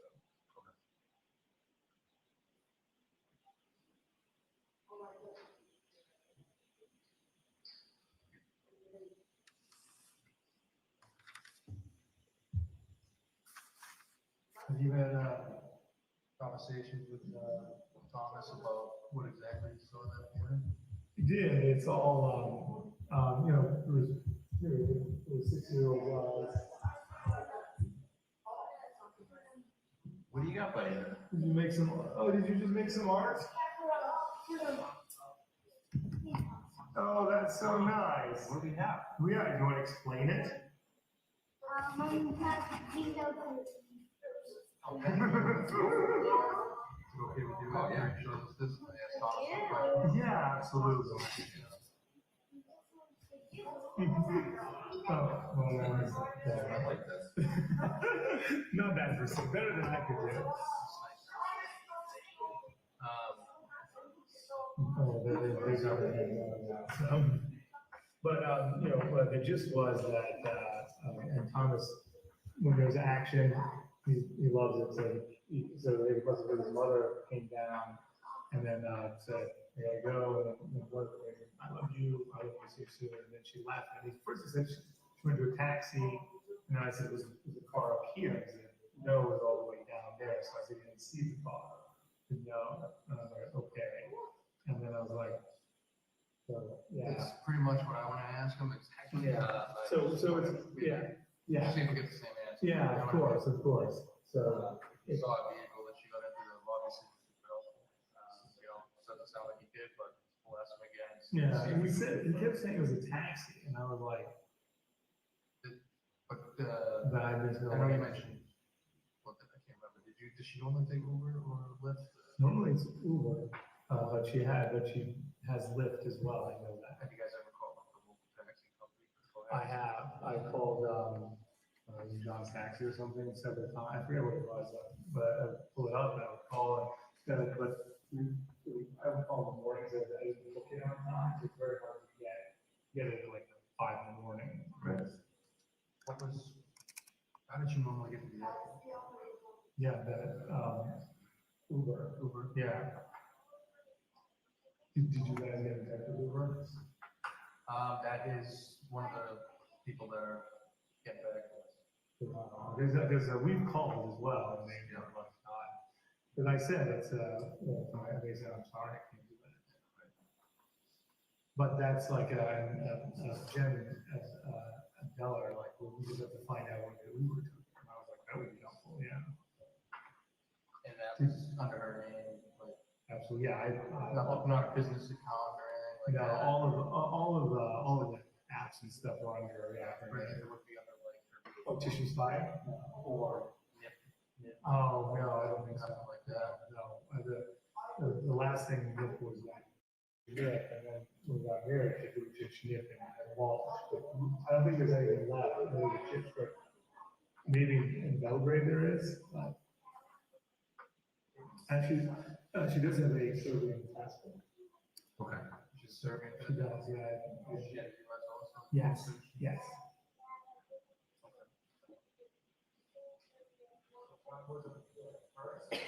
Where does she keep the Serbian passport? Where does she carry around with her? Yeah, she does. Normally she has a US passport with her. She carries like the Serbian passport, she wouldn't carry because it's not useful. They won't here in the United States. I'm just gonna sneak in there. If they're asking Tom Yeah, go questions, ahead. I don't wanna ask them the same Okay, questions, so yeah. I just wanna see if they're asking them. But, What's he working on? It's drawing here. we have to ask Can him. you decipher for me? No. I don't have kids, so I Oh, can't well. translate the drawings. Well, he's doing some math for us, Yeah. and he's got the happy face and the heart. But then he's got his spooky movie stuff over there. Okay. And then the colorful heart is new to me. Actually, no, it's not true. He enjoys he was doing a colorful rainbow before, but now he's doing a colorful heart. So the kids have no idea what's going on over there. Having a grand old time with all of this. They're so used to it the last 69 months now, mommy comes to girls. Yes. She's like, hey, I'll talk to you later. Like, okay, see you soon. Bring chocolate. What's your schedule like tomorrow? Pretty good. What would you require or request? Well, we would like to talk to the kids, but we have a trained professional who just interviews kids. It's not a police officer. It's a civilian that works with the DA's office, and it's not at a police station. It's actually at a very nice house in Foxborough near Gillette Stadium. It's not too far from here, right? Well, it's probably about 45 minutes. Okay, got it. So it's actually right behind Gillette Stadium on Peyton Road. yes, that's it. Peyton Road. But it's right behind Gillette generally. And it's a good setup. It's actually like just a couple of couches and chairs and toys. When you want to talk to Brian Henley? Just bring the kids on, well, obviously the 2-year-olds. Right? Yeah, she was not speaking, I'm guessing, much. Some words, but William doesn't speak that. I mean, he speaks a little bit. I mean, he's like, I forgot about the phone, so. I think you could bring all the kids, boys for them to play with, and we'll see if, we're just gonna have the, person ask him questions about mom, and, last time, recent conversations we can remember with her, that's pretty much it. That's fine. And, it's really kind of like a nice, casual, comfortable setting for children. It's specifically designed for that. We actually use it for like children who are victims and stuff like that. It's really easy going. And you'll see when you sit down before anyone talks to anyone, you'll see yourself in situations. But, if you can get, I think we can get the kids in tomorrow. If What time? I don't know what time yet, Okay. but we can call you in the morning. Yeah, I gotta just, we normally I take him to school, so, I'd certainly be willing to organize that, and I'll talk to Tracy about, maybe give you all of it tomorrow. That's actually, that one's a good idea. That would be convenient. Well, I mean, we don't have extra time, I'm an emergency, so. Yeah, yeah, I mean, what time are you up, about 7 in the morning, you said? Unfortunately, That's what time my house gets up to. yeah, no, right, how old are your children? 1.5 and 4. Okay, yeah, so, yeah, the 4-year-old is starting to get pretty positive feedback, right? Oh, yeah, he's fresh. Let me see if I can get the time here. Yeah, it's usually a really nice woman does the questions, it's just a conversation. It's fun, if, anything that you feel is going to help, I'm willing to do, that's what you need to know. We're trying every avenue here. I appreciate that, yeah, I mean, Usually, we just need one little bit that we can run. all right, great. So typically, something will jump out. You know what I mean? Okay, I love that.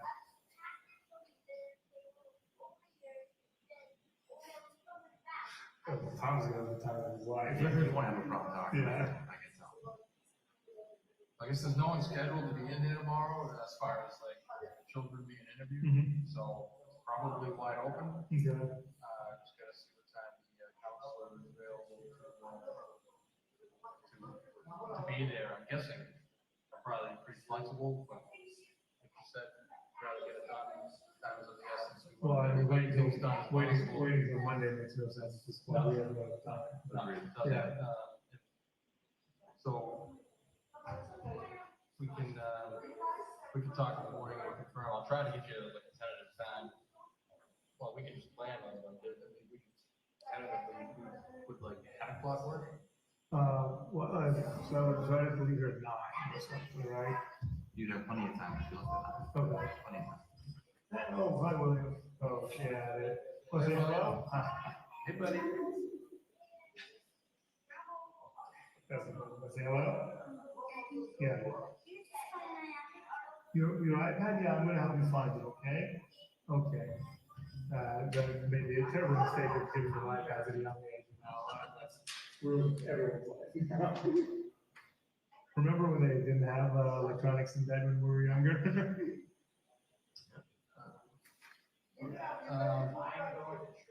Well, my boss in Canada says he's gonna give me a time shortly, so before we leave, before they wrap up, and they hopefully we can set something up. Any other? Trying to think, anything else want to add before we terminate that? I'm trying to think.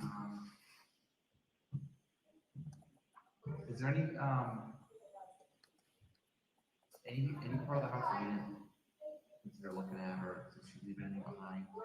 Like any? No, but if you guys wanna take another look, I mean, certainly open to that. If that's supportive, I know, you gotta look everywhere. Right. Your job, I'm not, it's neutral, so don't worry. We got a new set of eyes, so I like to just check the Okay, box yeah, every hey, time. I love that, yeah. Is there an attic? Yes, there is. Okay, so we didn't hit the attic No, last time, right. so we definitely want to do that. Yeah, okay, it's not one that you can, like, walk around. Right. We tried that and I broke the ceiling, I fixed it, yes. 10 o'clock, anytime Kristen is in the council, that'll be there tomorrow, and I guess any time works. So 10 o'clock sounds okay to you, 10:30 or? How long is the session? Because that's an important distinction. Yeah, it is. I mean, they can go a long time, but Like an hour? those are, the long ones are when we're actually have like a specific incident or a crime to actually dive into. In this instance, it's gonna be like more of just like a conversation, and, you know, how's mom, you know, their sense of how mom is and stuff like that, I guess, you know. So I think it's gonna be, I guess my answer is, I don't think it's gonna be terribly long. Well, you think it'll be more or less than an hour? For both of them, I would say an hour. Okay, so it's an hour, would, like,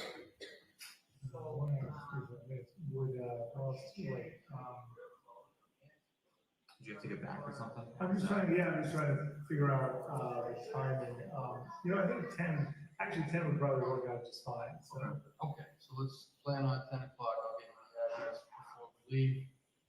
And we'll plan on that. We'll talk in the morning. Okay. Yeah. All right, so you don't mind if I'm just taking? No, I can pay him for it. Yeah. No problem.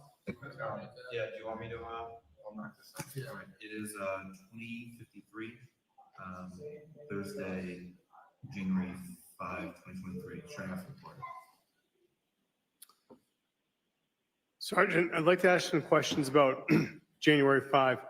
After that, well, actually, there's people talking in the other room. Who are they? The people talking at that table, No, there's conversations going on behind you, it sounds like. What's going on there? Detective Lieutenant Lopes and Sergeant Buchanan are interviewing the defendant's mother, Diana Walsh. And after the interview, did you have the opportunity to walk around the residence again? Yes. What did you see in the attic? I went in the attic. The attic's unfinished. There's insulation and exposed floor joists. But nothing else in there? Correct. Did you go back down the basement? Yes. What did you see in the basement? If you go down the steps, to the right is utilities. If you go left, there's like a refrigerator, there's some storage boxes, some trash bags, some cleaning equipment. Did you do anything with the trash bags? I kind of manipulated the bag from the outside. And what did you notice? I felt like there was a carpet sample or a piece of a rug inside of one. Did you open the bags? I did not. Did you have the opportunity to go outside again? Yes. What did you do outside? We checked the shed, the backyard, walked around the property again. And did you do anything with the pool? We shined our flashlights into the pool again, but it was looked at with the floodlights the night prior. Now, what about vehicles that night? Did you look at any vehicles? We looked at the Volvo again. And what did you do to look at the Volvo? We went through it more thoroughly. And did anyone give you permission? Yes, Who? the defendant. And what did you find in the Volvo? In the Volvo was a receipt and a cell phone. And did you ask the defendant about the cell phone? Yes, And what did he say about the cell phone? it was the eldest son's cell phone.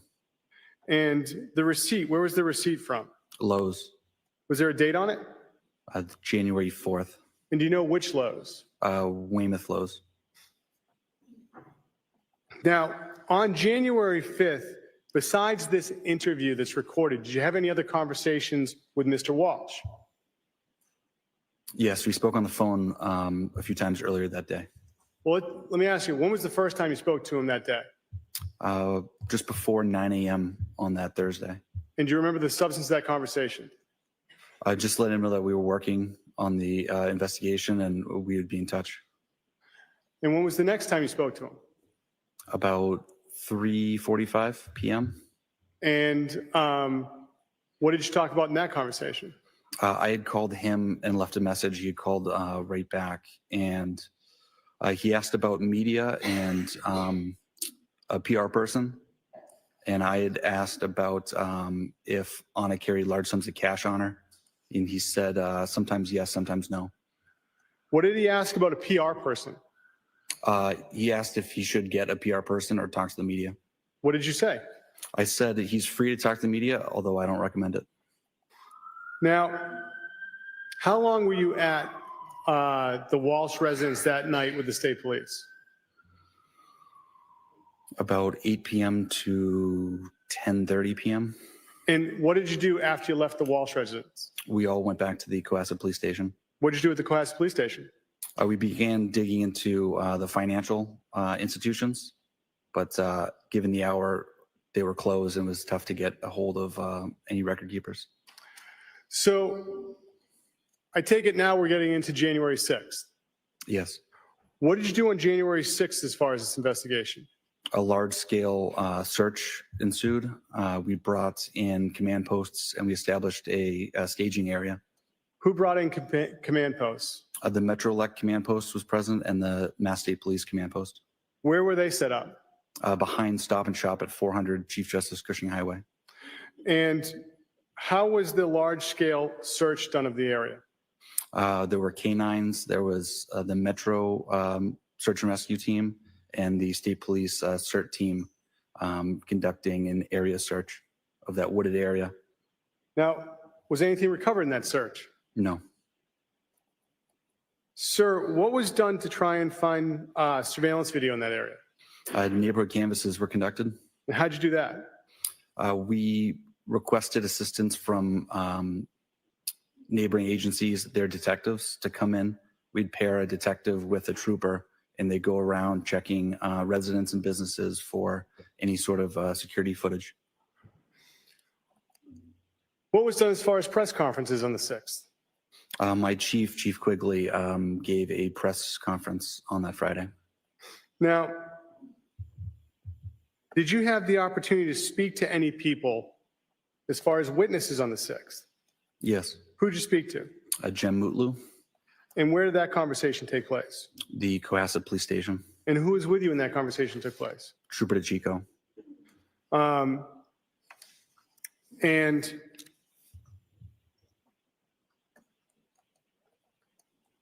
that day on the 6th, what was done as far as obtaining any digital devices from the defendant?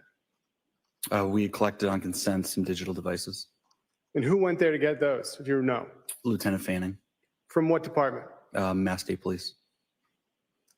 And now, sir, when is it the next time you had the opportunity to speak to Mr. Walsh after the interview on the 5th?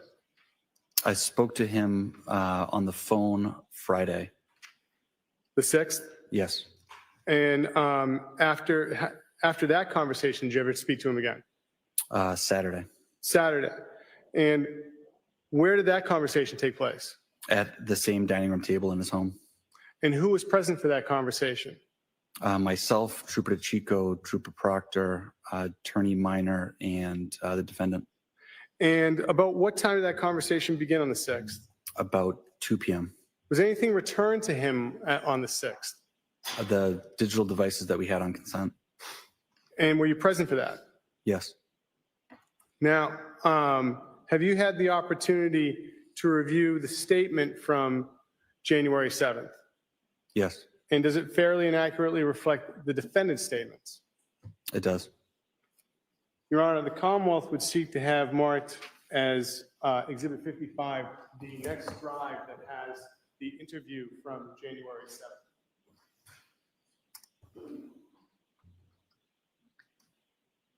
Any new objections? Same objection. All right, they're acknowledged.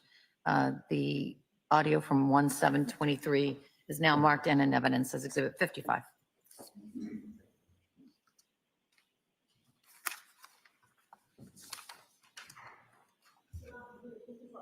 Thank you.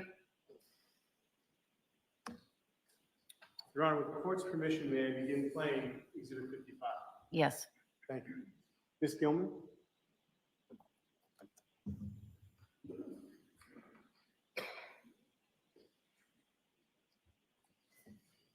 The order is on, it is 13:52 on 2023. My name is Harrison Schmidt, I'm a detective with Cohasset Police. Present is Dave DeChico, I'm a DICICCO trooper with the Northwest PA. Stuart Proctor, PRO, CTOR, Detective of Norfolk County DA's office. Tracy Minor, attorney for Brian Walshe. And I'm Brian Walshe. perfect. Thank you. And we've agreed that I get a copy of the report. Absolutely. We were just talking about social media emails and passwords that Anna may use. And, so staying on that topic, let's just try to go through all methods of communication that you know Anna uses. You know, she has a cell phone. Within that cell phone, applications that she uses to communicate, I know will apply for. And does that generate a separate phone number, or is that just within networks of texting like WhatsApp? Yeah, it's, so she's used WhatsApp as well, but Viber is how she gets in touch with her sister mostly. But she used it a lot when she was in Belgrade. Did she have any applications on her phone that generated a secondary telephone number that you know? No. Did she make any calls to Instagram, she might use Instagram. I don't know much about that. And the iMessenger stuff has been, people been calling her on that. It's been coming on my phone over the last week, so. And password for Instagram? Those are the passwords that we use for stuff, the banking, so I don't know if she uses it for that or not. And Bay over at capital B, $1 sign at me. Right. She usually uses that for accounts that we were, like, that she wanted to get me on, so like the credit cards. So maybe the bank accounts, I don't really look at the bank accounts, but Netflix and things like that. Back to any other methods of communication? Well, Facebook, for example, you have access. I don't think I have access to that. Whatever she put in my phone is what I had, but Facebook, Instagram, I knew, email, text, and phone calls. Venmo, I don't know if that's it. Yeah. Right, so that Venmo would be something.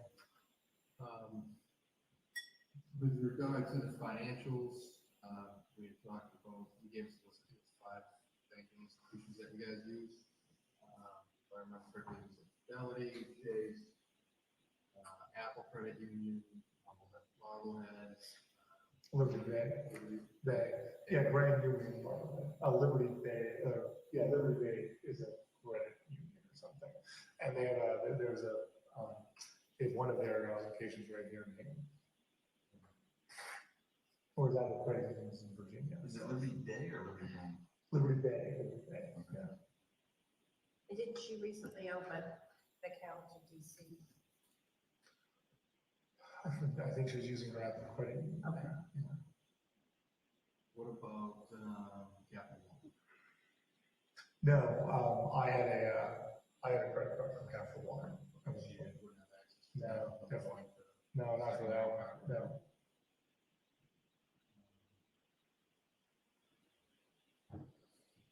All right, let's, anything else on the rule?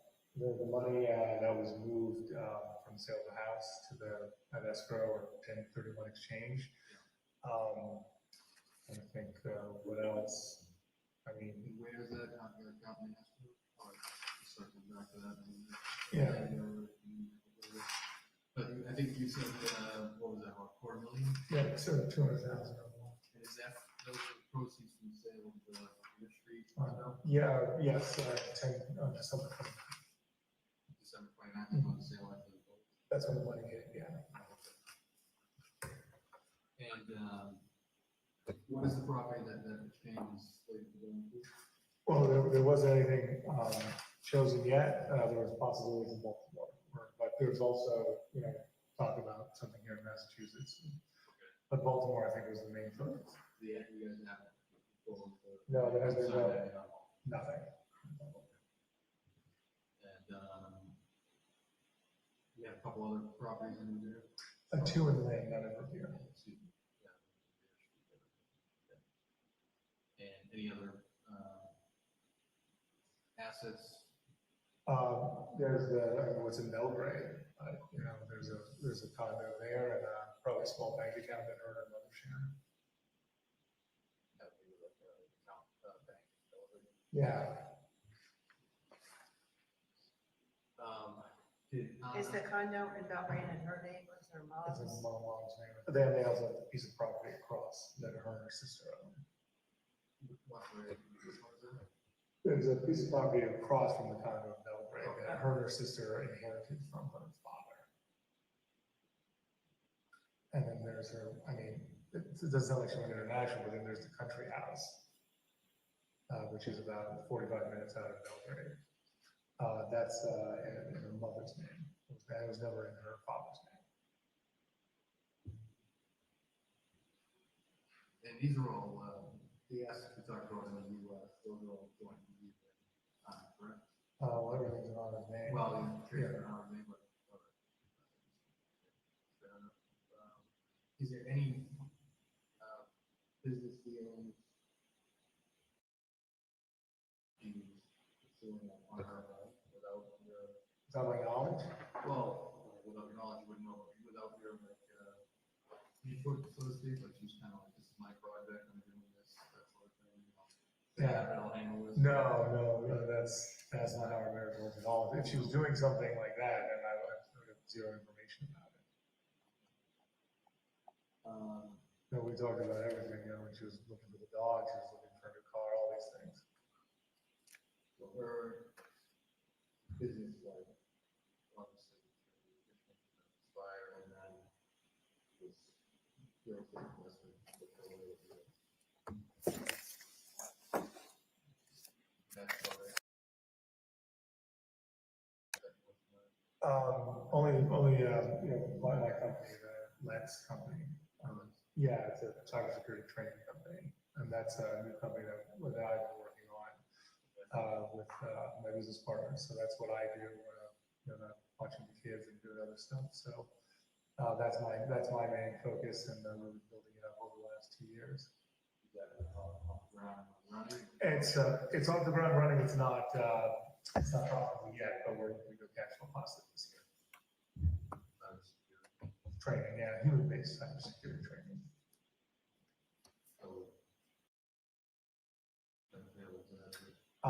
We work with a psychologist or a workplace psychologist who's my business partner as well, and we come in and train high-functioning teams like yourself in multi-team systems. Right now, you're reaching out to all sorts of different teams, and the ability to work cohesively with another high-functioning team is very important, especially for cybersecurity and for cybersecurity breaks. So, and it's all about incident response.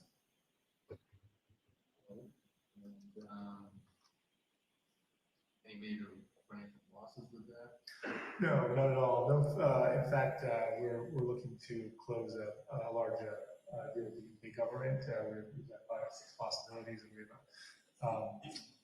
a partner in the UK called QA, where they sell a lot of trainings to private and public companies over there. So it's been moving pretty quickly for a small startup. Other businesses that you have, is that their sole? That's the main. business at the moment? That's the main focus. Yeah.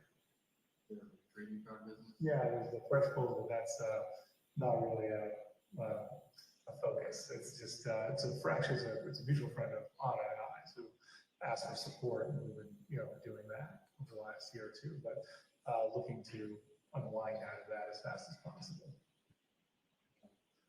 Just wasn't a business that I was terribly interested in, and I was happy to support Jesse, but also I don't see the financial benefits of that.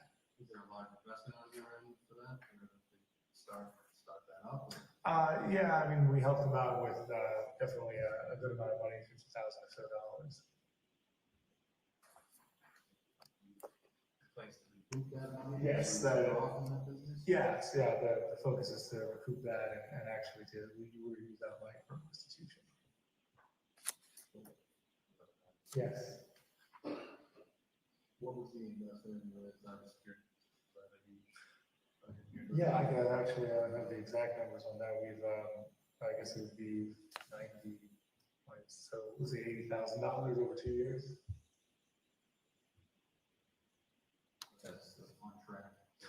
We have, we have a government contract now that's going to pay us $40,000 this year, and it's for over 5 years. So things go well, and then we got to close any of the UK deals. And once that happens, we would be cash flow positive. Both my partners and I have not taken any salaries out of those yet, though.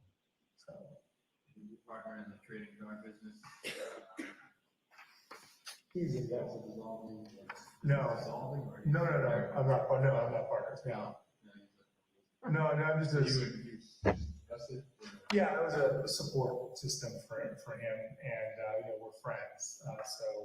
I saw opportunity during the pandemic. Things have really cooled off in that market, and that's why I'm moving to unwind. And hopefully he'll be able to. He got rid of one of his partners, and now he and someone else are going to run it themselves.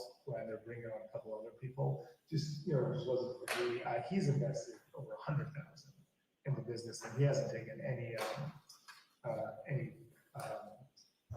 money or salary for the last 18 months, and he's looking to make another investment in the business possibly.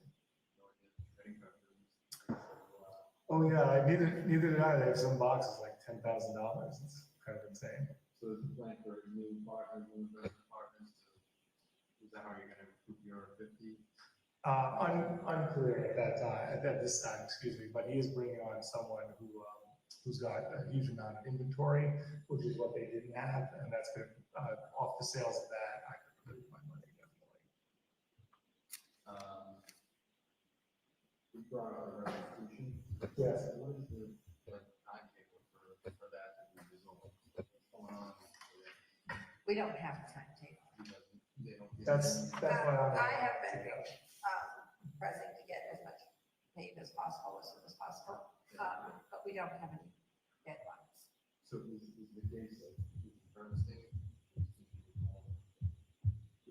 How that works? I would like as much restitution as possible to be paid prior to sentencing. Yeah. At sentencing, whatever money has not yet been paid, people have a time period to pay it, set by probation.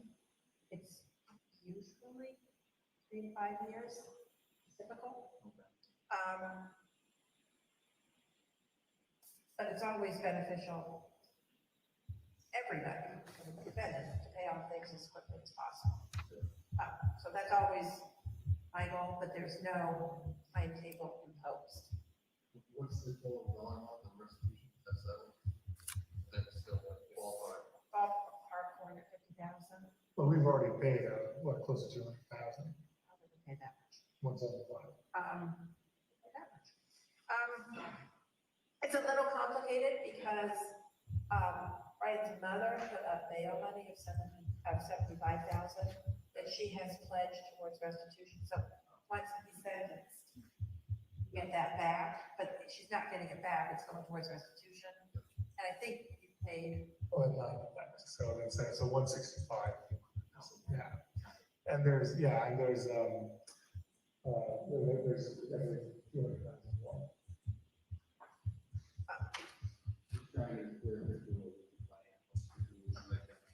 Right, just so you know, Anna's main thing was like, what are we gonna do in DC? The reason why I couldn't was because it's not resolved. She was like, well, you're coming to DC, then we'll just pay that bill, and I was like, it doesn't exactly work that way, so. So the monitoring that we want to do is,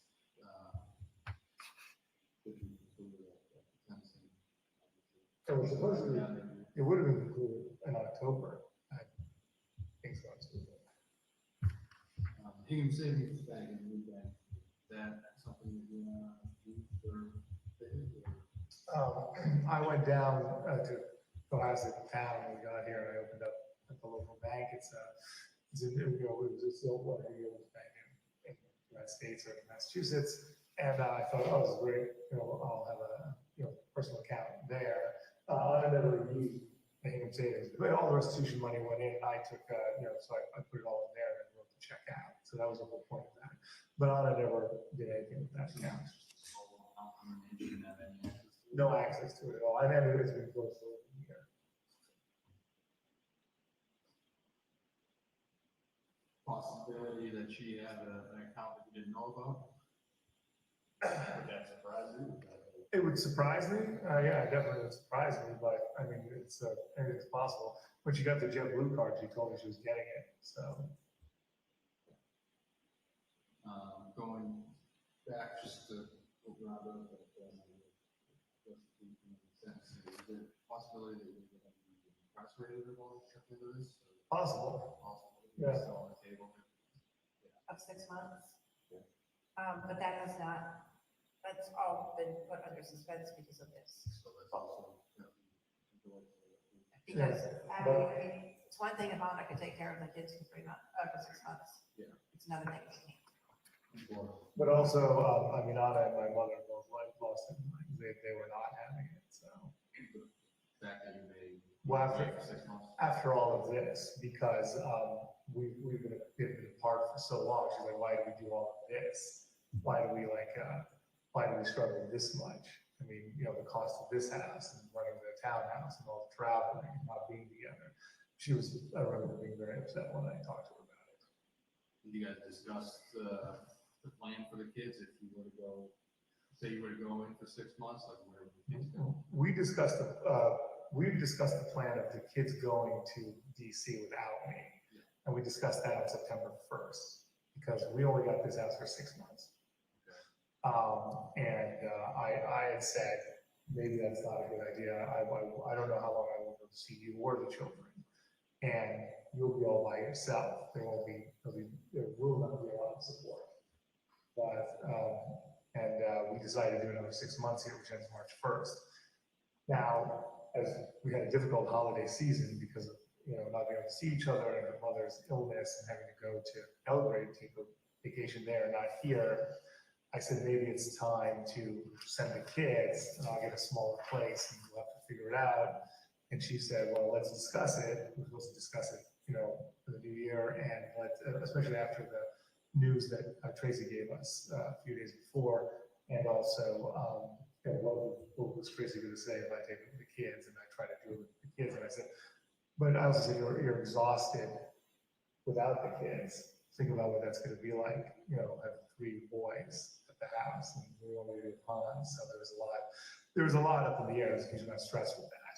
Yeah, that's a big life change. So what, the lady over there in DC? We were thinking of moving Robin. Robin is relatively new. We were going to ask her if that would work out. She was in Serbia. She asked a few people if she was going to fly them in, maybe. Her mother and my mother can no longer support the kids. They're just not in shape. They were a few years ago, and now it's just not possible. She's like, bring my mother, and I was like, your mother's never like that. She can't last. Yeah.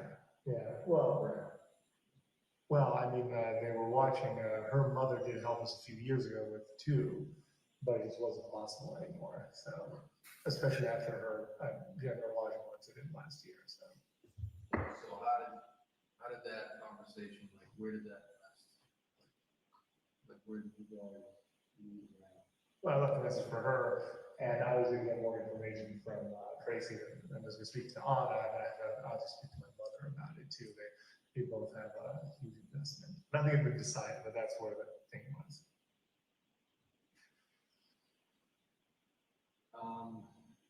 Okay, so I'd like to go back to first the left here. We really need to find out what you did that day and a good timeline for you. I know that in a previous couple interviews, you told us that I had left in 1:06, got up at 7:30, Yeah, a little after 7. 7:30 breakfast. And French toast, yeah. That's the previous. Yeah. Yeah. Yeah. Yeah, right. Why don't we just start at, when you got out of bed? Yeah, of course. So we go get out of bed and then, because Brian wakes up. And then I came down. I didn't change in Brian because I had to go to William's room. So sometimes, like I said, I'm supposed to change in the morning. I don't always. And then William was still asleep in his room at the time, and Brian was up. Brian likes to come down the stairs himself. So I got down, and then Thomas was already on the couch. They started wanting to leave early for work. And he's like, yeah, I already know. I'm saying goodbye. I was like, all right, French toast time. So Brian came down. I made the breakfast and, emptied out, cleaned up after some of the stuff from last night's dinner, emptied out the dishwasher and that stuff. And then I went up to get William and bring him down for the breakfast. So then we had the breakfast, which is the kids love the French toast on days off. And then was it coconut melon was I think what I put on for the kids. I think that's what it's called. Yeah. Yeah. So there was that. The kids have their iPads too, as you know. There's a lot of new toys that we were playing with. So that was most of the morning. I didn't have the phone at the time. I think I emailed. I made sure that was in that. So Zach and Daniel, who basically working, they were always in contact every day. So I wanted to know that my phone wasn't working in case something was coming across to let them know that I can only get emails on it and my mother. So those are the 3 emails I sent out. I was going to send out more, but I just didn't have time. But I figured the phone show up. So Robin came in and the kids were excited to see Robin. And then I got ready. I hadn't gotten ready at all. I showered and everything like that. So and I had time from 3 to 9 to leave the house. And it was to go see my mother. But I had to go out and get the milk and the juice and some other things. Mainly the milk was the reason why I went to Shaw's. And then I came back and set that up. So I left at 4 instead of leaving at 3. And then I drove up and saw my mother, and then a couple errands. CVS and Whole Foods is the main things that I remember. I talked to her, the usual stuff, made sure everything was going well, and then I drove back, and that was the main thing. I think I got back, at 8 or something like that. In your house the rest of the night? Yeah, that's it.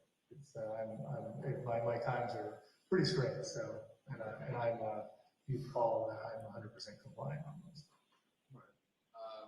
So when you first left the house at Shaw's? Yeah, around a little after 3. I think you were Walgreens after Shaw's? I might have gone to Walgreens. I'm trying to think. I might have gotten some baseball cards for Thomas or something like that. Yeah, I only know about it because of the Fresh Bowls. Barnes and Noble is the place they get baseball cards too. So you don't often go to Walgreens? I do go to Walgreens a lot when I'm next to Shaw's. Yeah, so I don't recall. I was pretty focused on making sure everything was known. Okay. So then after that, you come home? Yeah. What do you do while you're here? Oh, I just got the stuff in the fridge and basically told Robin I was heading out. Checked on the boys and things like that, and then I was gone. And like directly home? Yes, I did. What was that address? 330 Paradise Road. Paradise and Swampscott.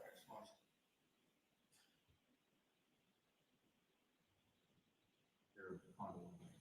What? Your Condos on one, yes, sir. that's private because of single family Swampscott? It's at something called The Landing. It's like an apartment complex or something. What are you gonna do? 1320. Okay, so you were directed at Swampscott, what route did you drive up there? It was a little difficult because I got lost because I didn't have the GPS. Okay.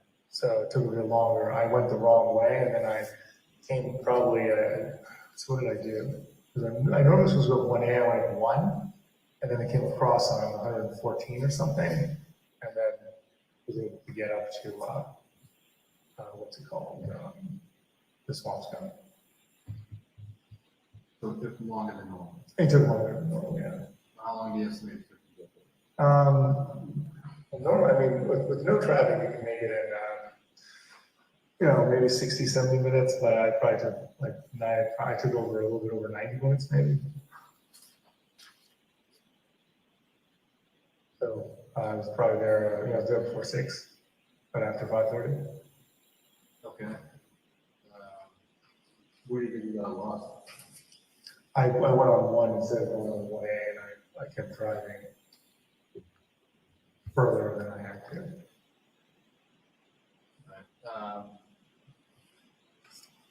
And what did you do at the house? She didn't know that I was coming because I normally call in advance. So it took a while to get in. She's like, "Who is it?" She's always, she's like, I was like, "It's your son, supposed to be here." She's like, "You didn't call." I said, "I don't have a phone." And she opened the door, and then I came in, and then we just talked for a few minutes. I told her what was going on, and then I discussed if she, I forget if I brought stuff at the time, or I don't think so. I think I went back out and then brought some stuff from wherever she needed. A couple I forget what it is, but normally it's frozen foods that she likes. I don't have the exact name of it, and that's a couple things from CVS. She likes clean pads. Is usually she can't have enough gloves and clean pads and things like that since the pandemic. Okay. So you left Yvonne to CVS, you think that where else? And then I was just in that area, that Swampscott area. The Whole Foods in CVS? Yes. Not that I can call out here to stop. Sometimes I go Stop and Shop or Home Goods, but not this time around. You probably wouldn't go to Stop and Shop after the Home. Well, they have the food. Also, the food for the dog is like 25% more expensive at Whole Foods than it is at Stop and Shop. So yeah, so there are times where I would go to get stuff, and obviously market basket and things like that. So So you did some grocery shopping for your mom? just a little bit, yeah. She does not, require a huge amount. So And back to mom's after CVS, Whole Foods, and then what, you say that you remain there? yeah, just a little bit. We just discussed things, and she was like, "What's going on?" And she actually, we discussed. Tracy had said, she's like, and she basically said, "You get to DC with the family," is one of the takeaways, and that was the main thing. What's her plan when you ultimately get to DC? Going with you? Yes, she's coming with us. She's going to live a separate residence. She's independent, but much closer right now. We're really struggling because she's been far away, and she's like, "I'm not moving, especially after the pandemic, and I'm certainly not moving temporarily." So that's why she didn't move down. She was about to move down to Cohasset, but then we were moving, and she's like, "Okay, well, until I know where you guys are, it's not happening." So I get that. That makes sense. Yes. We were going to bring her to what's the place in Hingham, the Landmark or I don't live down the. here. Okay, I got it. Yeah. Shipyard. There you go. Thanks. There's condos. Yeah, I thought that would be good for her. Close enough. Okay, so you guys were there, and when you come home, do you stop and run the way home? No. No gas stop? Oh. I don't think so. No. I don't think so. Okay. I get gas. I'm sorry. I'll have to check that. I don't think I got gas. You only pay things with gas or credit card? Yeah, I was about to say I usually pay for stuff in credit card. So if I did get gas, I'd know. Credit card would be- I use the Freedom card. Yeah, the Chase Freedom.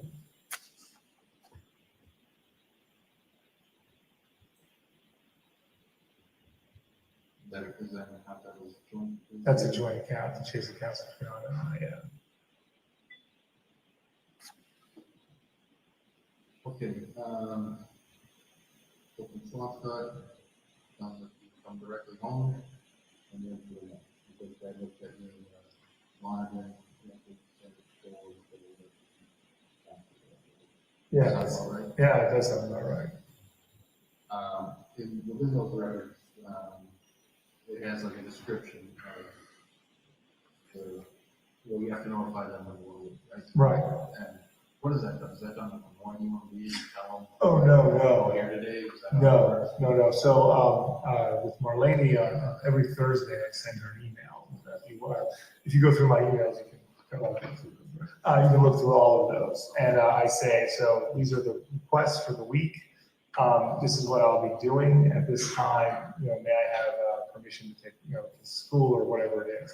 Now, there are some other things that are constant, like taking the kids to school is all set up, right? So I have to take school from Monday to Friday and stuff like that. So those I don't make requests for. The other things, like if I have to see Tracy in person, or see my probate lawyer, or support my mother, or take kids to a game that's not, I make those requests in advance.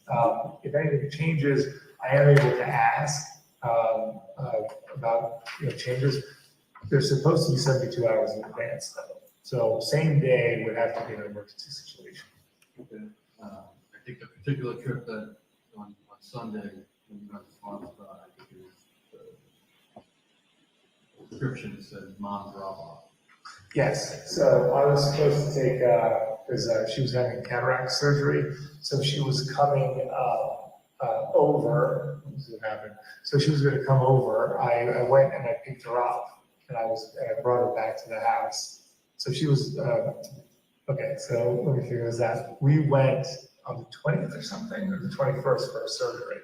At that point, she couldn't do a lot, so she was at the house here. We're taking care of her. Then I drove her up, set her up at her place so that she could be comfortable away from the kids. She's unable to stay here for extended periods of time, and also so that she likes to leave on, and I can have time alone as well. Then I went to pick her up and brought her back, and then she was going to stay until 1st. She left early, and I said, I'll come up. And she's like, I have everything. And I said, okay, I'm all set for Sunday. I'll come up and make sure you're all set for the week, so that we're all, everything's good. I'm glad you're feeling better. So we didn't know how fast she recovered much quicker from this cataract surgery than the first one. So I went up to support her instead of drop her off, so that she made sure she had everything. The day you did drop her off early, what was that? No, her car was here because we brought her car in before her surgery, and then she's like, I can drive, I'm fine. She left on Thursday. So you're here Sunday night, here's the night you go out on Monday. Do you have any scheduled? I can't recall off the top of my head. I don't believe I had scheduled time on Monday. I probably took, I guess I did have a little bit of scheduled time to do things with the boys. And normally it's for school, but they didn't have it. So I took Thomas for, I wrote taking Thomas for ice cream or something like that. So, to mix it up a little bit. What was the other thing? I think that was it. That was the only time I left. I don't remember leaving in the morning. So you said you took Thomas to the airport, stayed here. Oh, the boy stayed here for a while. What time she go? I don't remember. I think I had her come over pretty early because Anna had left, and at the time I didn't have the phone. If you look at the text messages, she's like, so when she left on Sunday, I said, hey, can you go on Monday? I'm all by myself with the boys. I don't know what's happening. I don't have the phone. She said, sure, but she texted me and said, is 9 okay? And I was able to get in touch with her. We didn't have the phone at the time, but that's when she went out and went through all the garbage in the middle of the day, looking for the phone. Yeah, you said the boys sometimes they go. Right, yeah. They said they found a speaker. There was a speaker and then there was the coffee grinder. I was like, that was kind of weird. What kind of speaker? I don't know. It's something that Anna had gotten, but when once it was clean, it didn't work anymore, so it all went back in. But I appreciated Robin bringing it all out. You guys got any Amazon Alexa, Google Voice devices in there? No. Okay, so you recall once on. Yeah, that was it. An ice cream? I think, yeah, usually I gotta get a treat with Thomas. I tried it one-on-one time with him. William and Brian also like it, so I'm trying to mix it up. But I don't have a huge amount of time. It's a good ice cream. Noon is over and Hingham was good. Yeah.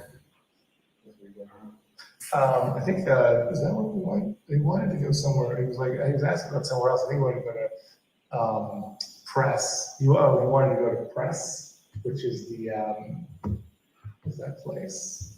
Press is in Norwell or something like that. No, it's actually, it's a healthy place, but he thinks he's getting a chocolate milkshake, but it's just a chocolate banana. I don't know. He figured that he's like this. He's found it to be tasty, so I was like, well, that's better than ice cream. So.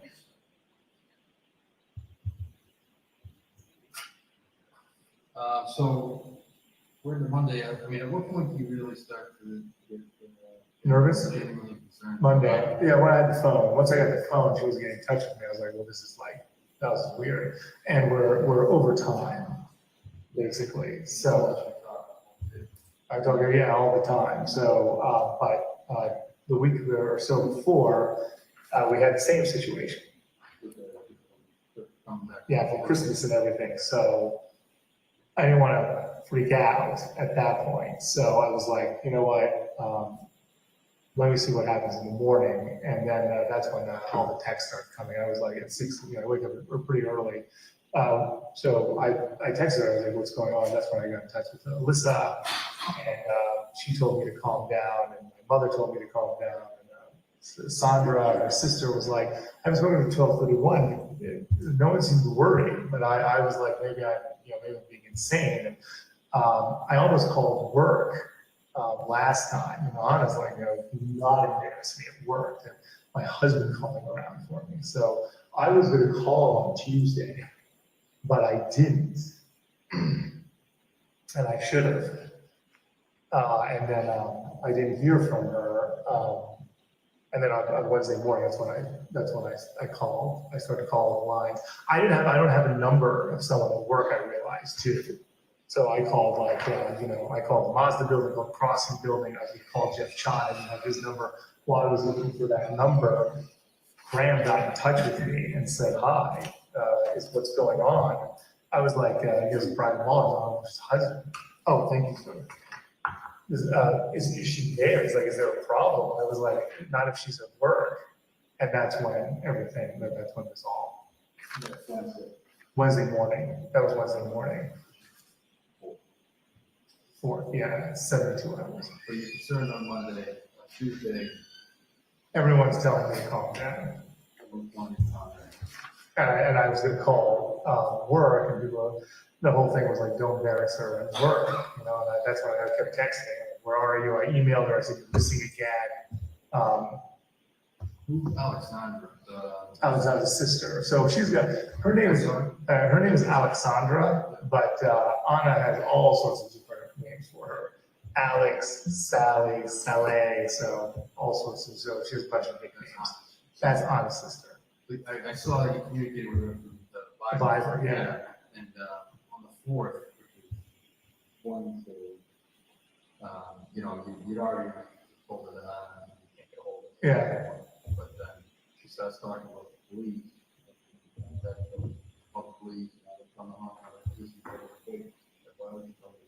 Tell her to wait to call the police, because I was at the time, I was talking to Petitions Fire people, and the guy Huey was going to get everything in motion. He's the one who said, I'll call DC, and he met them, and then he's the one who called Cohasset to get everything going, because he's ex-Secret Service and everything. So, I mean, I asked, basically, I was going to do it myself, and he's like, let me do it. And that's the human resource officer, Teresa, who immediately got me in, who called me. She's like, I'm driving over now. I'm gonna tune you in with Huey. So I was like, okay. Because I've never filed a missing person report or anything like that. She said, we have support for you. But there was no delay by doing that. In fact, I feel like things happened a lot quicker. I think things happen pretty quick after. Yes. Right. Yeah, 100%. And I think it was, I'm sorry, I don't know his first name, Greg immediately came over and he got the information down and he came over again and then Huey called me. Greg gave me the missing person report, but it was Huey who gave me the incident report. I think Richard Walker. No. Who's that? It's, I honestly think the lead.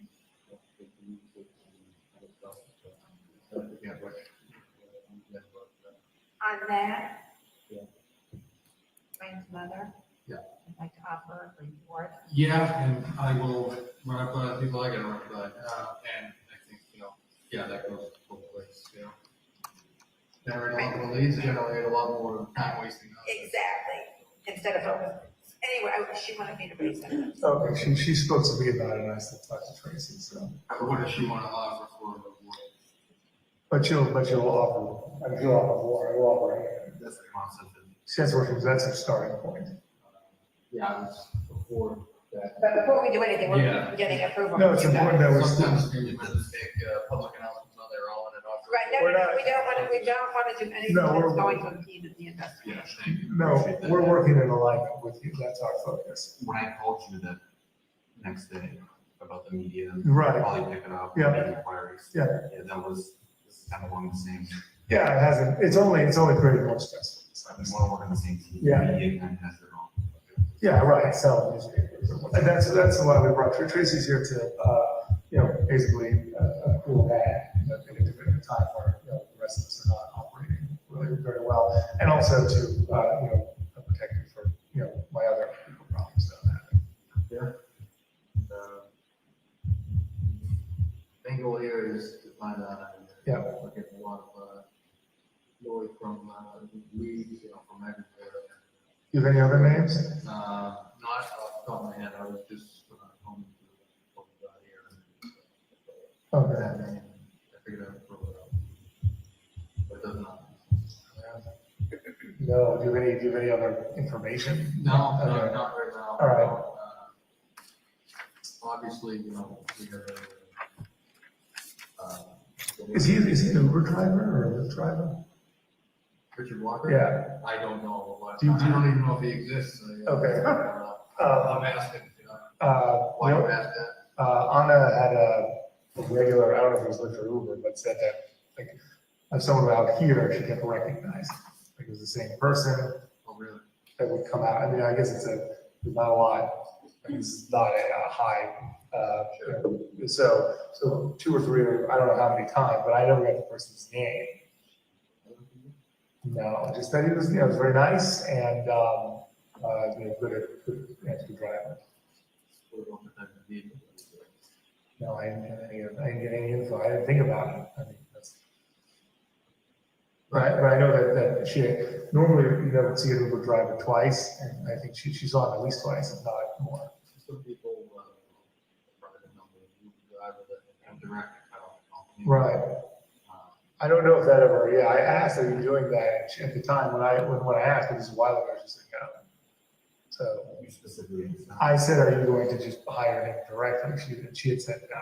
So that's where we left it. That must have been a month ago or 2 months ago or something. And what rideshare service was I'm pretty sure it was Uber. It could be Lyft. I never, she was running both of the apps and seeing what the pricing was always.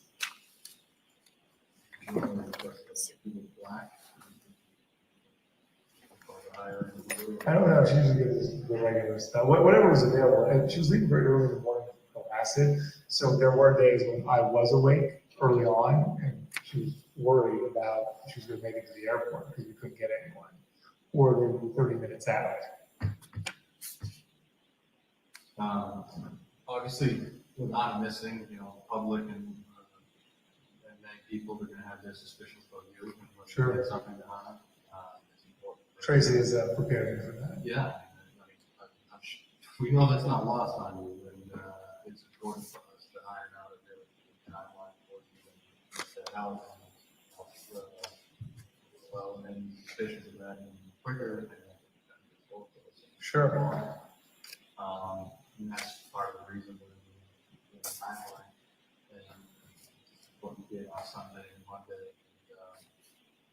for the but you know, that's why I really want you to kind of think hard and never stop when you left on Sunday or when you went out on Monday, stuff that we can verify, you know, what we can't verify. We basically want to know where you went, you know, what you did, and where you stopped. But we also like to hear from about so as far as the trip on Sunday, the first time you left the house was to go to Jaws. Is that correct? Yes. And potentially Walden, if you don't mind. Sure, I forget about that. Possible. Back here, back out for Swan. Right. Route you traveled again out there. Is Route 1. So from here, like this, when they leave here, they go on the side. I go right, and then I drive over to, I get over to the, I think it's Derby Street area, right? So I take the left and go through all that. Then I get up onto, I guess, 93, is that right? Or something like that. Then then I get to Boston, and through Boston, and then up 1, I guess it's just go to 1A, but I stay on 1 somehow. Because I've got so used to not having directions, right? Or having directions, not having directions. I was just, you know, and then I got myself further up than I should have, and I came across. At what point did you go down? The ship. The ship. So there's the ship on the north shore. So you're on Route 1, there's a ship, the Christmas tree store used to be there, I think on the right. Yeah, so I think I think I've gone too far. And I don't know how to use my GPS in the Volvo because I never used it. Okay, so you turn around or you keep going? No, I went, I looked around and I think I took 114. I'm not sure. I just took a right because I knew that I knew my mother was here and I was like over here. I could go across. Okay, so you start crossing on Route 114. I think so. Yeah, that's, I remember that. And that brings you over to what route? Well, I think it brings me over to Lynn, and then from there I snaked around, and then got to the water and up to Swampscott. Your condos and then check them out? No, I did not at all. Are those occupied? They were both occupied. Yes. You're welcome to. I mean, we have to talk to the tenants. You're welcome to look at them if you want. Okay, so you cut through Lynn and you go direct to Mount, is that right? Yes. And how long is the application? Not long. Just a good question. I don't really have a timeline. Now, but let's say 15 minutes. Okay, so the estimate took you about 90 minutes to get there, is that right? Something like that. Yeah. So I was there, around 4. So I should have been out of there by 6 or around that 6 o'clock time. To go to run the errand? Yeah, I went to the errand, and I got back, and I was there a bit longer, and then back home. And again, the errands were to Whole Foods. ZBS, yeah. And you had to go to food stores because the legal for Whole Foods. Yeah, I suppose it was a Whole Foods, and then CVS, usually the wipes, the alcoholic wipes and stuff like that, or And don't go in I do not say. I might have gotten gas, I don't know, I have to check.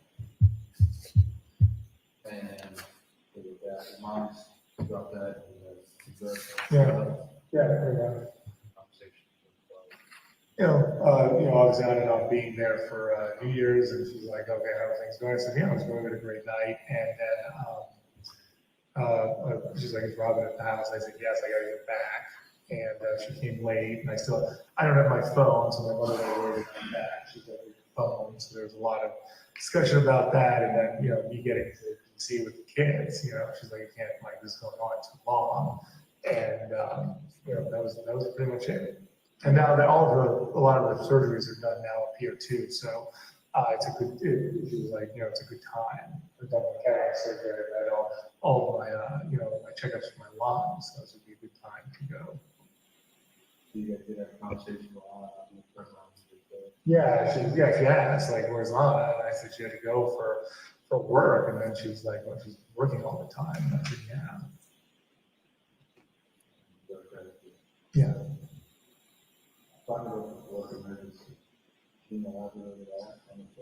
No, last time, on December 24th, when she worked up until 7 p.m. and then she missed the flight on, there was I was like, what's going on? And she basically said, you're asking a lot of questions. I didn't know what's going on. I was like, well, it seems really odd that you have to work like so late on December 24th.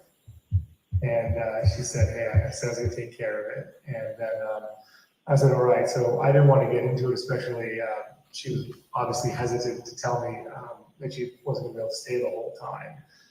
So I didn't want to, we had a great night. So I was like, okay, well. And then she also said, I'm going to have more time for Martin Luther King Day, 4 or 5 days. I remember her saying that she was like, it's all to work out. I'm behind. She got sick after coming up for Christmas. So I guess she had to work from home on Tuesday, and she felt like behind for the year. So it could have been that she was wanting to get ahead, but she said that there was something that was important that she had to be at. I assumed, I haven't told you the stories I make up in my head, but if you're interested, I have there's no basis other than like, what I thought it might be, but I thought something at the Mazda building. That's where she was till 7 p.m. On the 24th of December. In the morning, she sent me, if you look at the text, she's like, there's leaks, like at 8 a.m. on that. So I assume that something must have gone on over there, and she's supposed to live right next door. That's so the fact that she's here and not right next door, someone might call her and say something like that. She'd be like, well, I have to get over there. And she was always busy on the phone, stuff going on. So,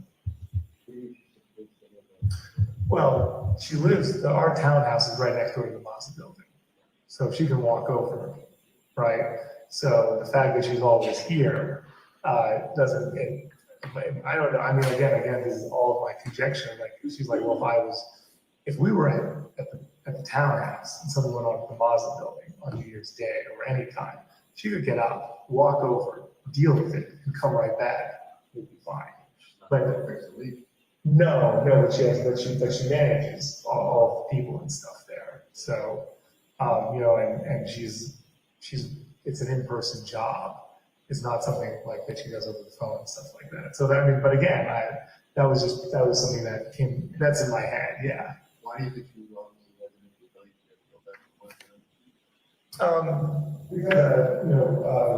We lost a lot of time over the holiday season. When did she actually tell you that? She alluded to it when she arrived on Friday, and she was busy on Saturday saying that, she was running, things were running behind. And then she basically said, I'm going to have to go back. She kept saying, I have to go back early. Then after gym left, she said, I have to go back tomorrow.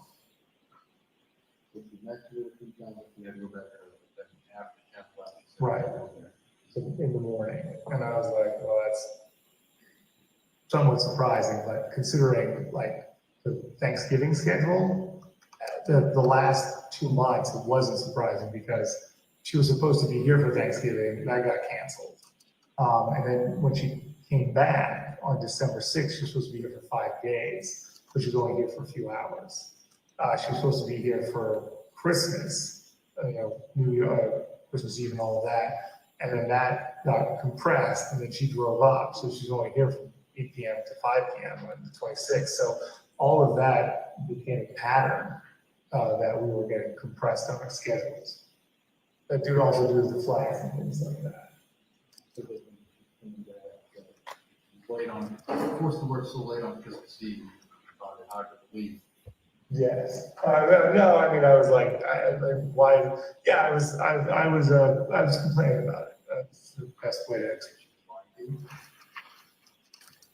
No, I mean, no, I don't think so. I just was like that. I said, who else is working on that at that time? But they, I guess they made a decision to get all this stuff out of there early. I could see that, corporate style. And she did say, hey, the 24th is a working day in retail, Brian. And that is true. What was her title? She was the regional general manager. Both like a problem occurred in one of these buildings, anybody underneath her. There's GMs, yeah, definitely. But yeah, that's a good point. Absolutely. Crossing did not have a GM for a long time. So she was playing GM over there. That guy Graham who called me was the new GM. And then Mazda was kind of her project because it was closing. So she was very hands-on over there. For the other buildings, there was less talk about the other buildings. And just so I'm clear on the timeline, she had a flight Christmas morning. She worked late Christmas Eve. Yes. Okay. When did she actually show up in Christmas? 8 p.m. on Christmas Day. On Christmas Day Yes. at 8 p.m. Yes. She just drove straight through. Yes. Well, she missed her flight was canceled. It was like they're canceled, and they're like, maybe we'll get you out. That's when the whole storm came, and then she just got in the car and started to drive. And I said, no, don't, get rest, which might have been better, but that's very her. That is her to very all out all the time. Okay, so 8 p.m. on Christmas, she pulls in. Yeah. Yeah. You said you didn't suspect her I was lying to you until you arrived late. Did you ever suspect her of having an affair suspect her of sleeping in No, not when we're married. I mean, like when we were dating other people, it was a bit different. But like in the last, 7, 8, or 9 years, no, absolutely not. And we were 3 kids, and after I was arrested, I remember writing her notes, and I said, this might not be the life I had promised you. If you want to leave, I understand. She said, no, let's do it together. And we were, we're focused on our relationship and the kids. I mean, it's more than just us; it's children too. So. I really couldn't imagine that. She was very focused on work and family, and this would be it would be totally outside of her value system. How would you react if she told you this? Angry, or would you just say I would say. Yeah, I don't even know. I mean, my first inclination would be like, we're going to get divorced. Yeah, I would. I wouldn't even expect something like that to happen. But if she said, I assume, again, the story I'm making is that she's like, I'm leaving with someone else, not like I'm sleeping with someone. what do you mean? Well, I assume that if something like that happened, she'd say, I'm leaving for someone else. Not like, oh, I'm having an affair. That would be kind of weird. I don't know. I mean, she's very direct, but we always have these conversations. I said, I know it's been tough being separated, she's like, yeah, you have to get to, but her whole thing was like, you and the kids get to DC as quickly as possible. That is not someone who's like having an affair. What do you mean?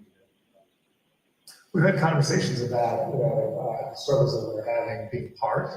And she was like, you have to get to, you and the kids have to get here as soon as possible. Not, there was nothing other than that. That was always her main focus.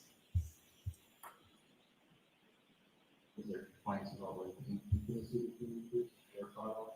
Yeah, there was it was certainly difficult, but we did see each other enough, and that we were able to be intimate, on a regular basis. Not the same as if you're living with someone, but in some ways, we took advantage of the time more than had we been together.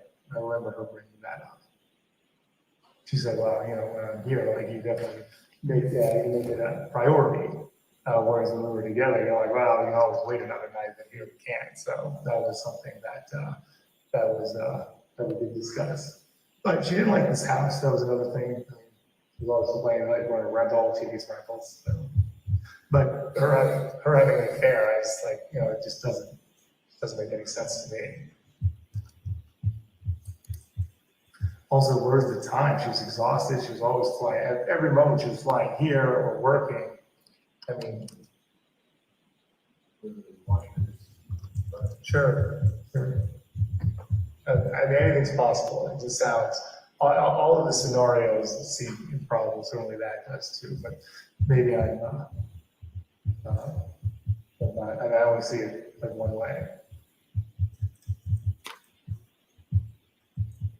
And then who would it be with even? I was like, I don't even know.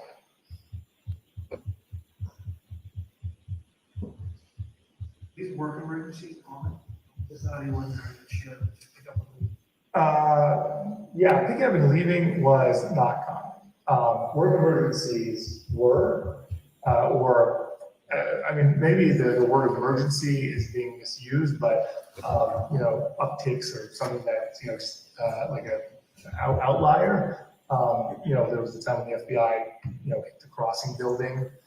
She was, all of a sudden, she was like inundated over there. And then the leaks at Mazda, TJ Maxx wanted to leave Mazda. Like these things that came up that were disrupting her daily work were things that, we talked about all the time. And that it was, it was a huge pressure for her. And she didn't have all the personnel in place. Actually, just to backtrack on something you said, she came home December 5th or early December, you said, and she was supposed to stay for 5 days? Yeah. Going home for a few hours, some kind of. Yeah, so basically, I guess it's the same thing. She was gonna come in on, my buddy's the calendar here, thank you. So she was gone. I guess she came on the 7th, which is a Wednesday. And she had left on the 23rd, so 2 weeks in Belgrade. She was gonna stay and leave on Monday the 12th. And then she told me she had to leave on the 8th. So that was so it was starting to get, I was starting to get used to it. I was like, wow, that's tough. I mean, and we did have I was upset. I had 2 weeks, in Belgrade and 1 day here. Kids and I, need more than that. So, Your Honor, Mrs. Gilman, if I could ask you to pause. Your Honor, would it be an appropriate time now, or would you go this? No, it'd be a good time now. Thank you. So jurors, thank you for your attention today. And I know from firsthand experience, and now you do too, how tiring it can be just sitting all day. So think about that. Get some fresh air when you can, either at lunch and get home. It helps from my experience. Bruce, I'll leave you today reminding you of the 4 obligations that you have and that I expect and know you will be obedient to them. First, don't do any research about this case. Don't speak to anyone about this case. Don't access any social media or news media, and continue to have open minds. I think of you as sponges in the jury box, taking in all of the information that's provided to you during the trial. Have a good night. And before you leave, don't think I'm oblivious to the fact that we're getting the first snowstorm. Lived here now a lot of years, and so I hate to say this out loud, but I will anyway. I don't have great confidence in, as it is such a complicated business, what the meteorologists are predicting. I did ask my clerk to check earlier this afternoon, sometime between 2 and 4. And it sounds like they're downgrading the expectations. But I don't want you to think your safety and your security is a priority to me, as is everybody that works here. So I'll be thinking about that tomorrow, and if it's appropriate to let you go earlier, I will if the forecast changes. But well, I don't want to jinx this, but I'll leave it there. Jurors, have a good night, and again, thanks for your attention today. All rise for the court, please. Jurors, close your notebooks, leave them on the chairs. Follow me.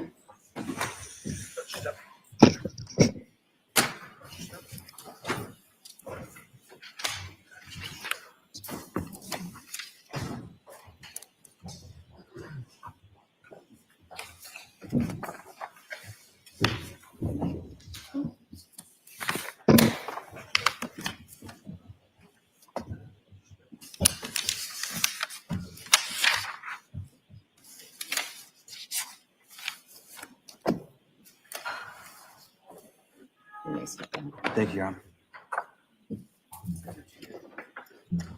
Please be seated.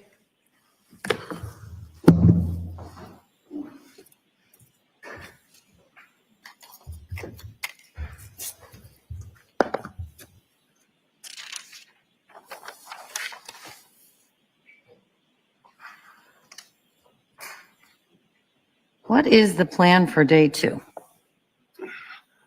Your Honor, we have approximately 40 more minutes of interviews to play.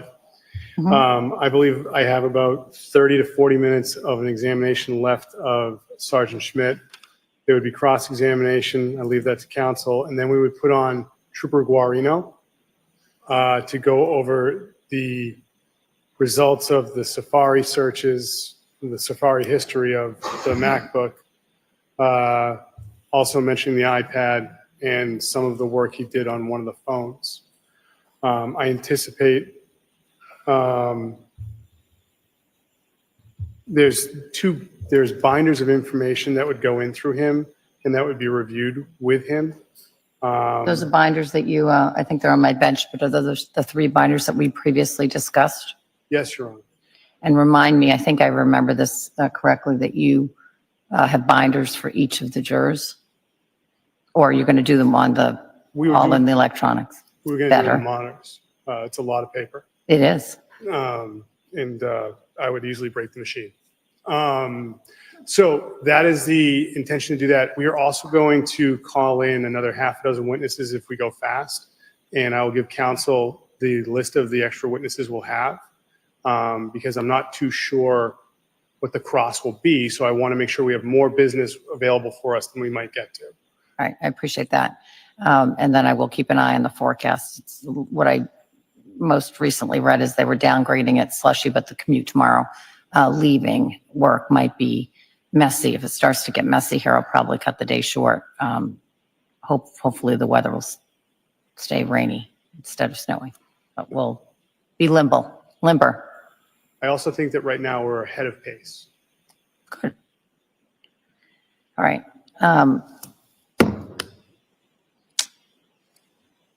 There was another question. I'm just hesitating to get up because I feel like there's something else I wanted to ask you. Can't bring it back right now. So I'll remember it right after I step off the bench, and then I'll pepper you with that either by email through the clerk or otherwise. Oh, I know what it was. I think earlier today when we were talking about the William Fasto text messages, I did see the final paragraph and went back, and it was exhibit 199 that I was referencing, or paper number 199, not paper number 197. It's motion eliminate number 13, which goes back to the same arguments with regard to state of mind evidence.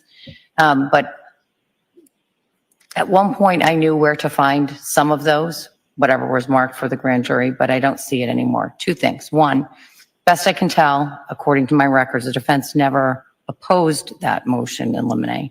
So if the opposition is different than the substance of the opposition to paper number 199, specific to Mr. Fasto, the defense should let me know that. When do we think we're going to see Mr. Fasto?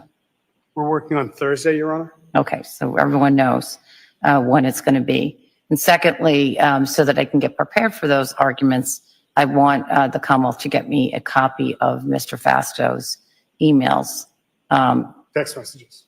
Thank you. Copy today, I can give the court. Yes. It's not, I think the one that the government would expect to introduce, I think has some photos blurred out, but just for the court to see.